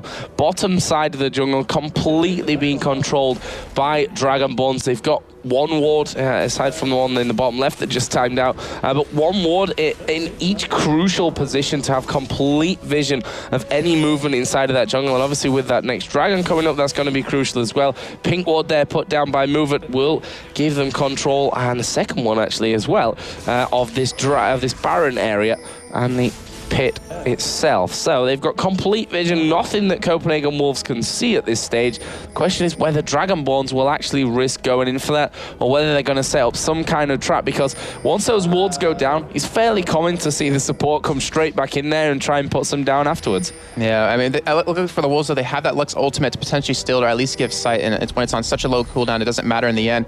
And I'm really surprised at how kind of passive Dragonborns is being, because in every single team fight, they've won it in a landslide, and yet they're kind of being hesitant to force these fights. Well, Deficio has got that Oracle on now. You saw the Rupture was put down by Svensker, and that forced Dragonborn to actually get out of the ambush position. Good news overall for Copenhagen Wolves. The Shen here on this bottom side is actually going to get caught out by Hosan. The question is, can he get away here with that Stan United on? Yes, he will, but that's could be a vital ultimate depending on what they go for next here, Dragonborns, not having Shen been able to teleport himself around the map. And it really gives Dragonborns that security, knowing he won't be split pushing because he doesn't have that up anymore. He can't join a fight if they do want to go for one. So that should be a key for Dragonborns to potentially go for Baron, because you know Shen's going to be there. You know you can win in this in these fights. And we have a Blade of the Rune King picked up for Spontex, and actually was it was buffed a little bit in this patch. It was more balanced, I guess, if we use the word Quickshot said. It does more % damage and also gives you more attack damage. So it's going to will pretty much help quite a bit, especially if he gets a little bit of attack speed. And no one squishy is going to survive against that. Yeah, also, as time corrected there from Varus, actually went in for that Phantom Dancer And left the last Whisper, the pickaxe maybe for that last Whisper a little bit later on. Deficio here finally clearing out the vision that was all set up by Dragonborns on this top side, but they'll say, well, you know, you take that ward down there. We're actually on Baron right now, so they're going to start this Baron off. Can Copenhagen Wolves do something here? I mean, Cho'Gath, a prime target if his nom was up. He's actually on cooldown right now. He does have Smite available, so does have that for a potential steal. And we can see that Dragonborns, as they notice Copenhagen Wolves starting to amass, they are kind of half backing off and half doing the Baron still. It went very, very low there, but they just didn't want to have that risk of continuing to take it. It was actually a great job by Dragonborn, especially Shusha. He just kind of waited on the sidelines until that ward was taken out, so he didn't want to show himself like they were actually going to go for it. But you cannot go against not try to take a Baron when you have Sven Skersen on Cho'Gath with that 1,000 damage from his feast, and then you have Bjergsen with that ultimate on top of that. That's so much burst. It's really hard to smite that, and there's no point in giving away such a crucial buff at this point in the game. So Dragonborn's taking up position once again. That pink ward going to be timed out here soon, but they are starting it off. Yeah, that ward is going to be taking out Baron now, down to half HP. Question is, are they going to be able to get over? The Nom is now available for Svenskeren. 8 seconds for the Dragon to come up, but that's certainly not the focus at this point. As we see again, Dragonborn's backed away and then went straight back in. Copenhagen Wolves just pushing that middle lane out. And that will force Dragonborns to actually come back in and force it back on their side of things. And maybe say, well, Baron's just too much stress for us right now. Let's go and have a Dragon. Yeah, they're kind of giving Wolves a chance to get back in the game when they could just force these fights. Every time they go for that Baron, they end up dropping down about half health. As Maluno is finally regenning it back. Shusha as well. But they're really just allowing the Wolves to farm up and get the burst. They're going to need the damage they need. Bjergsen almost has a death cap done, as we do see an engage out of Spontex. Yeah, they're going to go in here with Spontex onto Svenskeren, and obviously the tankiest in that lineup. Oh, the Cataclysm flashed away from. The question is, though, with those flashes down, will he be able to follow in? Jane Crutcher will land onto Bjergsen. He puts the laser down, and Mumu ulti comes in. Spontex going to get knocked up. Tess doing his best to force them away, but Spontex dives on him again, uses the flash, gets the knockup. He's saved there by the Rupture and the Stan United coming out of Shen. He's going to throw down the ace in the hole, caught by Hosan, and only the 1 kill resulted in this one. But will it allow them to take this inhibitor turret? They're decently healthy still. Hosan obviously at full HP, and you can see how fast they're able to get rid of that turret, not wanting to risk that inhibitor turret, and they may well just back off here and say, well, this is the time for that Baron. That's still... or not.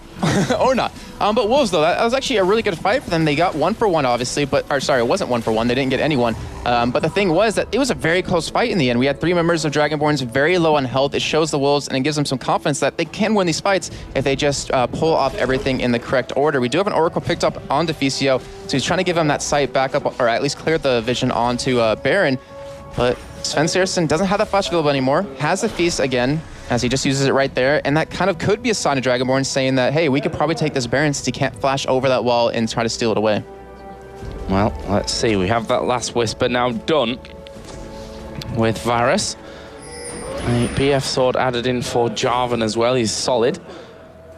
The Mikhail's Crucible actually was picked up on Mover, which is going to be a really interesting item because as long as Hosan doesn't get comboed by Bjergsen, they're not going to kill him. So if he frees him after that Light Binding, they're not going to be able to lock him down unless they land a Rupture or a Taunt right after that, or a Grasping Root. So great pickup by him.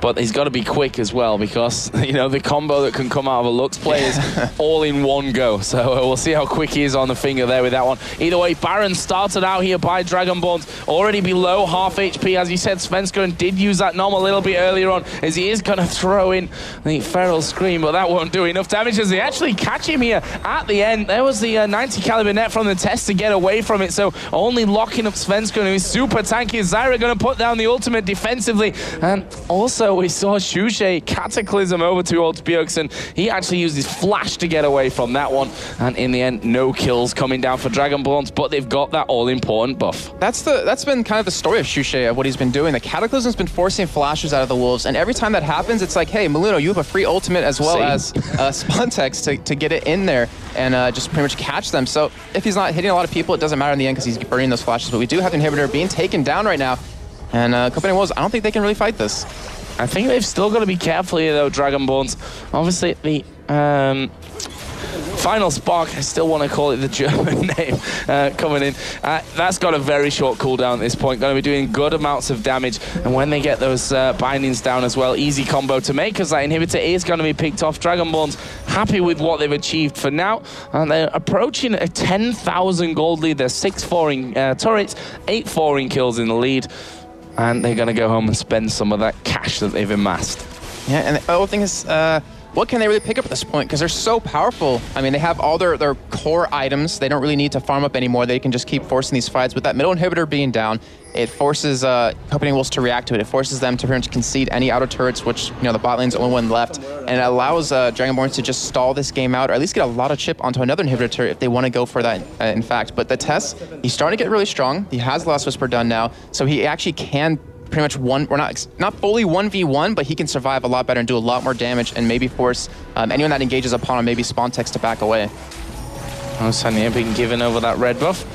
See how quickly he's taking that down now, and he's going to go and spend his loot from earlier. Got those home guard boots. Actually got around about 1,600 gold to spend this time around, which obviously going to be a bit more once he's sold that Doran's blade, and he picks up, as you'd probably expect, a BF sword. Wait, did for he even more damage.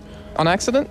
No. Oh, okay. I saw the thing it comes up twice when someone else buys pretty much the same time. I think it was the Runic Bulwark that they bought at the same time. Gonna say that might have been a little bit of a misclick.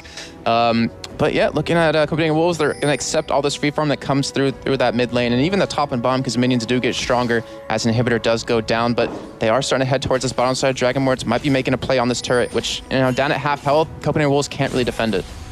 Yep, they've just actually pinged up towards the top of that lane. They've seen the positions, and, well, not much that turret's going to be able to do to stop them. The rest of the team, obviously, from Copenhagen Wolves, not wanting to get too involved with that one, but these waves of minions coming out of the Wolves base just do not last very long. Oracle on mover to even further restrict the limited vision that Copenhagen Wolves have already got with every single inner turret down. As we see Bjergsen getting locked up, they're going to go in for it. Jarvan right in on top of him. Stan United going to come down. Laser comes out there as well, as Luck's going to be destroyed here by Varus. Godbro falling low, has to flash away, but Hosan's not done yet. He keeps going through as he gets hit by the knockup. Now he focuses on towards Svenskeren. He will have to flash as well. Can't quite get on the fountain. Hosan dominating. Deficio dove on the fountain. Hosan does not care. He will actually die there in the end. It's Zyra who's credited the kills, but they've got 4 kills from that one. The first turret going to go down. The second Nexus turret here going as well, as Amumu will fall to the test. Dragonborn's not going to finish the game just yet. They want more kills. Shushay picks that one up. There is the very much delayed ace, and Dragonborn's going to make Copenhagen Wolves continue their miserable run of results at 0 for 8 with a nice, comfortable victory here. And 13-6 in the end, but no job done there, I think. You can see Hosan, who went into the fountain there for his kills at the end. Never happy with what he's got on the scoreboard. And Wolves, they had that strong early lead, but Dragonborn's coming back for that, pretty much using that team fight to their advantage, and they have to feel pretty good. Now I believe they're 2-2 in LCS so far. Yes, 2-2. Not a bad start for them. You can see Spontex very excited about how that game went down, and why not? He's just picked up another win here. Obviously, that's it for us for now here on the Casa Desk. We're going to throw it over to Demon, Quick Shot, and of course, Crepo to break it all down. Yes, thank you very much, Joe. And well, there it is. It's 0-8, unfortunately, for the Copenhagen Wolves. And that does mean Dragonborns pick themselves up a victory that, honestly, Hosan on the desk yesterday was just like, I don't get really what happens, but we don't want to lose that game. Nobody wants to lose now. And now it's becoming a thing, unfortunately. Yeah, nobody wants to be the first team to give them a win. Yeah, but the thing is, there's, what, 12 games next Friday, so there's a possibility that it could happen, and the mental degradation over that day. We'll get to that in a moment, though, because let's take us through what actually happened. Really, the key moment was the Dragon fight. Yeah, I just want to point out one thing about the lineups. I think, actually, Copenhagen Wolves outpicked Dragonborns, because they're playing the same style again. They're playing this, like, very, very, like, Zerg-heavy, all-in type of play, and Wolves had all the counters for it. You're gonna walk into me, Shenton, Rupture, Silence, Lux Snare, Lux E, Lux Laser, all line missile skill shot, Zyra E, Zyra R, Kaelin just at the back placing the traps, 90 caliber net. Like, they had all the tools to deal with Dragonborns. You could see that in the game at one point. Dragonborns ran out of towers to kill. They can't push the base. They can't, because there's so much wave clear and so much snares that they can't get in. So they decided to go for Nashor. And eventually they got it, and then they actually caught Wolves out of their base, and that was the key point as well, because if you get caught out of your base, you're not defending anything, and you just get caught, and then you give up and then hit for free, and that's basically what gave the game to Dragonborns. Also, the key moment was then the Dragon fight we're about to show. Before we jump into this Dragon fight right now, you're talking about the team composition and how they had the ability to defend, to hold off against the Dragonborns.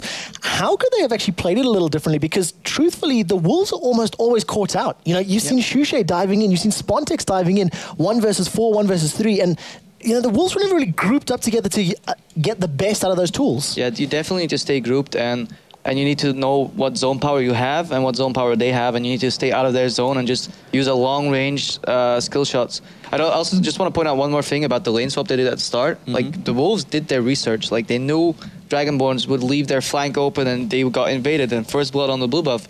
They picked Shen, amazing 1v2, then they picked the Caitlyn Zyra, pushed down the top turret incredibly quick, which then shifted them towards bottom, ready for the Drake. So their early game was absolutely splendid. Their preparation as well, they just lost it mid-game. Well, let's jump into the actual Dragon fight, which cost them potentially the game, because from here things start to snowball. We're in about 15 minutes on the clock. I've got the minimap up just to display where everybody is. Crepo, talk us through the positioning and what went wrong here. Basically, what actually went wrong was what happened the minute before this. They had Shen split pushing at top, like you can see, and he has some pressure now. But before that, they didn't have any pressure, which means when Wolves went for the initial Drake, Wolves was the initial team to go for Drake, but they didn't have Shen any pressure. So what Dragonborns did was just push them out, and then again the whole mid lane zoning thing comes into effect again, because Dragonborns just went mid, took the mid tower, and then went into Drake. And now this is where we're at. Dragonborns is at the Drake. There's a possible counterplay though, because they're all in this very, very tiny spot, and Wolves can just come in and clean up. So they're trying to contest it now. Yep, so the fight breaks out, and you were pointing out some plays. Yeah, a little further. If you go a little further, they're going to try to engage now. This is it. Pause. If we see this, the Shen ult is about to land. Zyra is right in front of them. They're hesitating though. They want to all in them, and then they don't. And this is the hesitation and the lack of a clear call that probably costs them the fight. Because if the Zyra now flashes in, snares them, and put her R down, and at the same time Shen lands, they will completely annihilate Dragonborns with AoE effects. Problem is, they hesitate a slight second.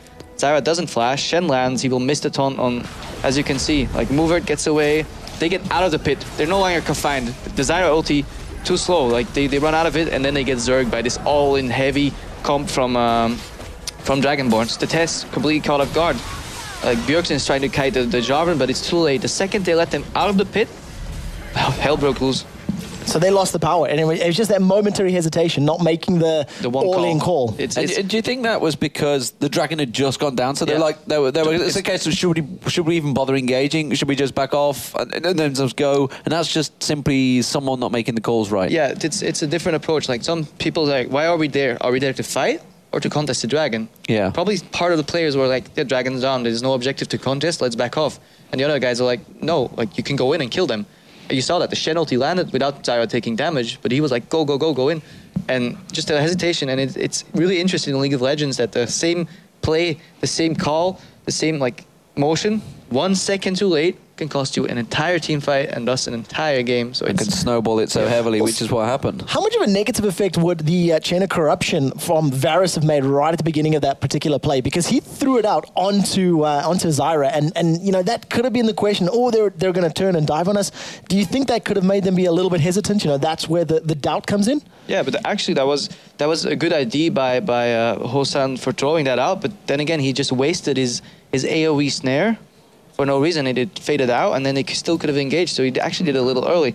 But it's really, really, really hard for Wolves to read that properly. You need to read that in 1 second, and I'm not blaming them for it. And if that was, say, Evil Geniuses, yourself, would you make the call there? Would you say, I can see an opportunity, therefore would go in? Because, I mean, technically Wicked would have already been using his ulti because the Shen was already coming in. So somebody had already said, okay, let's fight. Yeah. And you got, I can see an opportunity, gone. I think the biggest difference would be that we would never, like, I won't say never, but we're more aware of our mid lane being exposed. So we wouldn't have gone for that Dragon until top lane Shen actually had pressure. Because you're split pushing, you send Shen top, just wait. You wait in your mid lane till Shen actually is at their tower. And then they have to send somebody top to Shen.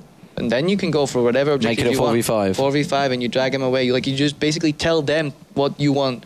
And it was the right idea to split push Shen and go for the Drake. I completely agree, but it was at the wrong time. Right. Well, ladies and gentlemen, we are going to get over to the main stage, of course, because Shox is going to be standing by with a member of the Dragonborns. Thank you. I'm here with Spontax. Spontax, at qualifiers, you said, I'm the beast, I never die. And yet you gave up first blood.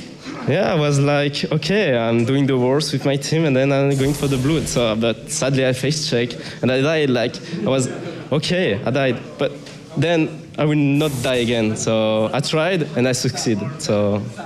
Yeah, nevertheless, a good game from you. How was it personally going up against that Shen? Against Shen, I was like, okay, I'm playing Xin, so I can farm, he can farm. That's a boring matchup, but Xin is stronger in teamfight than Shen, so... And then I just had to build the Blade of the Rune King, and the Shen will just disappear by it. So Xin was better, in my opinion. Okay, you were up against the Wolves, which they were 0-7. Yeah. Did you underestimate them? Because it was not an easy game, by any means. No, I never underestimate my opponent again, because we lost against the AA and the qualifiers, so I just tell me to myself, okay, I play, I try hard, and I will just improve myself over and over. So that's why I'm there, and I'm trying to do the best every game.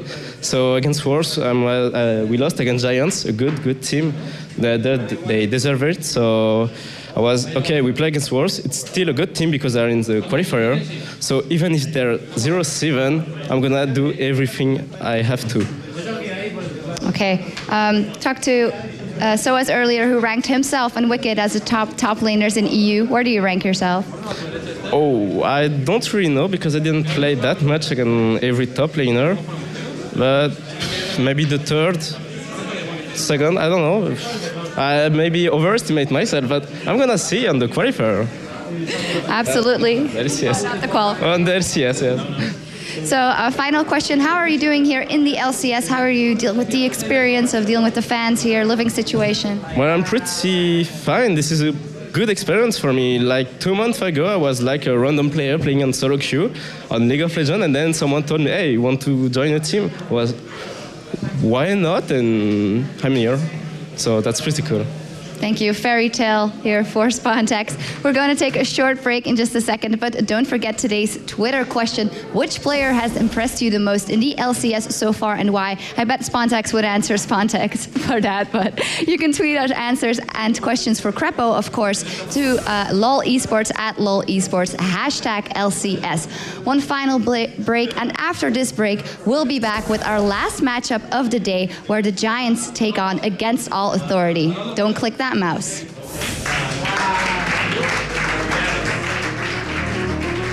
Yeah, I have one.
European League of Legends Championship Series right here from Cologne. We still have one match to come, but first, as you can see, I'm standing in our audience and I found Jacob, who is American. Jacob, what brought you here to our studios? I'm from College Station, Texas, and I'm studying here with some Texas A&M students. And it's my first live League of Legends event, and we found out that it was in Cologne, and we're studying in Bonn, so we're super excited to be here. Are you planning on coming some more? Yeah, definitely. Like, it's been a great experience seeing him play live, and I always watch the stream, but being here is just beyond real. I like it. Okay, is there a special team you're rooting for? You're in the EU, of course. Yeah, I'm rooting for Fnatic today. They won, but my favorite teams are probably Gambit and EG, of course, so.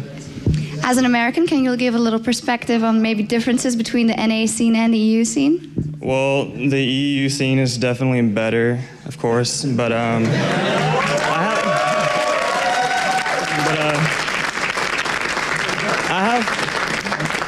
have faith. Like, I really want the NA scene to do better. Like, I think they can step it up. So I have faith in NA, and hopefully they can surprise us all and do better. So. A bold statement, but when in Rome, of course. Which role do you prefer yourself? Do you have it in you to become pro? Oh, no. I'd like to work for Riot, but not as a, no. Well, good you said that on camera, I guess. Thank you very much, Jacob. Now, in the beginning of the show, we asked you which player has impressed you the most in the LCS so far, and we've got a couple of answers. I got one here from Thonk30. He says, well, GG Diamond, because he pulls out champs that nobody expected. I'd like to get the perspective of our analysts on that. Well, we'll get to hear what Thonk30 thought there. Thonk30, that's a Twitter handle right there. But yeah, Diamond Prox, we talked about this actually earlier on. You mentioned it, the fact that he pulled out the volley bow and suddenly everyone's playing it. Yeah, very, very innovative player. Like, pulls out stuff you don't expect. The first one to introduce counter jungling. Like, if you go back like an entire year and see how much the metagame has changed. Back then, everybody was starting on one buff, helping it out, and then we went to lanes. It's as if early game didn't exist. But then there was this one guy called Diamond Prox, like, hey, well, if you're doing that buff, I'll just steal your other one. I'm going to come on with Shyvana, wasn't it? Of course. Everybody knew how to beat them. Nobody actually did until you guys came along in Kings of Europe. Yep, we bored them to death. And remember as well, so many interviews where Diamond was saying, look, I'm not a good jungler. I'm a counter jungler, and I need my team to do it. He pretty much said, look, I don't do what everybody else expects, and it's what helped him win so many tournaments. Yeah, and if you actually think about it, it was a case of Darian used to come down, he used to take the wolves. Yep. Shyvana was round here. There were two people in your own jungle, and you're just like, what the hell is going on? And it wasn't until, like you say, even thinking back to Cbit last year was when Dignitas they didn't even ward their own area. They didn't even keep their own wraiths, and Gambit just walked in and said, well, thanks, we'll take everything. We've got another response here. It is from Daniel Gronkia, I think that is. If my Scandinavian's not quite on there, but it's got to be Froggen, of course. Well, he must be Danish then. He's always extremely consistent, forcing bans every game. Also, he makes big plays for EG. Is that true? Does he make the big plays? Yeah, Froggen, solid player. I wouldn't call him a star player. There's other players on our team that could also be nominated as a star player. But yeah, nudge, wink, wink. Indeed. But yeah, he's so solid. Like, when we came on the team, I used to be an AP mid player, and then I went into support, and then I got the chance to play support for a guy like Froggen, and let's face it, he's like a tier above me in mid. Well, not even in mid-play, just in play. Like, the guy is so solid, his mechanics are so good, and he loves the game. Like, even when he's not streaming, he's sitting there at his PC playing with his Danish friends, shouting all weird stuff that I can't comprehend. And he's having so much fun, and he still has that love for the game, the passion, and he wants to be the best, and that's really, really good. And it's good that you talk about the love, the passion for the game, because it's your job. Yeah. And burnout is a factor. Definitely. We when we were in the NA, we actually went to a burnout period. After World Finals, I was pretty burned out, and I was like... You came back home for a month, didn't you? Yeah. Oh, and it helped so much. It was a really, really good experience to just get out of the pro scene, get back home, get grounded with your friends, feet back on the ground, and then go back and see your team again and just start from scratch again. Yeah, we have the same problem. Before we jump into the next question, how are you, preparing for it now? Because there's so much content from the LCS. There's going to be a very short break. We're going to be kicking off Split 2. I mean, are you a bit nervous about it happening again, burning out again? No, because we're in a really, really good living environment now. I love living at the apartments EG got us, and it's really fun to be there. We all got our own room, so we have this little private time. We get a day off each week, and like, worst come worst, I'll just go home for a weekend. Like Belgium's not that far, and some of my mates are coming over like the next few weeks to watch the LCS games as well, and they're not like gamer fans at all, so it'll be really interesting to see. Gonna see you in the stardom light. Oh, yeah. I'll be like, yeah, this is me. This is me. Yeah, because I remember seeing you obviously when you went back. You know how your fans. We've talked about it before.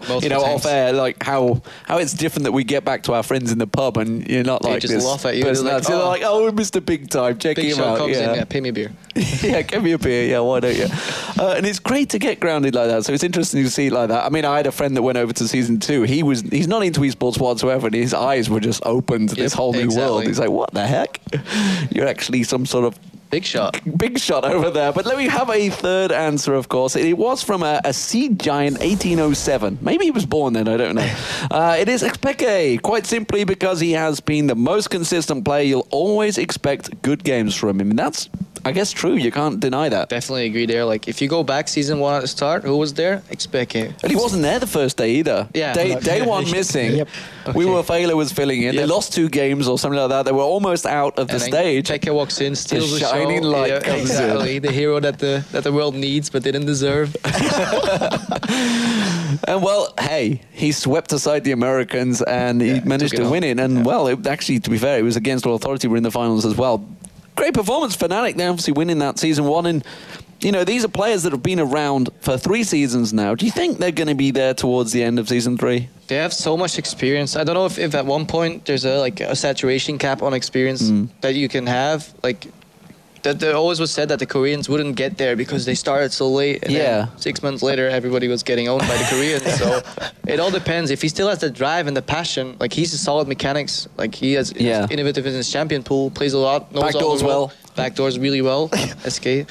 So yeah, but it's definitely really interesting to see that he's been adapting every time. And they went through a slump as well. Like mid-season 2, I think they weren't performing that well, and then they refound the passion, and then they're just playing so good. You know, you talk about the slump. Do you feel that actually the changes in Season 3 has actually helped them in that way? Or was it the changes in the team? Obviously, they changed Shushe out. They found themselves Soaz, who has always been a top player from Against All Authority. They really benefited from Against All Authority splitting up, really. Yeah. Yeah, they were just recruited like, oh, you're not playing in a team anymore? Let me just take you. Who finished second in Season 1? Let's get those guys. Yeah, those guys are pretty good. Let's get them. But I don't think what changed mattered, but just the fact that it changed. Season 3, everything changed, and that's a fresh start for us as well. We were burnout after Worlds. We played absolutely terrible at IM Cologne, like worst showing for our fans ever. And they were like, hey, it all changed. Everybody starts from the same spot again. Let's just train hard. Let's ask you the question, actually. We've talked about some of the other people, but in your opinion, which player has been the most impressive thus far? It's only 2 or 3 weeks in. You've watched some of the NA games, you watched some of the EU games, and from your perspective, is there a shining light at the moment? Well, I'm obviously kind of biased. Well, who would have guessed? Well, outside of my own team, I don't know. There's plenty of good, solid players. Like, look at Alex from Gambit, former M5, Diamond. Is like anybody on like the top 3 teams that have been around all the time are good. Like, and Raiders as well. Support have been around for ages. They often they only give the spotlight to the players who like make those really funky plays, but there's so many players that have been around so long that just demand respect. Consistently making the top level plays, keeping it real really in the top level of the game. And it's interesting to see actually, the LCS. How do you liking the format now? Because I remember when originally we were talking about we talked quite a lot off the air, and we were saying about the fact that it's a best of 1, and sometimes you were one of the people that were saying, you come into it, sometimes you're pretty cold, you want a game to warm up to get going. I prefer BO3s because I think if we're better than another team, we'll take them in a BO3. Yeah. But then again, if you want to make a league format, you need to give those smaller teams a chance to make an uproar and come out on top. And I'm liking the format of weekly matches that you can prepare for definitely as well. And I think Riot heard the complaints or the comments on the fact that they want more international matchups because this is all region based. Yeah. But I think at one point there will be teams going to different events facing off against other regions, and I think that's a good mix. As long as we can sometimes play the other regions as well to see like where we're at. Gauge where you're at, yeah. And then of course the pinnacle of the season will be World Finals, and everybody wants to be there. Well, that's what everything is building up towards. But I mean, are you liking the fact that like you mentioned, it's kind of like OGN was? You have that week to prepare. some sort of special tactics towards it? Is there anything that you obviously these guys coming up with the next match?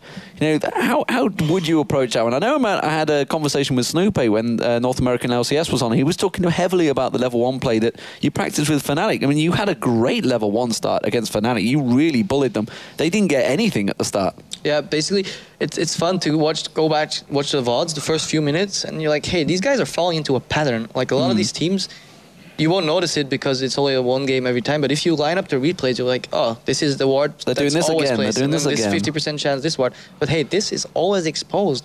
And I think that's a lot of teams need to learn about themselves. I think we should also watch our replays because if you fall into a pattern, people will read you like a book and then they'll exploit that. Well, let's see if that pattern does get exploited, of course. The next game coming up, it's going to be Giants versus Against All Authority. What are you seeing with this one? We've seen Giants come back against Dragonborns. They seem to dwell on the chaotic play. Do you think Against All Authorities have what it takes to stop them? Because they seem to be the up-and-comers right now. Yeah, they have a really, really solid team, and they have like some niche picks, some niche play styles. They like backdooring and split pushing a lot. But Giants is an experienced team. Like, they've been around for a long time. They've just not been known. They've actually been a solid lineup for a long time, haven't they? As Existence and Ocelot World. Ocelot World for one time, yeah. So it'll be tricky to see. I give before today, I would have given the edge to Giants, but AA has been playing decent. If they can repeat that team fight like at the top lane, they played earlier where everybody just spread beautifully and stun locked, and yeah, maybe. But I think their inexperience will show at one point, and they'll lose like a tower or two for no reason, and then Giants will take it. Any particular bans you're expecting to see come out from this one? Both teams play Kennen, actually. It's pretty interesting. And then Freddy plays a lot of Renekton. Zyra is up there with the Giants. I don't know. We'll see. We'll see. Ladies and gentlemen, we're going to go over. You can see them on your screens. Let's get over to Joe and Jason for Giants versus Against All Authorities. Thanks a lot, Demon and Jason. Final game of the day here. Giants versus Against All Authority. For me, this is a really hard one to call. Giants looked far from convincing, I'm going to say, in their earlier game against Dragonborns. Against All Authority obviously lost earlier on today against Fnatic. So, you know, where does your money kind of lie in this one? I think I'm going to give it to Against All Authority. I mean, they showed us today that they're a really good team. They had a really strong early game, and then they kind of just let it slip again. Like, you know, it seems like most teams are doing these days. But I feel like if they get the right picks, they should be able to take the Giants on, and also the bans, because, you know, the Giants are really well known for playing Kennen as an AD champion. So, well, let's have a look at the two teams here and how they're going to be facing off against each other. First of all, for Giants, we've got Samux, Morden, Exterminara, Jim Bones, and Babetta. And over for Against All Authority, Freddy, 122, Virtual, Schleia, Nono, who always looks so happy, and Corralius. Who also brings out songs in even the best of us. Just can't control it. Even the producers were playing that song earlier on when we were doing rehearsals.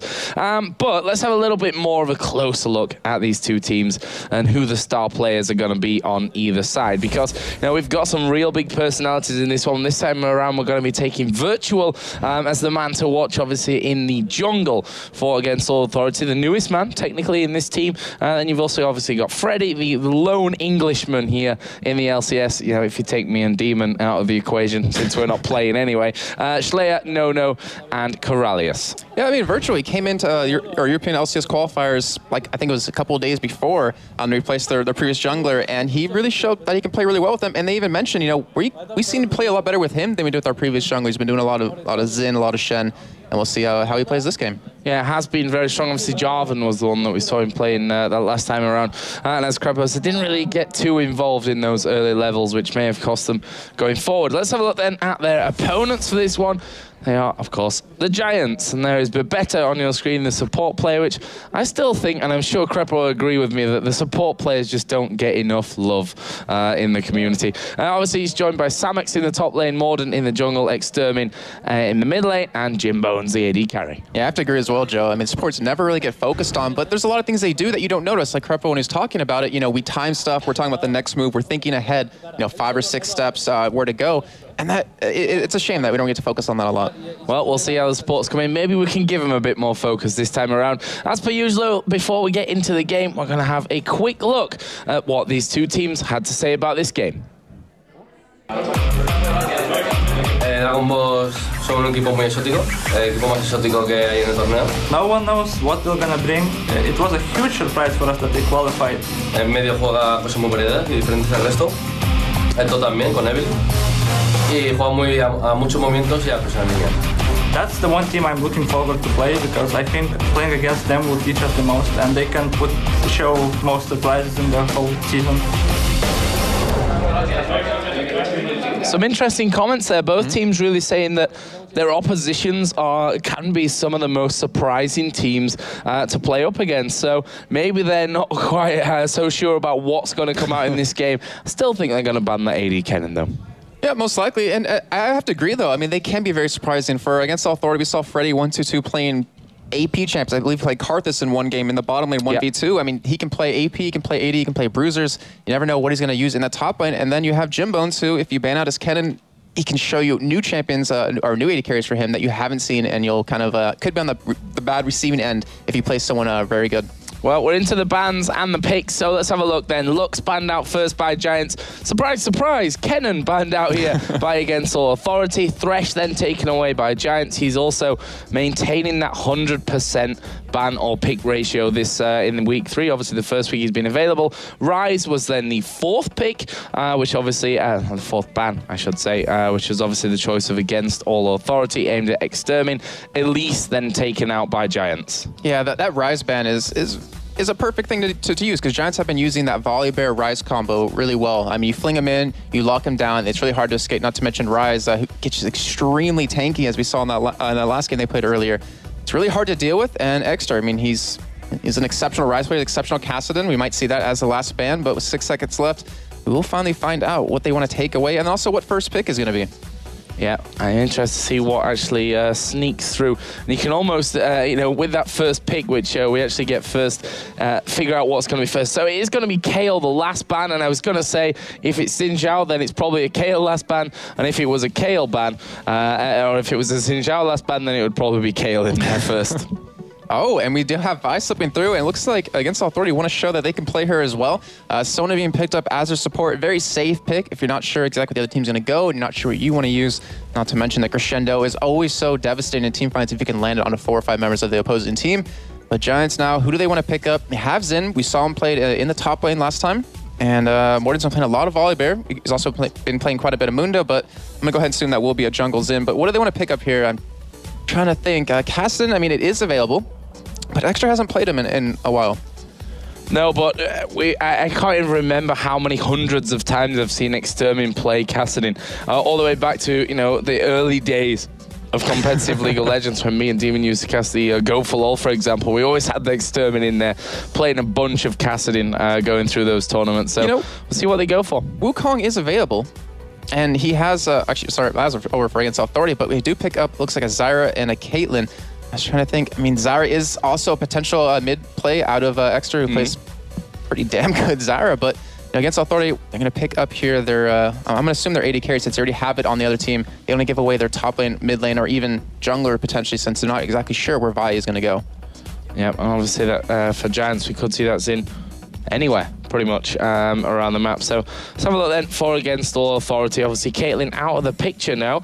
We have actually seen No being very Ezreal orientated. We know that he's a great Ezreal player. They're currently sat with Nidalee, and there is the Ezreal. And it looks like it will most likely, I'm going to say in the mid lane, just because that poke comp really opens up a lot of things. You can stay away from Zyra and Caitlyn with their extreme range, not to mention Xin when it gets in there.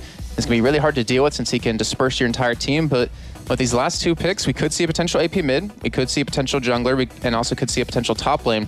Renekton's still available. Wouldn't be a bad pickup for them because you have a really tanky champion. You have the armor shred off of him, and you have that guaranteed stun, not to mention how mobile he is with those slice and dices.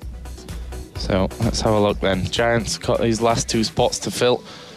Zyra, as you said, could be in the middle lane, could be the support for that Caitlyn of Jimbones.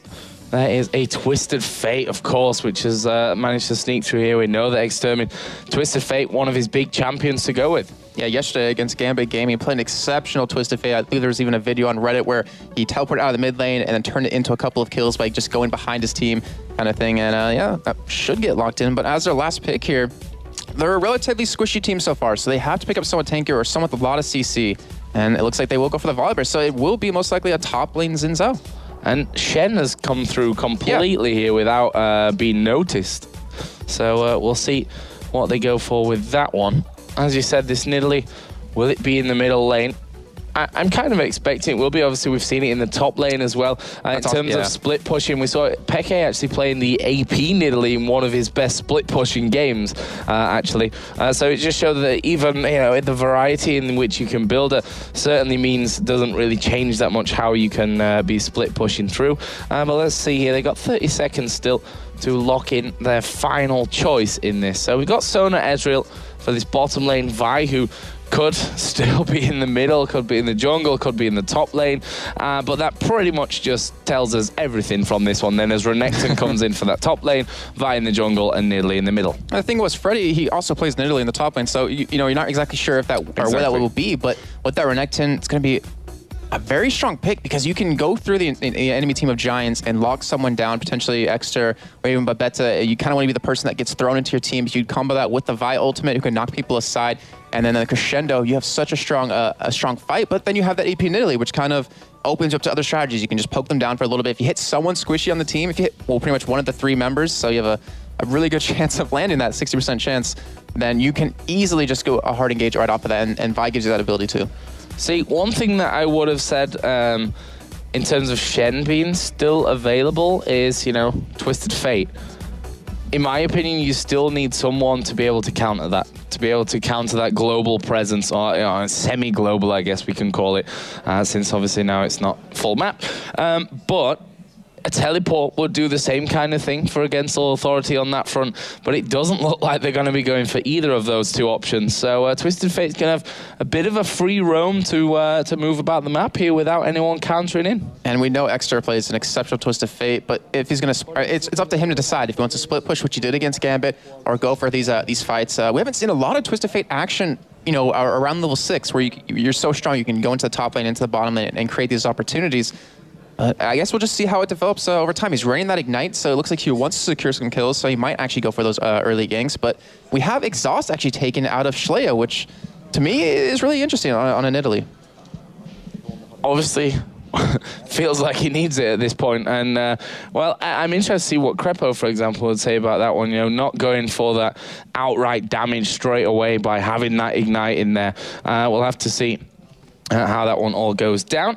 But level 1 here. What are we expecting, if anything, from this game at level 1, Jason? Well, I'm assuming that they want to make sure Vi can get that jungle clear early on. They want to put down those traps at Nidalee just to secure that, it looks like. I don't really think Giants are too confident in engaging. As I say that, they're actually being very aggressive into the blue buff here. They have a decent team for it because you have that potential flip, but that will really set Morden behind the jungle. You have that grass roots out of Babetta, and then you also have the gold card out of Exter, but they're kind of just sitting in that mid lane. It looks like they want to do something, but they're not exactly sure what, or they're just trying to bait out a couple of wards out of AAA.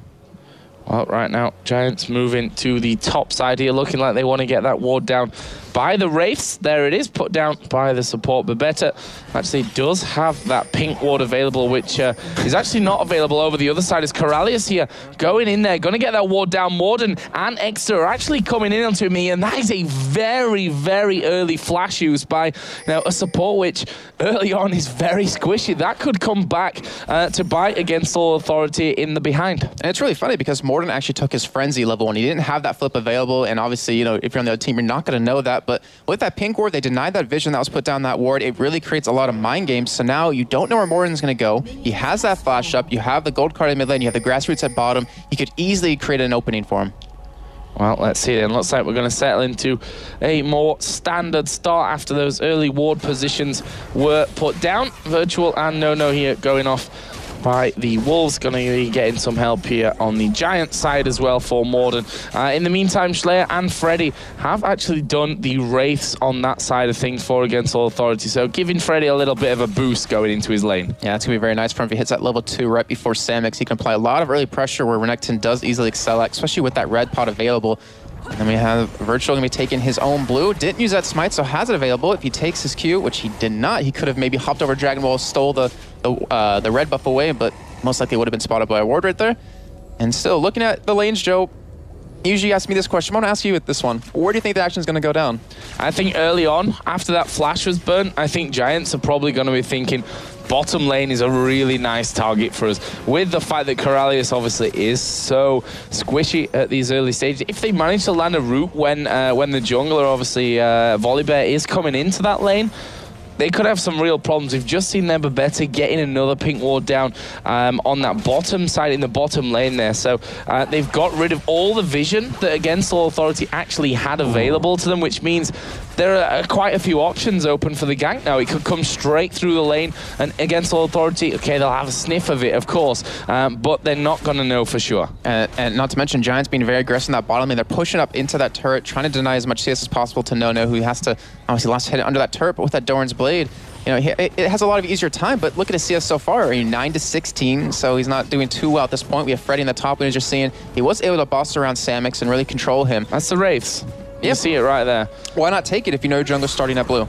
Yeah, he started on the blue side. Freddy's been allowed to take those Wraiths away. He's hit that level higher, and he's already causing Samux a few problems in there. He's now under the tower. We'll see if the junglers do get involved as Morden. He's actually taking a very long way around this backside. Look at that. They've pinged him there.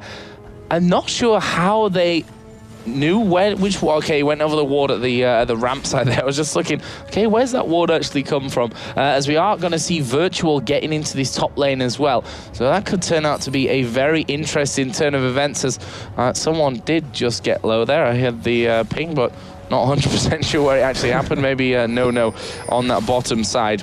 Yeah, I believe so. Who's obviously getting the heals there from Corralius in his lane. But so far, Jimbones and Babetta doing a good job of pushing this one up. And he's got a considerable CS lead here as Caitlyn. Yeah, I really love right now what the solo laners are doing, because they're really forcing the junglers to visit a certain lane. We have the bot lane pushing very aggressively into AA's face, and that makes it so Vi or Ritual has to maybe go down there and help him out. But in the meantime, in the top lane, Freddy's doing the same thing to Samix, which you saw Morden coming around trying to help him out and get Samix kind of back in the game, as he's already done quite a bit of CS at this point. But the ward so far out of Against All Authority, very spot on, was able to spot Warden, and that could potentially have easily been first blood.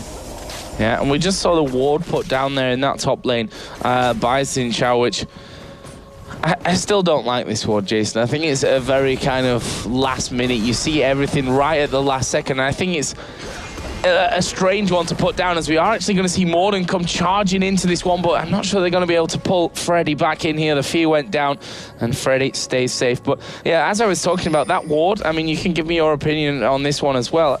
It seems almost lazy to put a ward there.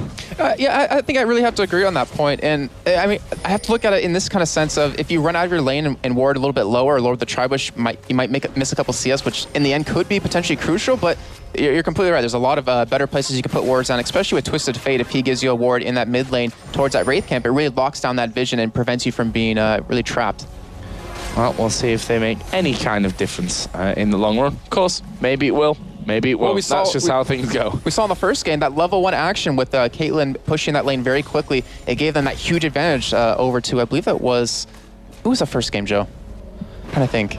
First game of the day was... let me think as well. I'll think about it in a minute, because we've got Vi coming into this top lane here. They're going in onto Samix as Freddy going to pop his ultimate. This is going to be first blood. It comes down for Vi. Nicely done once again. And, well... That ward there, if it was at that ramp, you know, just for example, they would have seen Vi coming in. Yeah, Twisted Fate is in that lane now. Is he going to get the kill here onto Freddy? He's gone super low. It will be the Ignite that finishes off. Great flash away, but Virtual flashes in himself to pick it up. 2 for 1. And I'm not really sure if that was totally worth it from Giants. Yeah, I don't really think so. Freddy picked up 2 assists off that. Virtual picked up 2 kills. Is going to give him that early Spirit Stone if he wants to go for it, and also a little bit of damage.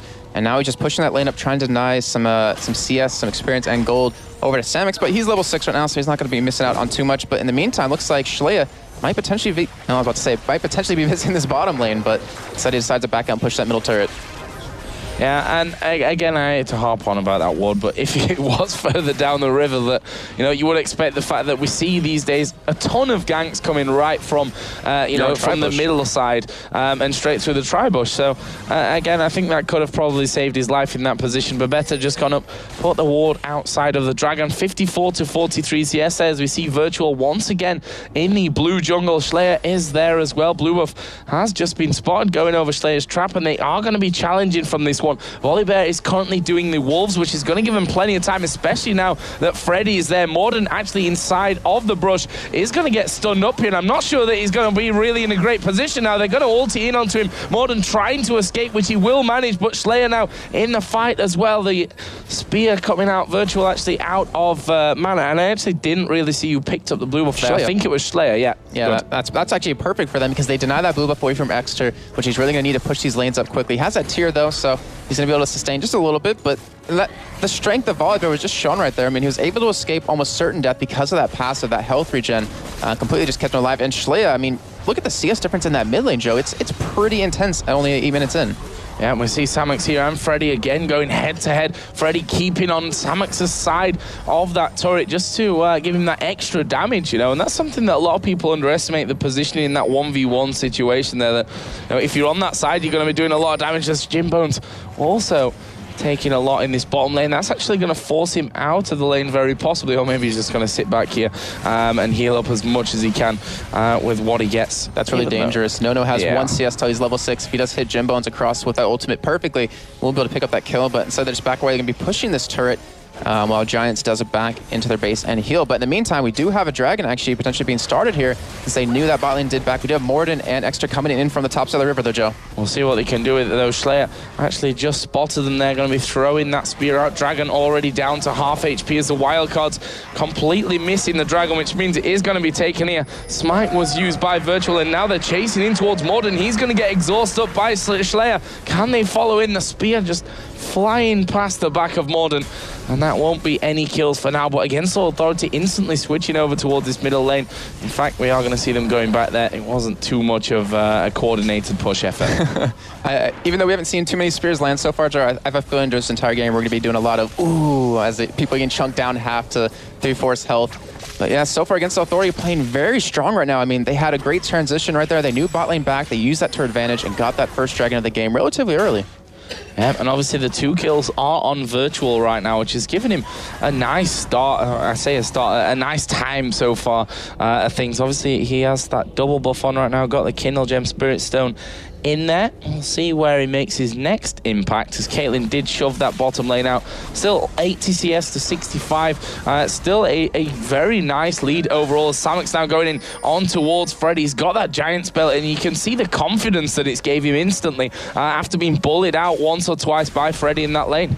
Yeah, he's doing everything he can to push him out, but Freddy, I mean, he's got his ultimate available, he's got Flash, he's got Ignite. He easily could turn this onto Samux. Samux doesn't have the boots, and he's going in yet again. Yeah, there is the ulti coming out of Freddy, and he won't follow that one up. He's quite happy to just stay alive and be taking this CS as it comes through to him. And the thing is, at that bottom lane, Joe, Nono, who was pretty far behind in CS early on, has actually come back, and he's pressuring Jimbones quite a bit. He's forced him to back out. He's really applying a lot of pressure, and that's really great to see. He's really trying to use everything he can in his kit to his advantage. And the top lane, they're still pretty much butting heads, and yet no one's really dying, though. And Vi trying to potentially come in for a gank on that middle lane. I think Twisted Fate saw it was a ward just around the corner there, and he back straight away. I mean, double buff Vi at level 7 right now. Not something you even want to leave to chance. If you see her in the general area, get away from it, because you're going to die. She's going to lock you down. As Morden headed towards this bottom lane as well, there is a ward in that brush. No pink ward for Babetta to actually clear that one out. So he's going to be spotted should he come through, and in the end he decides, nope, I'm not going to be able to get in, and will back off as well. But as you said, Nono did an impressive job here. Got him for double Doran's Blade, plus that Vamp Scepter up until now. So with the heals coming out as well as Sona, he's got a lot of presence in this lane, a lot of stayability. I like that word. Yeah. I like it. I mean, every time he hits Jimbones once, he's going to keep that damage. It's going to be very effective. And with Ezreal, I mean, you have so many skill shots. You have, that Q obviously in the W if you want to hit that, but hasn't leveled that up just yet. But Also, the Arcane Shift, it really applies a lot of pressure to Jimbones. He has to play very safe, but in the meantime, a two-man push on this mid lane right now, Joe, and it looks like, I was about to say, it looks like they're going to try to go for the turret as they do back away in the end. Well, the thing is, Twisted Fate, they knew he wasn't in the lane there, so Nono and Corralius actually backed right off towards their turret. They're like, well, Twisted Fate's not there if he comes back in on this bottom side, which he actually started to do there, Extermin, in the end. He could have obviously joined in the lane coming behind them, but nice little read there from Against All Authority not to get caught out by something like that. The items there, needless to large rod for Nidalee, obviously a big AP boost there. Yeah, very true. I mean, Extra, he went around the backside because of that ward that Nidalee put down to try to get that gank up on the bot. Oh, and to see one Spirit connect, I mean, no AP, oh, sorry, not no AP. Has to use large rod, 139 AP at this point, and he's really starting to chunk them down as long as he does land those. In the top lane, Freddy's still being very aggressive. As you see at the bottom, I mean, we see a Vi coming in for a gank. The Crescendo missing, though. Yeah, they're going to go in here on towards Babetta, going to get exhausted. Will put the roofs down, but will they be able to follow in for this kill? Twisted Fate did pop his ultimate, but he's going into that top lane. It's a three-man gank on Freddy. He's going to get flipped behind, but look how low Extermin's gone from that one. He's going to come back in there with the blue card. Samox picks up the kill. Nice work from that Twisted Fate again. Yeah, very, very great play. It actually scared Against Authority off on that bottom side. They started running away like, oh crap, Twisted Fate's coming down, but instead he juked them, went top, picked up one kill for that. And this turret, it actually might get under a lot of pressure here if Against Authority can push up to it, take it out, and completely make up for that death. Well, Babetta's down to half HP right now. Not really much mana in there, but in that entire time, Slayer here you can see just hammering away on the turrets. That's going to be that turret going down as Babetta in trouble now. Can Virtual get through? No, he can't, but Nono will flash in there. Picks up his first kill of the game, and now Jimbones is fancying his chances. Not really got mana to work with to throw those Piltover Peacemakers over there, but he's forced them away from that turret. But good job from Against All Authority. Strong presence in this bottom lane from Virtual. Yeah, it would have been even more perfect if they could have gotten that turret as well, because Dragon will be up in about a minute. If you could have shoved that lane, you would have had that completely open to yourself. But, you know, with that top turret down, falling for Against Authority, Freddy's going to be out there getting that free farm. And this might be Giants' chance to go for that Dragon since they missed out on that first one. I see Slayer just getting his blue buff. We saw it the last time around, Slayer actually stealing that blue buff away from Extermin. Again, the gold card just helping Extermin put down some good damage onto him. He's going to be focusing in onto that tower. Obviously, doesn't have the tower behind him, which is something that Extermin's really got to be quite aware of at this stage, that Vi can get in there behind him. He's got a ward on the bottom side, but nothing on that top side. So he's got to really have an eye on that and probably get that vision. Now, he does have a ward in his inventory right now, so I'm expecting that to go onto the top side. Yeah, it's a really good point, Joe. And also, I mean, he's also applying a lot of pressure into the mid lane, which really forces them to react to it. It forces Shlea to sit there and keep that farm off the turret so he can protect it, not roam around and maybe pick up a nice spear that leads to a kill or two.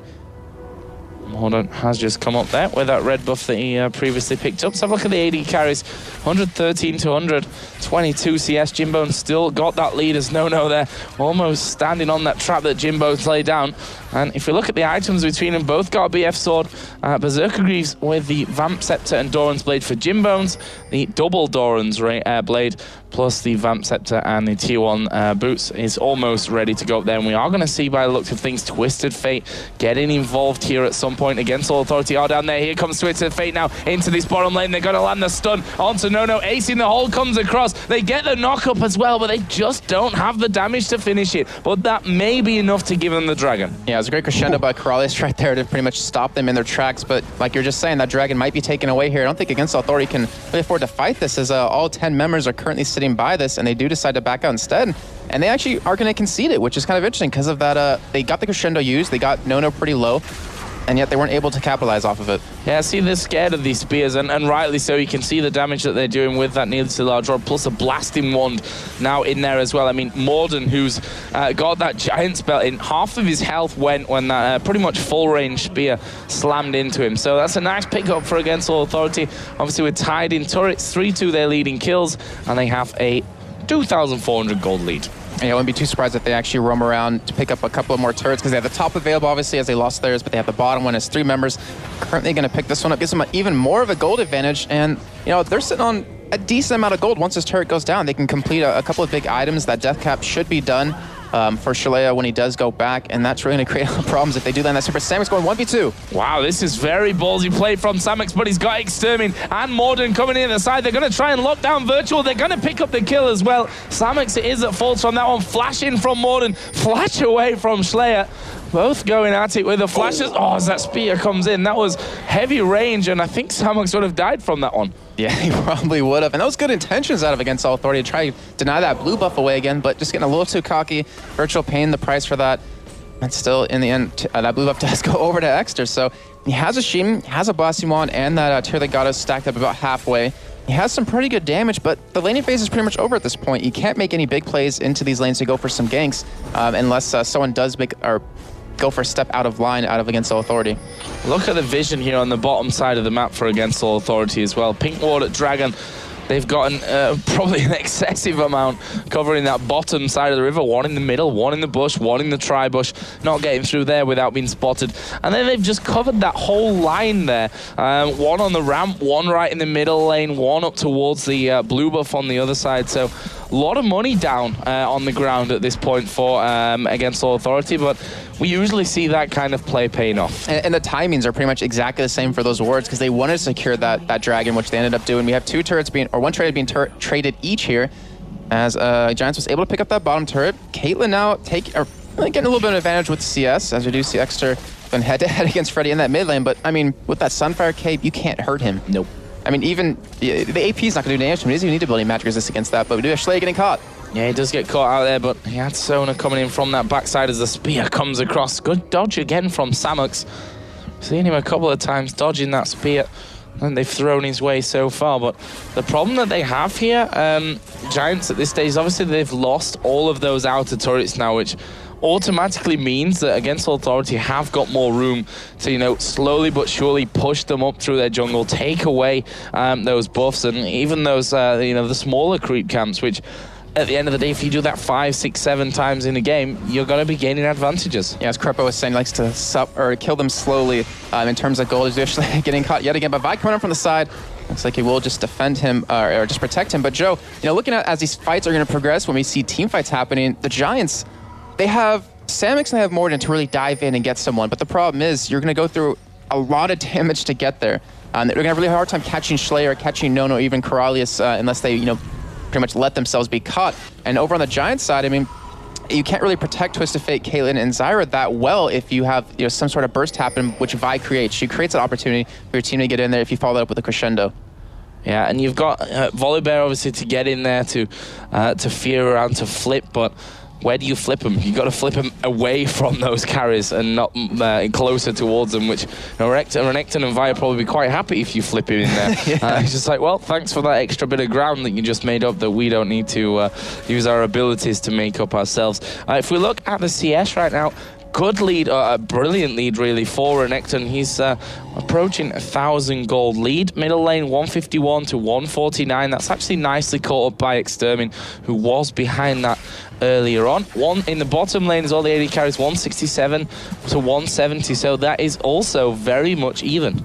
And Giants are trying to go, ooh, that was one spear taking away half his health, and they immediately back away. I was going to say, they're trying to go for this turret. They have the range, they have the disengage to do it, but that's the problem. If you hit with one spear, it pretty much blows your entire strategy. Yeah, and that's the one thing, as you know, as casters, we know how much damage Nidalee spears do, but they always bring out that ooh when they land. Or when they don't land, when they just shave past someone and, you know, just take the hairs off their legs.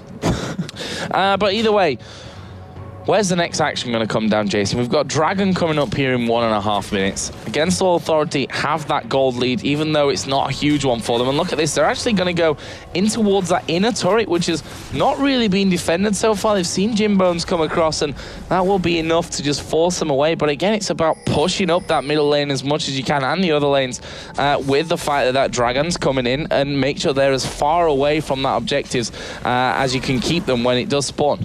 Yeah, in terms of next action, I think you're very spot on with that. Dragon has to be where it's at, but Giants, they already conceded it once, you know, backing away from it, letting Against Authority pick up their second.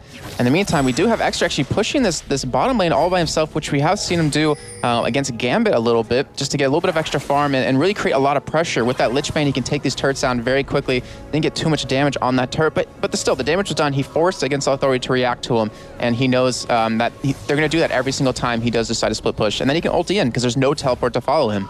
Yeah, no teleport to follow him. That's something we mentioned just after the picks and the bans earlier on.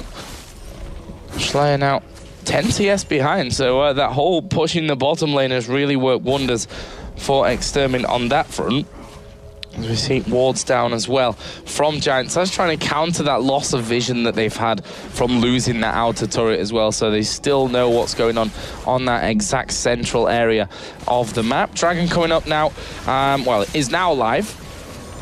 That's where we're thinking that this next bout of action is going to be, and almost on key there, Giants start to push that middle lane out in anticipation. Against Authority are already down there, got that pink ward in position. Virtual and Freddy are going to be starting that one off, and I'm not sure that Giants going to react to this one. One thing that's working in their favor is that they've got this Xin Zhao pushing this top lane through.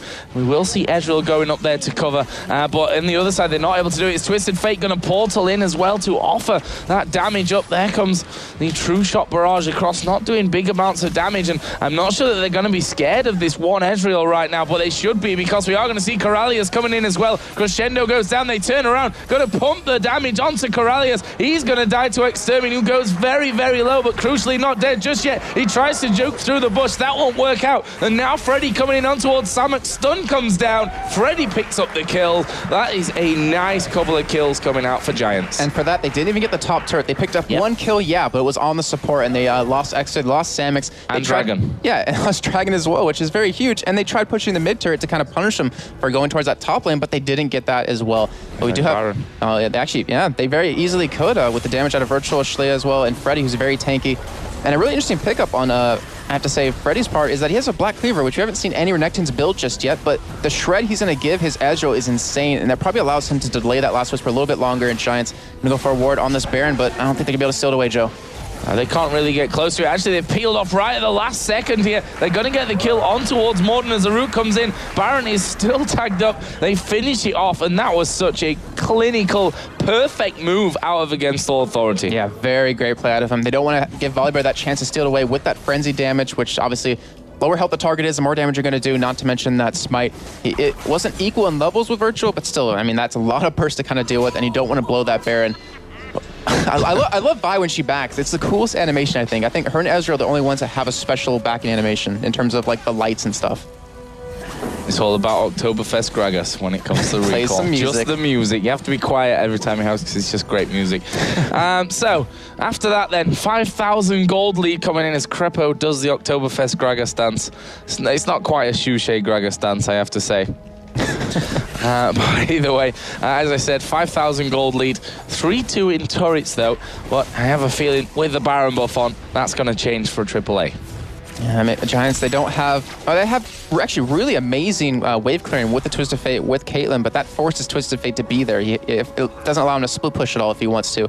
Then against Authority, they have that Crescendo if they want to use it. Flash not going to be up though at that point. And still, the Vi ultimate, we haven't seen a really, 5-on-5 oriented team fight where that Vi ultimate is very crucial. It's all been about the ganks with him. But they are making a play on this bottom lane. Schleyer is in their base, and they should be able to pick up this turret if they have that mini wave finally come up. There is a ward being taken down on that bottom side, just put in place. As Against Authority do actually back away from that bottom lane somewhat. They're headed over towards that middle lane now. Minion's going to be coming in, and Italy just doing that as Virtual showing us what he's got, or what his skin's got mostly. And now they start pushing Renekton, Joe. Oh, that not quite coming in. Freddy is waiting off here in the wings. Let's see if they can get involved in this one. Jim Bones absolutely nuked. Here comes a True Shot barrage. Nicely dodged, but here comes Freddy as well. Jim Bones going to stay safe for now, but the turret won't be able to suffer the same fate. Crescendo comes out. Extermin going to get locked down and nuked by Against Authority. No picks up the kill, and they continuing towards that inhibitor turret. We are going to see the Zyra ulti coming in, but honestly, aside from the knockup, it's not doing a whole lot to stop this push from Against Authority. There is the inhibitor down. in maybe a second. There we go, finally will be finished off. And now AAA, actually they're going to get Virtual thrown back in towards the team. Jimbone's doing a good job of hammering away at them. He will flash over the wall and also moving away as well. Acing the hole comes down, not enough to finish him off. Good move from against Soul Authority. And that's exactly what we're talking about, Joe. When that spear lands, you can get that hard engage. Giants were doing such a good job of dodging all of them throughout the entire game, but it only takes one to make you lose a fight and an inhibitor, as you saw right there. So well played. But they've all backed off now and left this middle turret a little bit open. And Giant's going to go in there. I mean, it was very low on health anyway, so quite an obvious target at this stage for Giants. The Dragon actually headed up here to spawn in 1 minute and 40 seconds, so we might see either team. And Giants, at this stage, the Dragon's not a massive amount, but still something for Giants to have, some gold total to add to what they've got to try and claw back the deficit that they are currently playing with. Let's not forget they're going to have super minions coming down the middle as well, which is going to further distract them. And against Authority are actually pushing that one out. Nidalee going to go into this bottom lane to have a go at Extermin. And there comes the spear out. He's below half HP already. Schleyer, will he go in for the chase? I think he thought about it there for a second, but actually backed away to finish off picking up those creeps. That was insane. That damage is just ridiculous right now. And Schleyer has a decent amount of farm, also has a kill and assist. And Joe, I mean, we've seen against Authority pick up 3 dragons so far. It's helped accumulate their gold that they currently have. You mentioned the mid lane's going to be pushing up against Giants, and they have to kind of defend against it, which leaves 2 turrets to be taken by them that are open, well, obviously on the outside. And not to mention, it allows you to apply some pressure because Virtual, again, we still haven't seen that ultimate come down to really open up a fight, but we had such great position out of Freddy last time to just get around the backside, so it pretty much forces Giants to move in one direction because they have to dodge a Spear and they have to dodge Renekton, so it's a really easy land. And oh my god! So this is, True Shot Barrage coming across, actually flashed away from there by Extermin, needed to do it as well. They're going to pick up this inner turret now. Well, the question that I'm wondering is, are Giants going to be able to stop them here at the inhibitor turret? Extermin's going to go back, heal himself up, come back into the fight. Obviously, they've got decent amounts of health to be tanking this turret up if they need to, but stun card coming out there, volley bear fling could really cause them some problems, as No is going to get flung right into the middle. He gets shut down, absolutely destroyed. Zyra ulti comes in. Virtual now the focus for Giants. Virtual is going to die as well. Double kill for Twisted Fate. Schleyer over on the side just throwing spears. He's trying to protect Coralius here, who will flash away. Twisted Fate ultimate is down. They've got vision of the runners, and in the end, Samex decides we can't quite push that one out. In fact, I think there's super minions streaming in towards those Nexus turrets right now. And Joe, that is the same mistake that No made yesterday against the Wolves. He kept getting caught and he kept getting exploded upon each time. Luckily for him, Schleyer was able to carry it with that Orianna, but this time you can't afford to do that because now you lost 2 people, you gave away a lot of gold. Luckily, you did pick up the Dragon to kind of counteract that. You didn't get any objectives off it except that bottom turret, and that was obviously before that fight even broke out. And No, he can't do that anymore. He has to play more passive. Even though, I mean, that was a very ballsy play, you have to say. Yeah. Just an arcane shift in there and be like, hey guys, what's up? Yeah, but that kind of thing can cost you, Yes, it's a very bold move, but, well, it doesn't always mean you come out on top as Morn gets hit with a spear again. Obviously, not quite hurting as much now. Warmog's finished, got a Negatron cloak in there as well. But one thing I wanted to point out is against Authority, when they were preparing for that inner bottom turret, they warded the entire bottom side of the jungle. We saw Virtual was just sauntering around in there. Yeah, okay, Giants had some vision there back in the end, but that's only really after that fight just happened that they got all those wards down. So we'll see if they give the same treatment to the top side of the map where the inner turret is still up as well. And that's the strength of taking so many dragons. I believe they have 4 now, is that you give your support the ability to pick up some items a little bit early on and get that many more wards. Not to mention, as we're seeing right now, Renekton and Vi both have 3 or 2 wards on them apiece. It just really creates opportunities for you, which you can't overestimate. Or underestimate, sorry. There we go. Using the right term. See, more wards put down. Actually, an Oracle right now. Jimbone's having to use that barrier to keep himself alive, as we see. Ultimate coming out, didn't quite hit Caitlyn. Ace in the hole was thrown back from the other side, but Baron is now up. And we see the wards from Against All Authority. They've all gone down now to give him that vision. We've got Virtual, Nono, and Corralius already kicked the Baron off. It's about to hit half HP remaining Slayer. Just trying to keep them away with the threat of those spears coming flying out of the jungle. Means that Giants are feeling the pressure there. Samuk's getting hit with one at long range. Baron not going to be contested whatsoever here by Giants, and Against All Authority are flying high. And Joe, we saw in that last little skirmish something we haven't really touched on, is that Shleya's heals as well as Corralius' heals. I mean, you have AP Nidalee can heal quite a bit, and that just makes your sieges even stronger. You're allowed to just take some chip, heal it right back up, not to mention having the Baron on top of that just makes you an immovable object unless they are able to burst you down. But we do have pushed down that mid lane. We do have Extra still pushing down the bottom again, and I don't think he can afford to do this, but Giants have to concede this. There's no way they can fight this. Yeah, that's the thing. Caitlyn's actually only just coming back here. Against All Authority don't have vision anymore of that bottom side. But Extermin going to be pushing out, and I think Against All Authority just going to say, well, fair enough, you go about that. You're going to have to come back if you want to stop this 5-man push that we're pushing in the top lane. Inner turret is going to go down, and there's not much they can do, and probably shouldn't even bother to be around there, and indeed they won't. That is turret number 7 on the board for Against All Authority. And they are just taking this game pretty systematically right now. It's just... You know, it's like step 1, do this, step 2, do this, and they're just going by the book at this point, as they are going to be trying to poke as much as possible, as you're seeing, because they have that mid lane pushing up with the super minions. We even have Freddy on the side, which really, you know, pinches them in if they want to go for that engage. You hit one spear, Freddy's going to come in with a slice and dice and lock you down and kill you. And especially if they hit Jim Bones as well at that range. That's, you know, Xin Zhao got hit with it, but that's a lot better than if it hit Caitlyn, well, that's Xin for sure. Has 3,700 life. I mean, it's quite a bit. Oh, there's another one in the right direction. Not quite got the range that they were looking for. Another one skimming past Jim Bones. They've done a little bit of damage to that inhibitor turret, but not really too much to talk about as the spears continue to fly through that wall. And that's the danger if you've not got vision. You're just hoping that you don't walk into spears in that situation, which is a lot more common when obviously you don't have those wards down there. Freddy actually coming in through that middle lane. Bottom's actually pushed out, which is one thing that's helping Giants hold on so much onto this bottom, onto this top lane. Right now as Morden again gets hit with a spear from Nidalee, and they've already taken it down to less than half HP, and it's just a poke that's coming out. I mean, they've got no heals coming out there. Obviously, they've got Zyra there in as a support. They're up against a team that have got 2 substantial heals as well, and they just can't hold on to it right now. And the thing is, with that poke, oh, actually, do have an engage on a Virtual right now. Yeah, he's going to get a lot of damage put onto him as a crescendo comes out. Samuk's forced to back off. He's still alive, though, as Extermin tried to get in there with the gold card as well. Will he be able to land that one? No, not quite. Against All Authority start to back away. Morden gets hit. The Baron buff is still running, though. And Joe, looking at Virtual's health, he was dropped down to about, was it 10-15%? He's already back to full health. Just the power of Nidalee healing, the power of Sona, and the power of Baron. But I love what Freddy was doing that entire time. He was just sitting in the mid lane, or in the middle of the base, forcing someone to deal with them, and also pretty much forcing Giants to kind of, you know, react in some sort of way.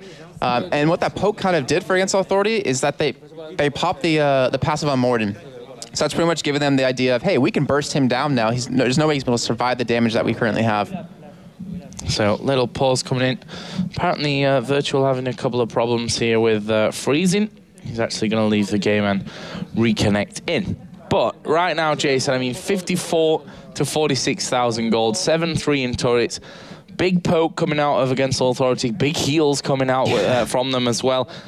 What can Giants do to, I think survive is the right word at this stage, and then think about turning the game? Well, right now what they have in their favor is the ability to clear the waves extremely quickly, because you have that wild cards out of Twisted Fate, you have the Piltover Peacemaker out of Caitlyn. Once we get a couple more items completed, most likely that last Whisper on a Jim Bones, he'll be able to just tear through anyone that comes right at him. But it goes back to the basics. If you can't dodge a spear, you can't dodge a, well, if you can't dodge a wrench, you can't dodge a spear kind of thing from dodgeball, but they're not going to survive. They can't win those fights. What they really need is a paramedic, Jason, to save their lives. So here we go then, we're back into the game. That's the awkward silence from Jason. Lets you know what he felt about that joke. So against Authority. Surprisingly enough, are back here into this top lane. They are still trying to get rid of this pesky inhibitor turret. Finally is going to go down. Samix and Morden actually charging in towards against Authority there, but, well, they force them back just a little bit too late as we get another pause. You can see the admin there in the bottom right. It is Virtual's PC that seems to be having a couple of issues. That was where Soaz was sitting earlier when we had that little bit of a break. So maybe they'll get fixed very shortly. But, you know, Joe, Giants are having the same problem we were talking about in the picks and bans, is that they have only Volibear and Xin to really get in there, but they can't engage. They're having a hard time getting that hard engage when against Authority is so mobile. You have Ezreal with Arcane Shift, you have Nilly who can just jump away, you have Slice and Dice onto Renekton, you have Vi who can jump over the walls, and then you have the speed buff out of Corralius. So they just keep disengaging every time Giants comes in, and then they just poke back at them again. Well, as you can see there, a restart of Virtual's PC, which not a good time. Actually, he's logging off and going onto a different account, but not a good time either way for against Authority. We know how these pauses can affect play. We speculate all the time, and we see different outcomes from pretty much every single time that we see pauses. We don't usually see them this late on in the game, though. That's the real difference to things. So, from against Authority's side, hopefully nothing changes, because up until now they are looking very good for the win. You do have to say this pause is kind of like a perfect thing for Giants at this point, because they have time to think about what they need to do. What's their next step? If only they were getting gold every second that they were in the pause. That would really be good for them right now. So, talk us through the items, Jason. I mean, we're 34 minutes in. Obviously, we see their Virtual just logging back in, so hopefully it shouldn't be too long. Talk us through the items. I mean, who's got the strength in that field? Well, the Giants, they're very tanky with their front line, with Morden, with Samix, but they're still having that same problem. They can't engage. They need some sort of Shurelya's or some sort of speed buff to get in there and lock someone down. We see the double Warmogs, one on Xin, one on Volibear. We see a Sunfire Cape on top of that, but that really doesn't matter at this point because of the armor shred that Renekton provides, and then Ezreal on top of that just to do the damage. We do have Twist of Fate with his Xerath, his Embrace and his Lichbane and his Death Cap, but it's not really helping at this point. I mean, you can only do so much damage when the other team is this tanky and has this many heals. The sustain is just killing the Giants at this point. So, looks like we are going to be getting back in there. You see on your screen against Authority. Straight back into the action. Faces glued to screens. And we'll see how they go about this one. They have backed away. That Baron buff pretty much running out right now, and that's because they're all sat on about 2,000 or more gold at this stage. So it's a good time to go home and spend your hard-earned cash and come back with even more power. I mean, Ezreal alone there, 2,500 gold. We see giant spells being picked up. I think there was a Void Staff there for Nidalee as well on that last round of buys. And when Ezreal goes home, it's going to be even more. Yeah, Nidalee did pick up that Void Staff. We had a Locket of the Iron Star picked up on Corralius. We had a Warmog picked up on Virtual, and an Aegis of the Legion picked up on Freddy, and then an Oracle picked up as well onto Vi. So they're going to control the jungle of Giants. They're going to pretty much suffocate them as much as possible, and they're coming back. As we see Ezreal finally back and Vi picks up a BF sword, but they're coming back with even stronger than they were before. And if Giants couldn't deal with them then, they're not going to deal with them now.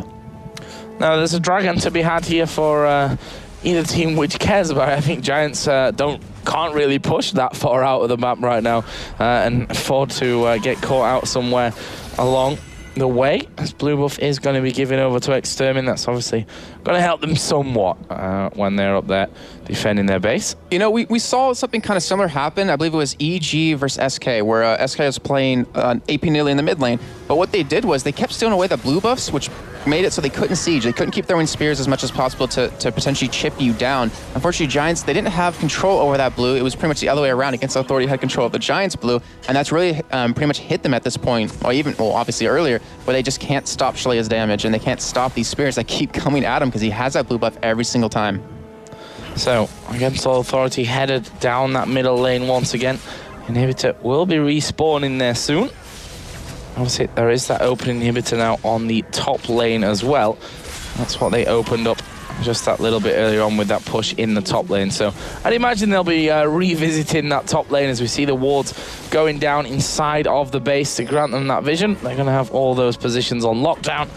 Spear just flashing by Morden. Baron up in 1.5 minutes. But still at this point, I mean, Giants have got one ward down there. I'm not sure exactly what the timer is on that one, so not sure really if they're going to have any vision of that going through. It's about halfway done, so it might be just that lucky if we see them backing away. But right now, they're going to be going, if they go up towards that Baron, pretty much blind into what could be a very nasty trap. Yeah, I think they're really going to have to give that away. There's no way they can compete with the damage against Authority has, even if they do get that strong engage. So you're just going to try to take as many inhibitors as possible, then back up most likely, pick up that Baron, and then just end the game. As we see, ooh, another Spirit Lane onto Jims right there. Took him down so low. He just... you got to be able to dodge these spears at this point. They're just so deadly. And whenever you see a Nidalee, you have to know that if you do get hit with one, they're going to engage right after that. And Giants don't have a strong disengage minus Babetta. So AAA take down the inhibitor. Middle inhibitor, as I said, was coming up soon. It's now there for the taking for Giants, and surprisingly enough, Slayer says, well, I'm just going to go hide behind the wall and throw my spears every time they come off cooldown into the general area and see what we can connect with. I mean, it probably only needs a Mystic Shot and a long-range spear, and Jimbones is dead. Yeah, I think so. I think you're right. As we saw that last time, that one spear dropped him, I think it was like 300 health. But this inhibitor, they're being very cautious, which, you know, you have to kind of respect for against Authority. Yeah, they're pretty far behind at this point, but they don't want to throw this game. They're not too comfortable with it just head-on engage, so they're just playing their composition the way it should be played, and that will be the second inhibitor down. Baron is back up. Oh, so look at bottom as well. Oh, that's so many minions stacked up, Joe. Yeah, that's a lot of minions in there. I'm not sure that Giant's going to be able to clear out here in sufficient time. No actually taking a lot of damage. He's going to get rooted. They're going to go in for the kill here. No gets healed up. Ace in the hole going to land onto Nidalee. That's the first kill coming down. Ezreal out of the fight. A flash away from Slayer. Extermin not going to be able to catch up with him. They need to turn around and go for different targets. AAA going to head through that tri-bush. That will keep them safe for now. Nidalee's actually on the top side of the jungle there. Going to be backing. Hopefully for him, they don't come creeping around the corner. But as far as it goes for Giants, it doesn't get much better than that at this point. They need to rush Baron, which it looks like they're doing at this point. They need to get in there and really just kill it as quick as possible, give him some sort of advantage. And No, yet again getting caught, Joe. I mean, we talked about that last time at the bot lane where he well, pretty much died and they lost 2 members, but this time just him alone. But still, he might actually lose the Baron buff for his team, and that might be enough for the Giants to, you know, get in this game because of that sustain. Oh my God, he actually might die to... No, okay, good. He almost died to Baron. He actually uses barrier there. He was pretty scared about that Baron coming in. Slayer chasing down the backside, but better dodges away from that on Virtual coming in. And against all authority said, oh, you think you got enough to take Baron, do you? Well, no, you're not. We're just going to force you off from that one. Giants saying, well, you're probably right. And they, against all authority, are going to be taking this one away again, and then they'll move on that whole methodical way that they've gone up until now of taking down as much as they can with each push. Obviously with that Baron buff on makes it a lot easier, and they're really looking good to take another victory here in LCS. We're going to see them going home one more time. Let's have a look how much gold they're carrying at this point. 2,200 on Ezreal, 1,400 there for Vi. We've seen the Mercurial Scimitar picked up by Ezreal, haunting guys for Nidalee. Bloodthirster actually picked up there by Caitlyn fairly late on in the game, but always a great thing to have in your arsenal. But can they do it here, Jason? Is it possible for Giants to come back? It is. I mean, it kind of diminished when you saw No pick up that Mercurial I can't even say the word. Say it for me, Joe. No, please. Please. Scimitar. Yes, that one. He picked that up, so any kind of stun is going to really allow him to escape, which has been the biggest problem so far. Him being out of position, getting locked down, and then dying. If Giants can pick him off, they easily can turn these fights and win them, and then, you know, go for a hard push, because it's pretty late in the game, Joe. It's pretty much 41 minutes in. Oh my God, Babetta almost getting one shot, but it's 41 minutes in. So if you die, you're down for a long time.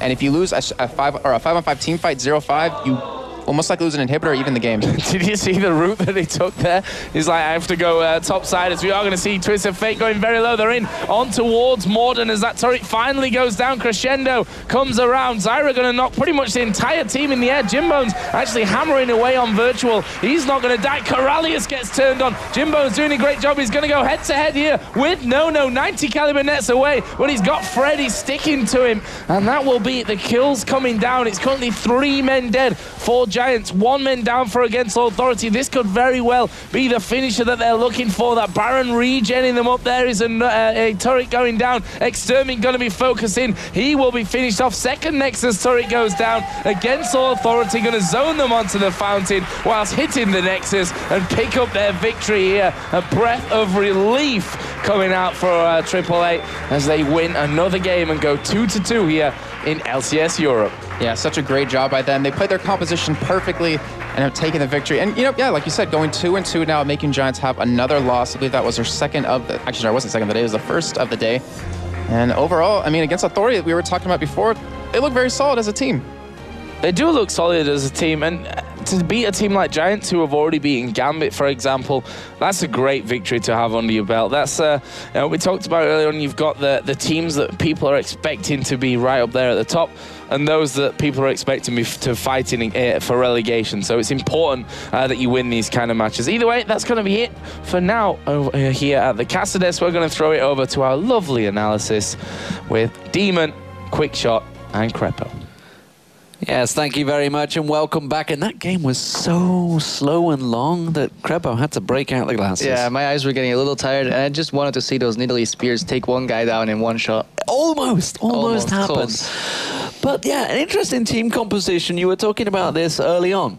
Yeah, basically two interesting lineups. I wouldn't give somebody the edge. I would give the edge to sieging and pushing towers, definitely to AAA. Then again, that won't happen if TF is split pushing correctly and drawing them away. That's actually what happened in the mid game. They had the advantage, but somehow they couldn't get those 5 people in the same lane. Once you lock a team down, though, with a comp like that, you can just keep throwing spears at them, and at one point somebody's going to get hit. Mostly the AD carries. They're really bad at dodging spears. And then Yellow Pete tends to do that a lot, doesn't he? Never. But yeah, but that's about it. Like coming into this game, like both teams had some objectives. Basically, bot lane was very tentative. Double range support with double like safe AD carries with gap closers. Like they're not gonna kill each other. Let's face it, that's gonna be a farm fest. Then mid lane TF against Nidalee, not much gonna happen there unless Vi gets off a really sneaky gank. So we had to wait until like the 6-minute mark or whenever TF gets 6, because then he gets some threat to actually go to the lanes and get a first blood. But what actually ended up happening was the Renekton drawing all the aggro from the enemy jungle top and still getting the first blood when Vi came in for the dive. Well, let's actually jump straight into this replay. After we've had a look at the replay, then talk us through how the game started to go from there, because you kept saying it's just this early game, it was just these small missteps. So we are at 6 minutes on the clock. If you have a look at the minimap, you can see that Virtual is moving in to set up this gank and take us through it, Crepo. Pretty straightforward. Freddy pushes it, locks him up, pokes him a little bit, turns on his ulti, and then yeah, they just go under the tower, dive him. They can't do anything. TF is almost 6 at this point. It's really important. It's like 2 creeps off. And of course, he does manage to jump up there, pick up the kill. But from this kill, the team then started to snowball. What was the next step? What did AA do that really impressed you? Basically, what happens now is, because they got that gank on top, which means that they have a first blood advantage, Nidalee gets in an aggressive ward, and then they contest the second blue buff, which is really important. If TF has that blue buff, he can shove Nidalee and start roaming around the map and teleporting and probably shut down bot lane. But now what ends up happening is Nidalee will get that blue buff, will stack the tier even quicker, can even push a TF, and if you can push a TF within the late game like character like Nidalee, you're doing your job really well. And it basically shuts down all the momentum Giants could have had and needed to get back into the game, and from there, like, the game just snowballed into AA's favor. So this is something that, you know, we kept talking about, and right from the get-go, it really, really impressed me. Let's jump into the replay. It is 7 minutes 20 on the clock. You can see that, you know, they're moving, trying to contest this blue buff ward, and, you know, there's a little bit of an engagement that breaks out, but you know, you were very impressed by the play here from AA. Yeah, just the fact that they remembered the second blue buff was up. Like 7:20 is the standard time for second blue buff. Aggressive warding, everybody was ready for it. They didn't react on the blue buff spawning. They just went there when right before it was spawning, and then they just went in, stole the blue buff, forced the guys out, and took the map control. Next blue buff is ready for Nidalee or Vi, whoever wants it. That means like Giants will never be able to do a dragon because they will get poked off, and Nidalee can just constantly heal up in lane, get the pressure on mid, which alleviates the pressure from bottom, and they just take it from there. It also allowed the 19-minute Saros Embrace as well, because that tier was just stacked so insanely fast. And then the only thing limiting for AA from grouping and ending the game, because that's what you do. If you hit an item mark on Nidalee, like Rabadons or Seraphs, with a blue buff, you can group up whenever you want, because you will siege and you will win that siege if you don't get caught. The only problem is sometimes you can get caught. But if you keep landing those spears, you just win a game without forcing a fight. It's EG-esque, you could say. It's boring to watch, but it's effective. And the only thing preventing that was a TF on bottom lane, going split pushing all the time, just drawing aggro. But at one point, they caught him, he had to base. Quickly they responded mid with 5 people, and by then the game was out of Giant's hands. Is there anything particular you'd see from either team there that you would change, maybe, if you guys were to look back at it?